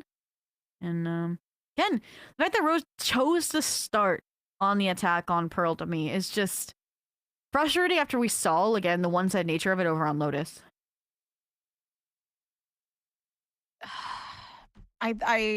Man, it's so hard because they're getting shut down so aggressively. It's like what? And they're kind of funneling as well, I will say. It almost feels like it's a lot easier for this team of M80 to kind of have an understanding as to where everybody is and then take things down. I mean, especially with the Odin shots that we saw coming through from Caillou up towards A main. Yeah. It's like, I mean, you have like turned off business mode and just kind of having fun with it, right? But yeah. Again, this is like the first stage of Swiss. You're adjusting to neon nerfs, shotgun nerfs. So seeing what still works in your trap and what doesn't is going to be the name of the game for these early rounds from M80. When they are, again, kind of one of your front runners on that path to champions, it feels like, at this rate. And, op versus op, Sherrod. I've put so much pressure on them, and we've yet to see it deliver. Yeah, up against Alvin's. Not a great head-to-head. No. Chamber on chamber, but of course on the defense it is going to be a bit easier and more forgiving there. Corrupt does pick up the Opto and a flash that gives away some space. This is good! The initiation was awesome, but unfortunately so. Like, you get another one taken down and you're stuck again in a player disadvantage. How do you recover? I really don't think lurking is the solution. At this very moment, it really is up to timing here. Luckily enough, Bob is able to kind of recover that. So, 3v4. Operator ready from Corrupt. The information not given away just yet. I don't know how they're not watching this one. Corrupt is making it work. And it leaves it down to a 2v2. Nismo pop flash out. Can they make it happen? The headshot's hitting up to this 1v1. But it's Spaz to take it in.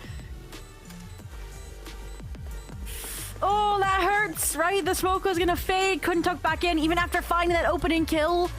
Up against Nismo, so...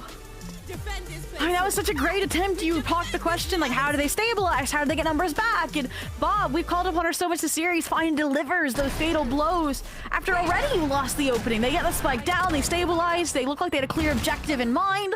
Like, that is the strongest Rose round that we've seen, in my opinion. In the fact that it gets stripped away from that 1v1 at the very end.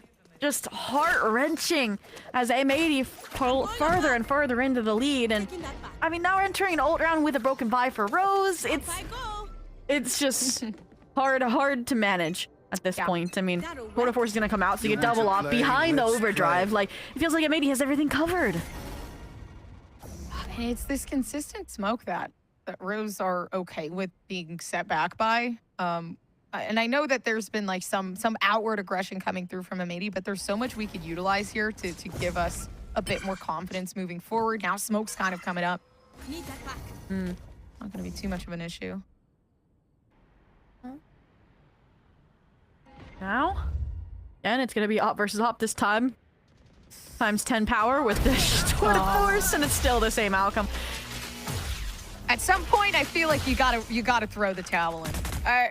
Yeah, which is unfortunate because it's, again, I think Sherrod could absolutely dominate on the defense with the op. I will say though, they're just holding really good angles here on M80, and they're almost, yeah. Well, it's RNG. How is it Alvin every single time too that Sherrod's contacting into? And that's exactly what set Caillou up now for the Hunter's Fury. Is it's like, okay, if your chamber's lurking art, you're probably going for an ace split. And through all of that, somehow Rose still get a plant down? But that's good. I like that, at least at this point, being able to play for the post plant. And now Stun's coming through, though. Bonnie's making it really hard to work with this. Knowing the op is there, and that's what makes it harder. Stunning themselves, but still getting into the action.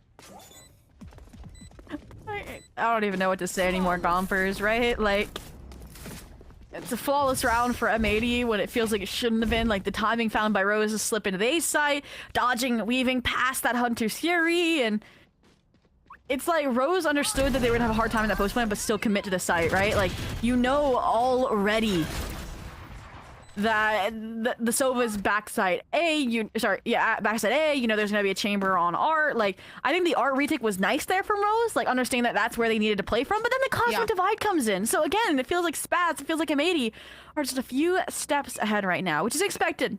A champions team, stage 2 victors, but which is like a crazy significance, you know, with M80 being the grand finals champions. Yeah. You're playing against a team that is literally the best team right now in Challengers.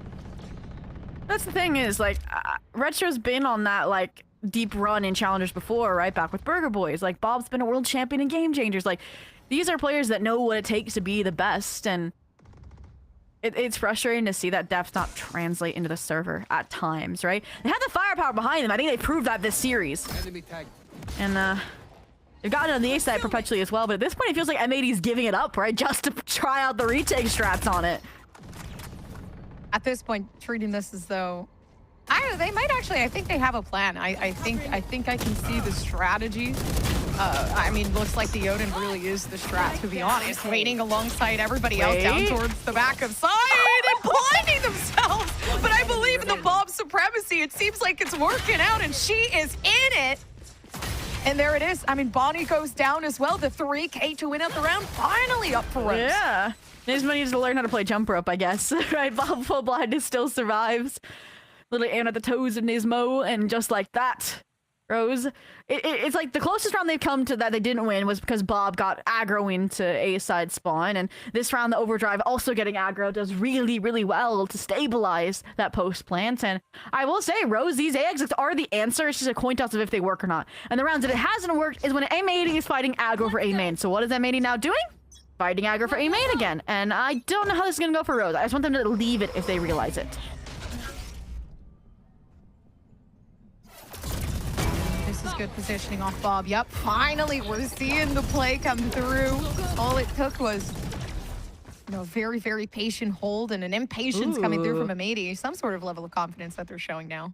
I like this. Bob finds the opener. Instead of it being a solo charade lurk, you let Tim scale for you with the stack. You should be able to pinch these A players, but then you didn't want Retro and Bob to give up all of that A main presence, because now the retron is going to let them know and allow them to focus back on the site. Smash should have made the call. Oh, I love that smoke. They've closed out the angle while also kind of pushing themselves forward, but that's unfortunate. I do feel like Caillou has a bit too much power with that Odin, and it makes it so much harder to really win out these rounds, but I do have some hope in Bob. But I don't know how that didn't hit. Criminal nonetheless. Yeah, that was beautiful. But I guess all in all, it's not really the confidence you need to win this. It's the teammates, but fighting a 1v3 is an unwinnable round. That's a frustrating round too, though, for Rose, because they fixed all the problems that they were having, right? Sherrod couldn't solo scale through art, so again, they hand on the towel, let Tim take that card. They also let Bob take the op because Sherrod's not hitting the op shots. And again, that team synergy should have been there. It's again that small mistake of Bod and Retro letting up A main that allow them, like you mentioned, that Odin from Caillou that can't get shut down, the flash from Nisma that can't get shut down, to full focus the site instead of them still being worried about that consistent pressure A main. Because that would have been a perfect pinch timing. The curveball was in place, right? Tim was ready to swing. And that's enough of the A site for Rose as we cap towards M80 getting numbers on the half.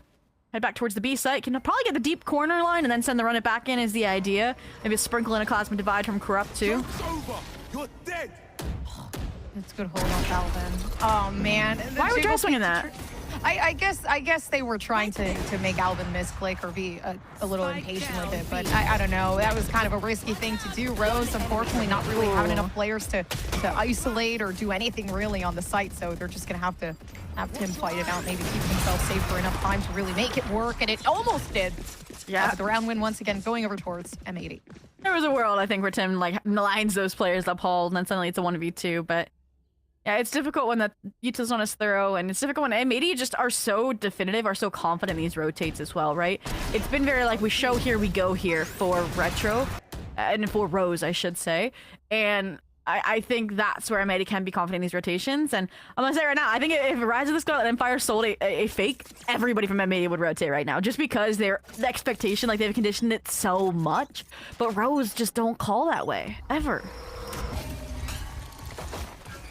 Oh, that's great. Okay, instead of peeking now, they've actually given at least some sort of information away. Caillou knows they're pushing. They still have the Odin. All they can do is spray it down, but there comes backup, and I like that. The teamwork coming through from M80, and now the sprays through smoke to keep them, I mean, intact at least. This is great.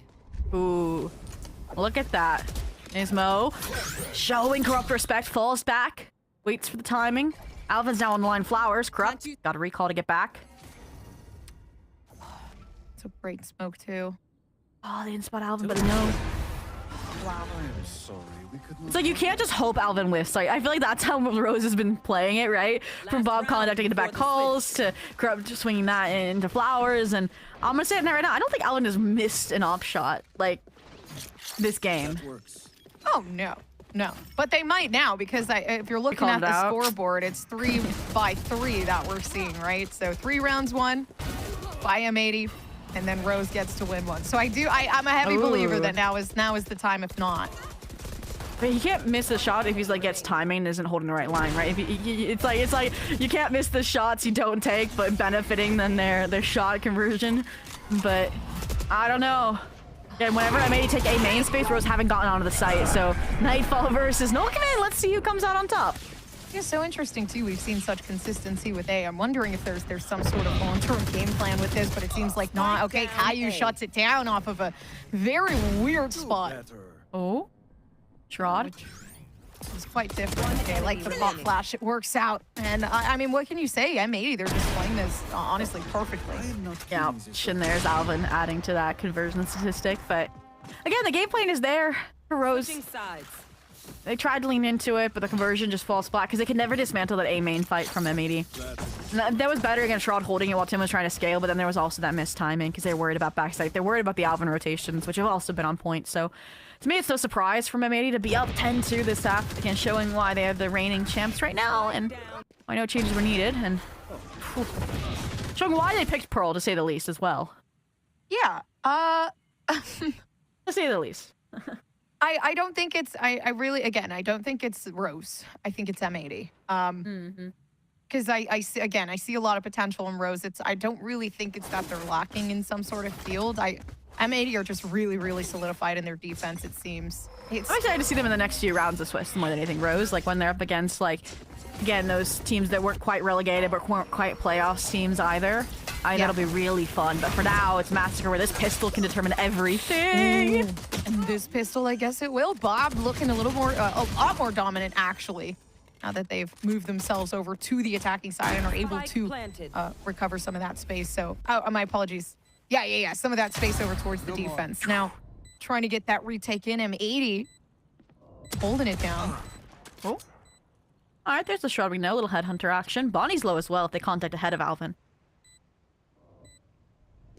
One enemy remaining. Oh, the turn! Valorant timing at its worst. And once again, it's down to Bob. Rough. No pistol. I may get to 11, probably 12 unless you force it up, and we'll see if Rose accept that reality. Tim says so. At this point, I don't want to say it feels like Rose has given up, but you could just see how many one-off fights there were there. Weren't waiting for the final rotates to come through. Weren't waiting for joint layered timing, right? Like, yeah. A bit difficult, but Bob, 11-11. I'm not gonna, okay, all things considered, yes, it's 2-11, but Bob has had the impact kills where I'm okay with their neon, like, showing it off here, if that makes sense, Gompers, you know? Yeah. I feel like that's a strong takeaway that this could work against other teams, just not your stage 2 champions kind of vibe.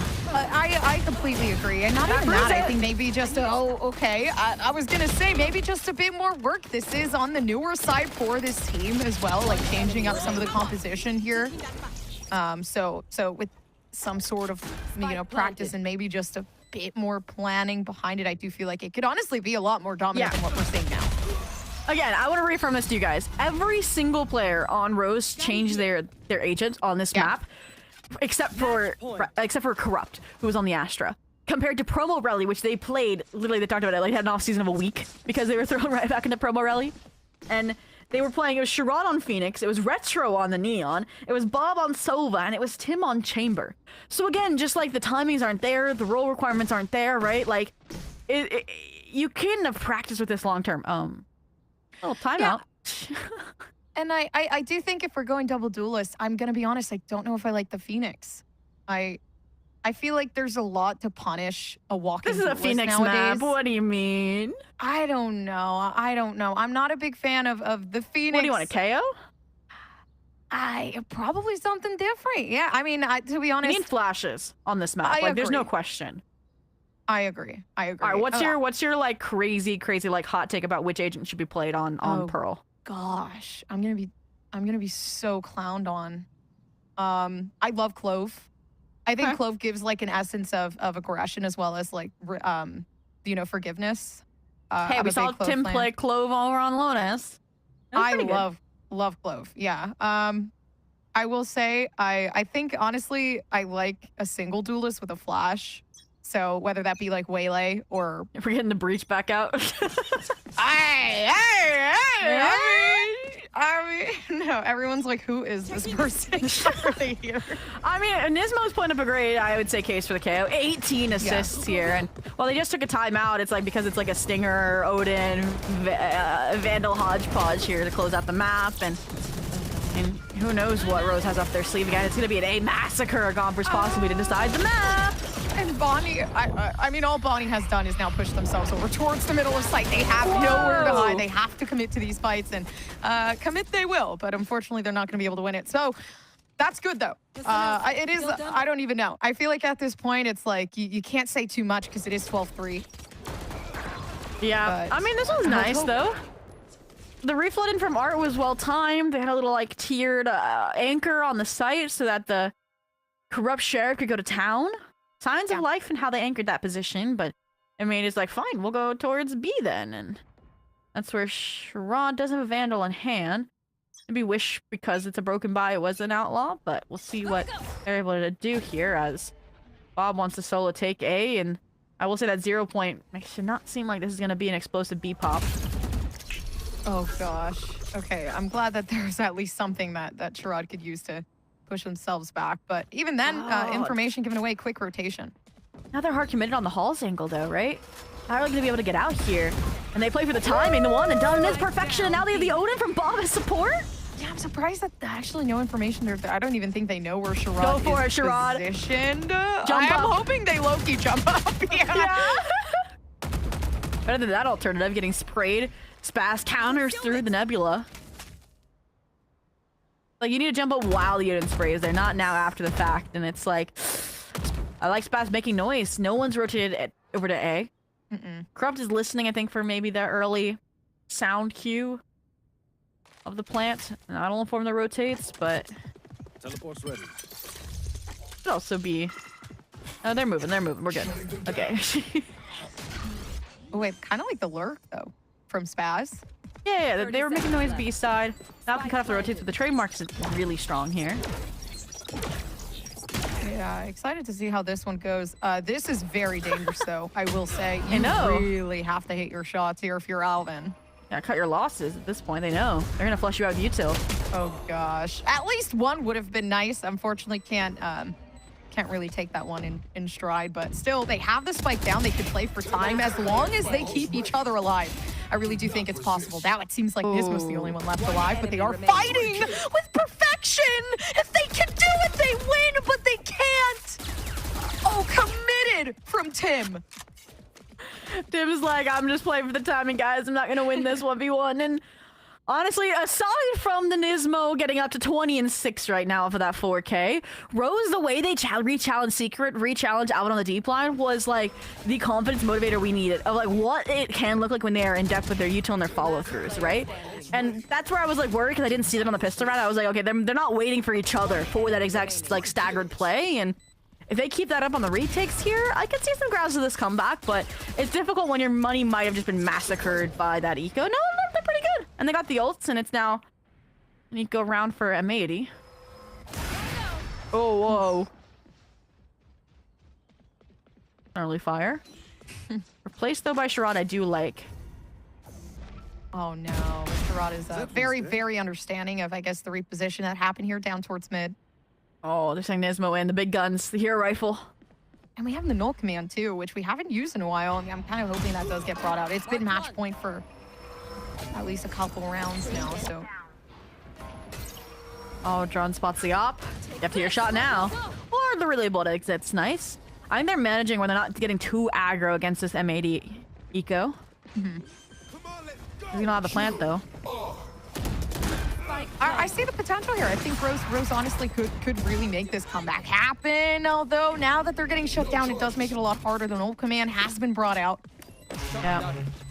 All the util now spraying down these retake avenues. That complicates things a touch. happened with the op from Bob. I mean, this being the last round, it's... And the wall kind of shutting it down. Like, it's really not looking like it's going in favor of Rose, but I'm hoping they can make it happen, right? Flash comes out. Oh, the but stun. The gravitational pull, it seems like they have it under wraps here. And it's another 13-4 for M80. So the victors of last year now coming in again, winning out their first match. And looking dominant at doing so, by the way. Oh, 100%. That Pearl was just really, really nice. The defense, I think, was the most impressive element. We just couldn't see that A main fight get shut down. And I'm curious to see what team is going to be able to deconstruct that playbook just a little bit, because I want to see what can best the best of Pearl right now. But again, Rose, it's always difficult to be that promo early team thrusting to, again, the top seed. And it's more about how you come back after that defines your legacy, right? You don't want to be that team that gets right back in Promorelli and then goes out 0-5 again, right? 0-4 again. And we've seen that happen to some teams, and others have gone from Promorelli right back into playoffs, right? They have that up and up again, that spurt. And we know that Rose has that firepower. I don't know, like, what's missing, because Corrupt has usually been that kind of very thorough caller in that department. And again, this core has a lot of experience with them, but again, they're still trying to find their footing role-wise, and I think them shifting it map to map just screams pugginess, and we can't have that when it's stage 3 North American Challengers. Yeah, I completely agree with you. That's such a brilliant point that you brought up. You can't have that in stage 3 Challengers, and they just got back from pro relegation, right? So you're also stuck in a position where, okay, now guys, let's prove ourselves, but you're also still adjusting. So for me, I feel like now now is the time to really, I know it's gonna suck, but you gotta scrim as much as you can and really see what sort of composition and everything that works for you. But all in all, I think they did a really good job. There were moments where we did get to see a bit of that sunshine right at the end of the tunnel for Rose. But all in all, thank you guys so much for having me and Zobi. I had an absolute blast, and those games were super exciting. But let's go back to our analyst desk right after this break. Trim, edge, shave. Trim, edge, and shave with Philips Norelco One Blade. One tool for all you need. Philips Norelco One Blade presents Shave All Things.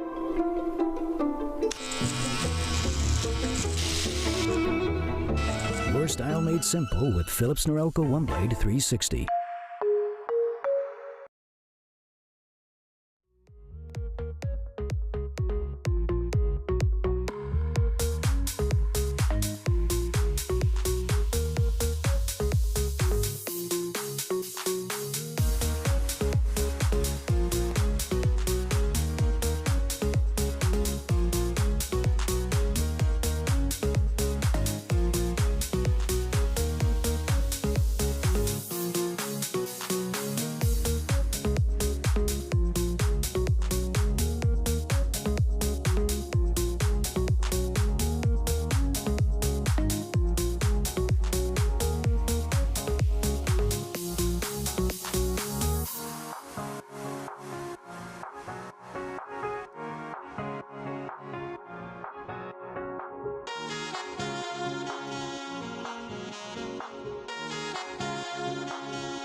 That has been massive in these D1 rounds. And now Foreign taking the high ground. Nobody's expecting it.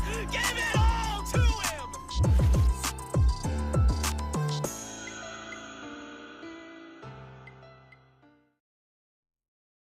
M80 said, we know you have plans. You know you have dinner plans. You know you have dates. We're going to let you get out early because Hockey that was plans. Hockey plans, yes. A clean 2-0 from M80. Welcome back to VALORANT Challengers League North America. I'm your host, Elizabeth, joined by Valina and Vansili on the desk. And yes, our current champions, M80, remind us once again why they are the current champions. They had a dominant run then. They're having a dominant run now. I mean, huge props to Rose for putting up a fight and kind of delivering things I think maybe the team wasn't ready for, Vansili. But in case you forgot who M80 was, may they have reintroduced themselves to you.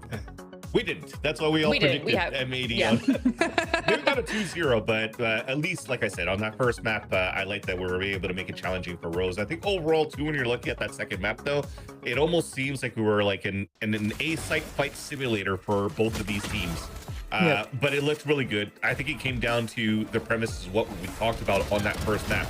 Be together in these fights, making sure that you're trading off each other or whatnot too. You're seeing in a lot of these occasions that they were trying to really stay as a group here for the side of Rose, but still missing a little bit of lack of coordination to really try to push out and really fight and trade off as a team. So it's very hard to do though when you're playing against an M80 team that has very good util, when you have a KO knife that has such good value that eliminates a lot of that util available for the other side, and just allows here for M80 to overtake a lot of these fights.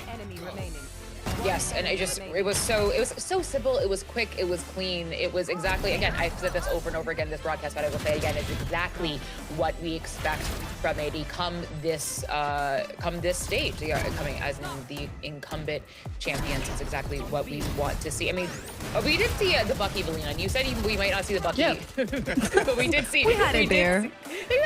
But coming out beautiful from M80 Valina. Yeah, definitely. I wanted to see the neon, and I think that it hasn't like actually like changed that much. It's just that the reset of the speed bar, it doesn't like comes right away back, like just with the ult and a kill. So I think that it's a good option still for this map, especially with that double duelist, and also not with the double duelist. Like, I mean, you can really play along what's the comfort for your team, and definitely I think I'm a big stan of KO in this map. I love it, and all the teams had been like replacing it a little bit with the Phoenix, right? But that's what I'm saying, like it's just comfort for each player, and definitely Nismo was absolutely insane in this map. Like I think he got like 18 or probably like 20 assists, and like I know that 20. Looking into those, well, 20, thank you very much. And looking into that number when you are playing with the controller, for example, it's much easier to get an assist. But if you're playing with the initiator, especially with the KO, and like you can take a lot of advantage on that info with the knife, breaking also a lot of those gaps or like the walls that Rose was giving. With that flash specifically, it was just like M80 could deal really good with that. But of course, the first kills just from Bros, it's just like if they have those rounds, they can also have those first fights, but they do not have that middle round. It's M80 that every time it's just like one step ahead from Bros. And I think this is also a huge props to how Caillou's calling has grown exponentially, tremendously this year, coming kind of from this very turbulent time in his career and coming forward and coming through with that mid-routing that you're talking about. Just that adaptation that you are seeing is so impressive from him. And no surprise here with Nismo as the MVP, 21-7 with a 389 ACS. In case you were wondering if KO is gone / is back, is coming back, KO has always been here and he's been in Nismo's hands. Body has him as well, to be fair. I know we said before the game, we were wondering who the best KO was. This is Nismo's argument for being the best KO, which I think is very telling as well. But also something we were thinking about, Vans, before we hit the game was the neons we saw on either side. Both teams still opting for the neon on Pearl. Yeah, like I said, I think when you're trying to block a good lane and try to go for long crosses, especially when you're thinking about like a B-side cross, you need other players to try to follow up with, especially with the Neon speed that kind of got slowed down where you can't really bunny hop as well as you could before. So to just continue to add that wall plus a Phoenix wall on the side of Tim, it really blocks out a lot of the angles away here from the B-side hits, which allowed Heroes to potentially take a couple of these rounds for plants.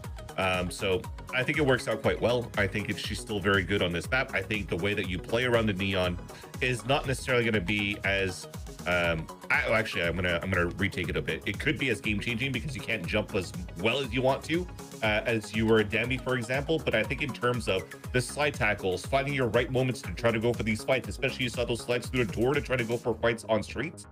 Close range battles are still going to be very good on Neon because the accuracy on shooting with those weapons are still quite strong, and sometimes you could still abuse the judge slide because you're playing close range in those moments as well. So it's just not gonna be as oppressive as it used to be. So it's nice to see that there's a little bit of a balance this time around. A breath. We can breathe a little bit, like we Exactly. came up for air from the water. But Valina, I believe you wanted to talk about round 9 with our audience to talk about what happened there. Yeah, so we were looking into that first map and that second map where Rose had a lot of those first kills, and this is one of the cases that we see that. We see Bob also with that op, and she gets that first kill, and now M80 is just like one player down. They are just really on the top side of A. What are they gonna do to revert the situation? And I feel like every time that Rose had that first kill, either on the other side of M80 you had someone to trade, or the positioning or the mid round was really good call by them. You can see the drone actually heading out, taking the information, and they know this is they're closing them out. And you have Nismo and Caillou just going hard on those kills, with also the Astra that comes in a really good timing to secure that side. And this is one of the explanations why Rose also has a lot of first kills but cannot capitalize them, cannot leave with those rounds. And it's just a good calling. We were talking about Caillou, we were talking about also the coaching staff and everything that they do to ensure those wins, and it's absolutely crazy what they can do to revert all that situation. That's why it's always important to talk about the I joke about it, but it's very it's part of the protocols of the Ape Strong kind of thing. Maybe you don't have 3 or 4 players this time around too, but just to have an extra person with you would be kind of important. So when you see that first pick come through and they're going 3 to select fake onto Art, you still have a little bit of solo plays over on the A side, not really grouped up together towards the end to get individually picked. So it makes it a little bit harder. So it calls upon the proactiveness as well from M80 to say, hey, let's just give up Art, let's just take control of A main, and then we can play the flood retake. So the soft side stays towards Flowers, and then they maintain, contain, and you fight as a team. So that's where you find a lot of the big successes out of M80 so far in this series today. And speaking of successes, let's bring 2 of the succeeders here with us for the Philips Norco Game Face interview. I have 2 again. Kaplan. It is head coach Kaplan and Caillou. Hello. How you guys doing? I was like, who is that? Hello. I mean, congratulations on a win, something that we all predicted, not to brag, but something that I think we come to expect from our current champions, our incumbent champions. I'm going to go to you first, Caillou. We've been talking about it on the desk. Your calling it was always good, but it's gotten so exponentially good and adaptive. I mean, talk to me about kind of finding this rhythm and finding your calling. And also, so there's a second part of the question. Kaplan spoke about your emotional leadership to me a few months ago. Talk about that to me as well. How you adapted to that? How has that been for you? I mean, when you come from a team that has very good support system when it comes to, the coaches, the players that play and their attitudes and mentality, it's obviously going to be pretty easy as a caller to call these rounds. Especially when your team fully believes in you and they everyone understands when I do call something that I have faith in what I'm calling and they trust me. And it's not always just me calling stuff. I have people helping me like normal, but in general, it is just easier. And I do think I've grown a lot since playing in tier 1, which has grown me. And I think Kaplan has taught me a lot. Like I said, the coaching system, even Finn, they both teach me a lot about the game every day. And as long as you're working hard to just keep improving yourself, that's all I've found. It's helped me. I mean, Captain, going to you next, kind of watching this transformation happen, you've also had to come through this with the metas changing, right? This new patch coming in with the neons being slightly nerfed, the shotguns being nerfed. And Challengers asks a lot of you from the Swiss station, as kind of demands a lot of you, where you kind of have to react very, very quickly, and you have a little bit more of a leeway than tier 1 in terms of kind of the wiggle room you have. What has it been like kind of with these changes coming in with the 12.09, with losing air quotes, the neon? You still selected it. How has that adaptation been? It hasn't been too bad. The team makes it easy. First of all, I feel like everyone on the team is very flexible with their agent pool on this squad, and Finn is a brilliant assistant coach. So everyone around me makes it easy. And I like these things too. I like when the game changes a lot. I like when new maps come out. It's always a fun little puzzle to solve. The team gets really excited and enjoys that challenge. And I think we have a roster that's well set up for the meta changes Riot's trying to push the game toward. Kaya, you guys are the current champions right now. Obviously, I've heard from players that it is hard to get to the top, but it is even harder to stay on top. What are your feelings and emotions about that going into stage 3, the final stage, with the possibility of qualifying for Valorant champions on the board? Yeah, I mean, I think in general, this is just like one small step that what we want to achieve. We have a lot bigger goals than just winning a stage 2. And I think eventually once we play out all these tournaments and keep going through, I think we can shake up the Valorant scene a little bit and show people, you know, this group of 5 and these leaders and these coaches deserve to be in tier 1. When you say shake up the Valorant scene, do you mean shake up expectations? Can you be a little bit more specific about that? Yeah, shake up expectations. I think we're a lot better than what we're playing at even right now. I think we can play very well Valorant. Kaplan, would you agree with that statement?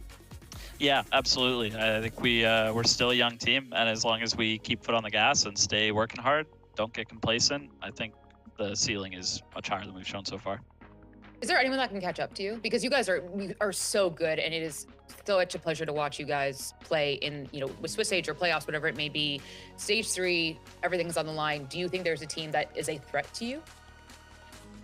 I don't think so. I think as long as that fate's in our hands, right? If we stay working as hard as we did going into split 2, I think that there's no logic to anyone catching up. We should be able to stay ahead. I feel like fate's in our hands there. My last question for you is actually to Kaplan. You took a timeout at 12-2. And I wrote it down and I was like, that's interesting. And then it goes to 12-3 and 12-4. Actually, Kaya, what was that timeout like? Did you call that? Was that Kaplan? What was going on there? You want to give the backstory? Yeah, give a little backstory. I did it for Rob. I did it for Rob. For years, Rob has asked me to consider calling timeouts on anti-ecos where you're close to closing out the game. Maybe you will close out the game. It's a stressful moment. You kill a lot of momentum if you lose it. Go for it. You know, I think he's even talked about that on some of his streams. So I thought, here's an opportunity. And didn't work out, but, you know, I see the vision. And it's on me it didn't work out, right? It was a good idea, bad strat, you know? Bad strat, bad call. Yep. Well, lovely always to talk to you guys. I'm gonna let you go celebrate your win. Thank you so much. Thank you very much. Thank you. All right, have a good one, y'all. I love that they tested the theory. They tested the theory and it kind of worked. Definitely. It worked, you guys. Rob asked, you shall receive. It worked. I love it. Oh my God. My family and I joke, like, when pitchers go to the mound, they actually talk about, like, what they're having for dinner. And I thought, oh, maybe like they're having like a fun little comment. You know, maybe that's what's going on. But friends, we weren't the only games today on stream. We've had some co-stream games as well. We're gonna show you our nice little bracket that we have for you, how things have shaken up. That Swiss stage is, oh my God, it's crazy to think about. Oh, Vance, what's going on? The whole pattern. That's why I'm mad, man. Look at that. It could have been all blue on one side and all red on the other side, but they gotta screw it up for today, for day 1. Data, we have notes, all right, for your for your game coming back, but also pigeons. That's my end-of-day analysis. Yes, we want color coding, we want exact stuff, but pigeons there at the bottom with EG. I mean, this is a Swiss stage, Felina, so they have a lot of opportunities to kind of, like I was saying to Kaplan, kind of with some wiggle room, but some surprises here and there. Yeah, there's time still. Well, not a lot, but there's a little bit of time. I mean, it's definitely the most difficult stage. You're playing a lot against a lot of good teams, and also like looking into the future, you need to be prepared also to play that fourth that fourth team that's also going to represent on against tier 1, right? Because we're going to have 1 NA, 1 Brazil, 1 LATAM, and then that fourth spot's going to be competed against the 3 regions. So it is a lot of work that you need to get done. And as Kaplan said, if M80 is the best team and they do not have competition, then the teams should be looking forward to that 4th spot and fighting that 4th spot. Yeah, and looking at those games for tomorrow too, mainstream and co-streams, I think they're going to be awesome games, no matter which one you want to watch. Because for D1, we have the return of Dapper, which is going to be super awesome.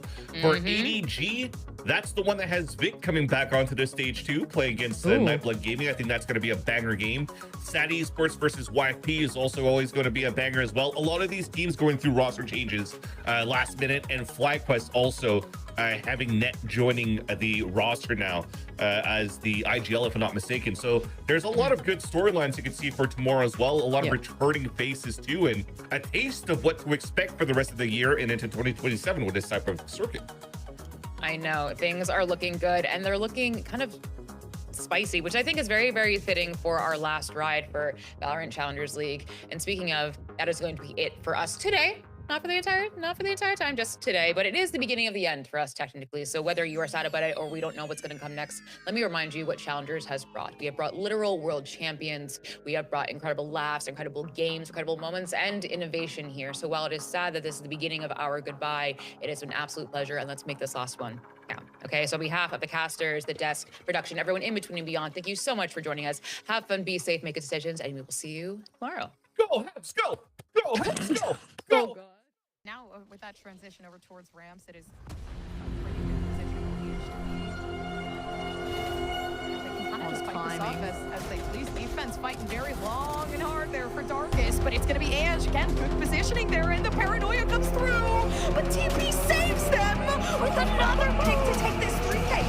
So it's all Ange here, allowing NRGA to really keep themselves. And at least those 2 from FD out of the mix. So this is good news. These will kind of bring things back. Oh, yeah, a little whiffy. Waits numbers. Jonix in a great position, though. It's hot. There's one lower. Another one's tree off the Arthros placement. What do you do with that info? I also think they saw the speed of last time. Here, doesn't matter. Still able to get the 3K here off the Reds. Really keeping this round intact. And for that first Fister round, I mean, it's a bit scary here if you're EG. Yeah, it's so too. It's just like everything lined up for a perfect round. And if that pistol round lost, Rose doesn't just want to accept it. Stingers come out, B site, full focus point. Spaz is not playing around, it seems. Okay, TP comes in, Spaz is ready for it. And the wall proving to be weirdly placed for this team. I don't think they were expecting something like that. Even then, it's really just not an easy round to win, especially against M80 team. Luckily enough, actually getting a 2K. Then 1v3 people. Not good. So 10 feels like it's so eccentric. We'll see how they do. But you can go. It's a little silly in mid. Actually very, very silly, it seems. And the shots just keep connecting. Now a second hand stun. Kind of there. Some 20 out left. Kind of shutting down the signal. They're waiting for that rotation to come over. I don't think this match is going to be up to speed. Yeah, they've activated like safety protocols. Like let's not lose any weapons.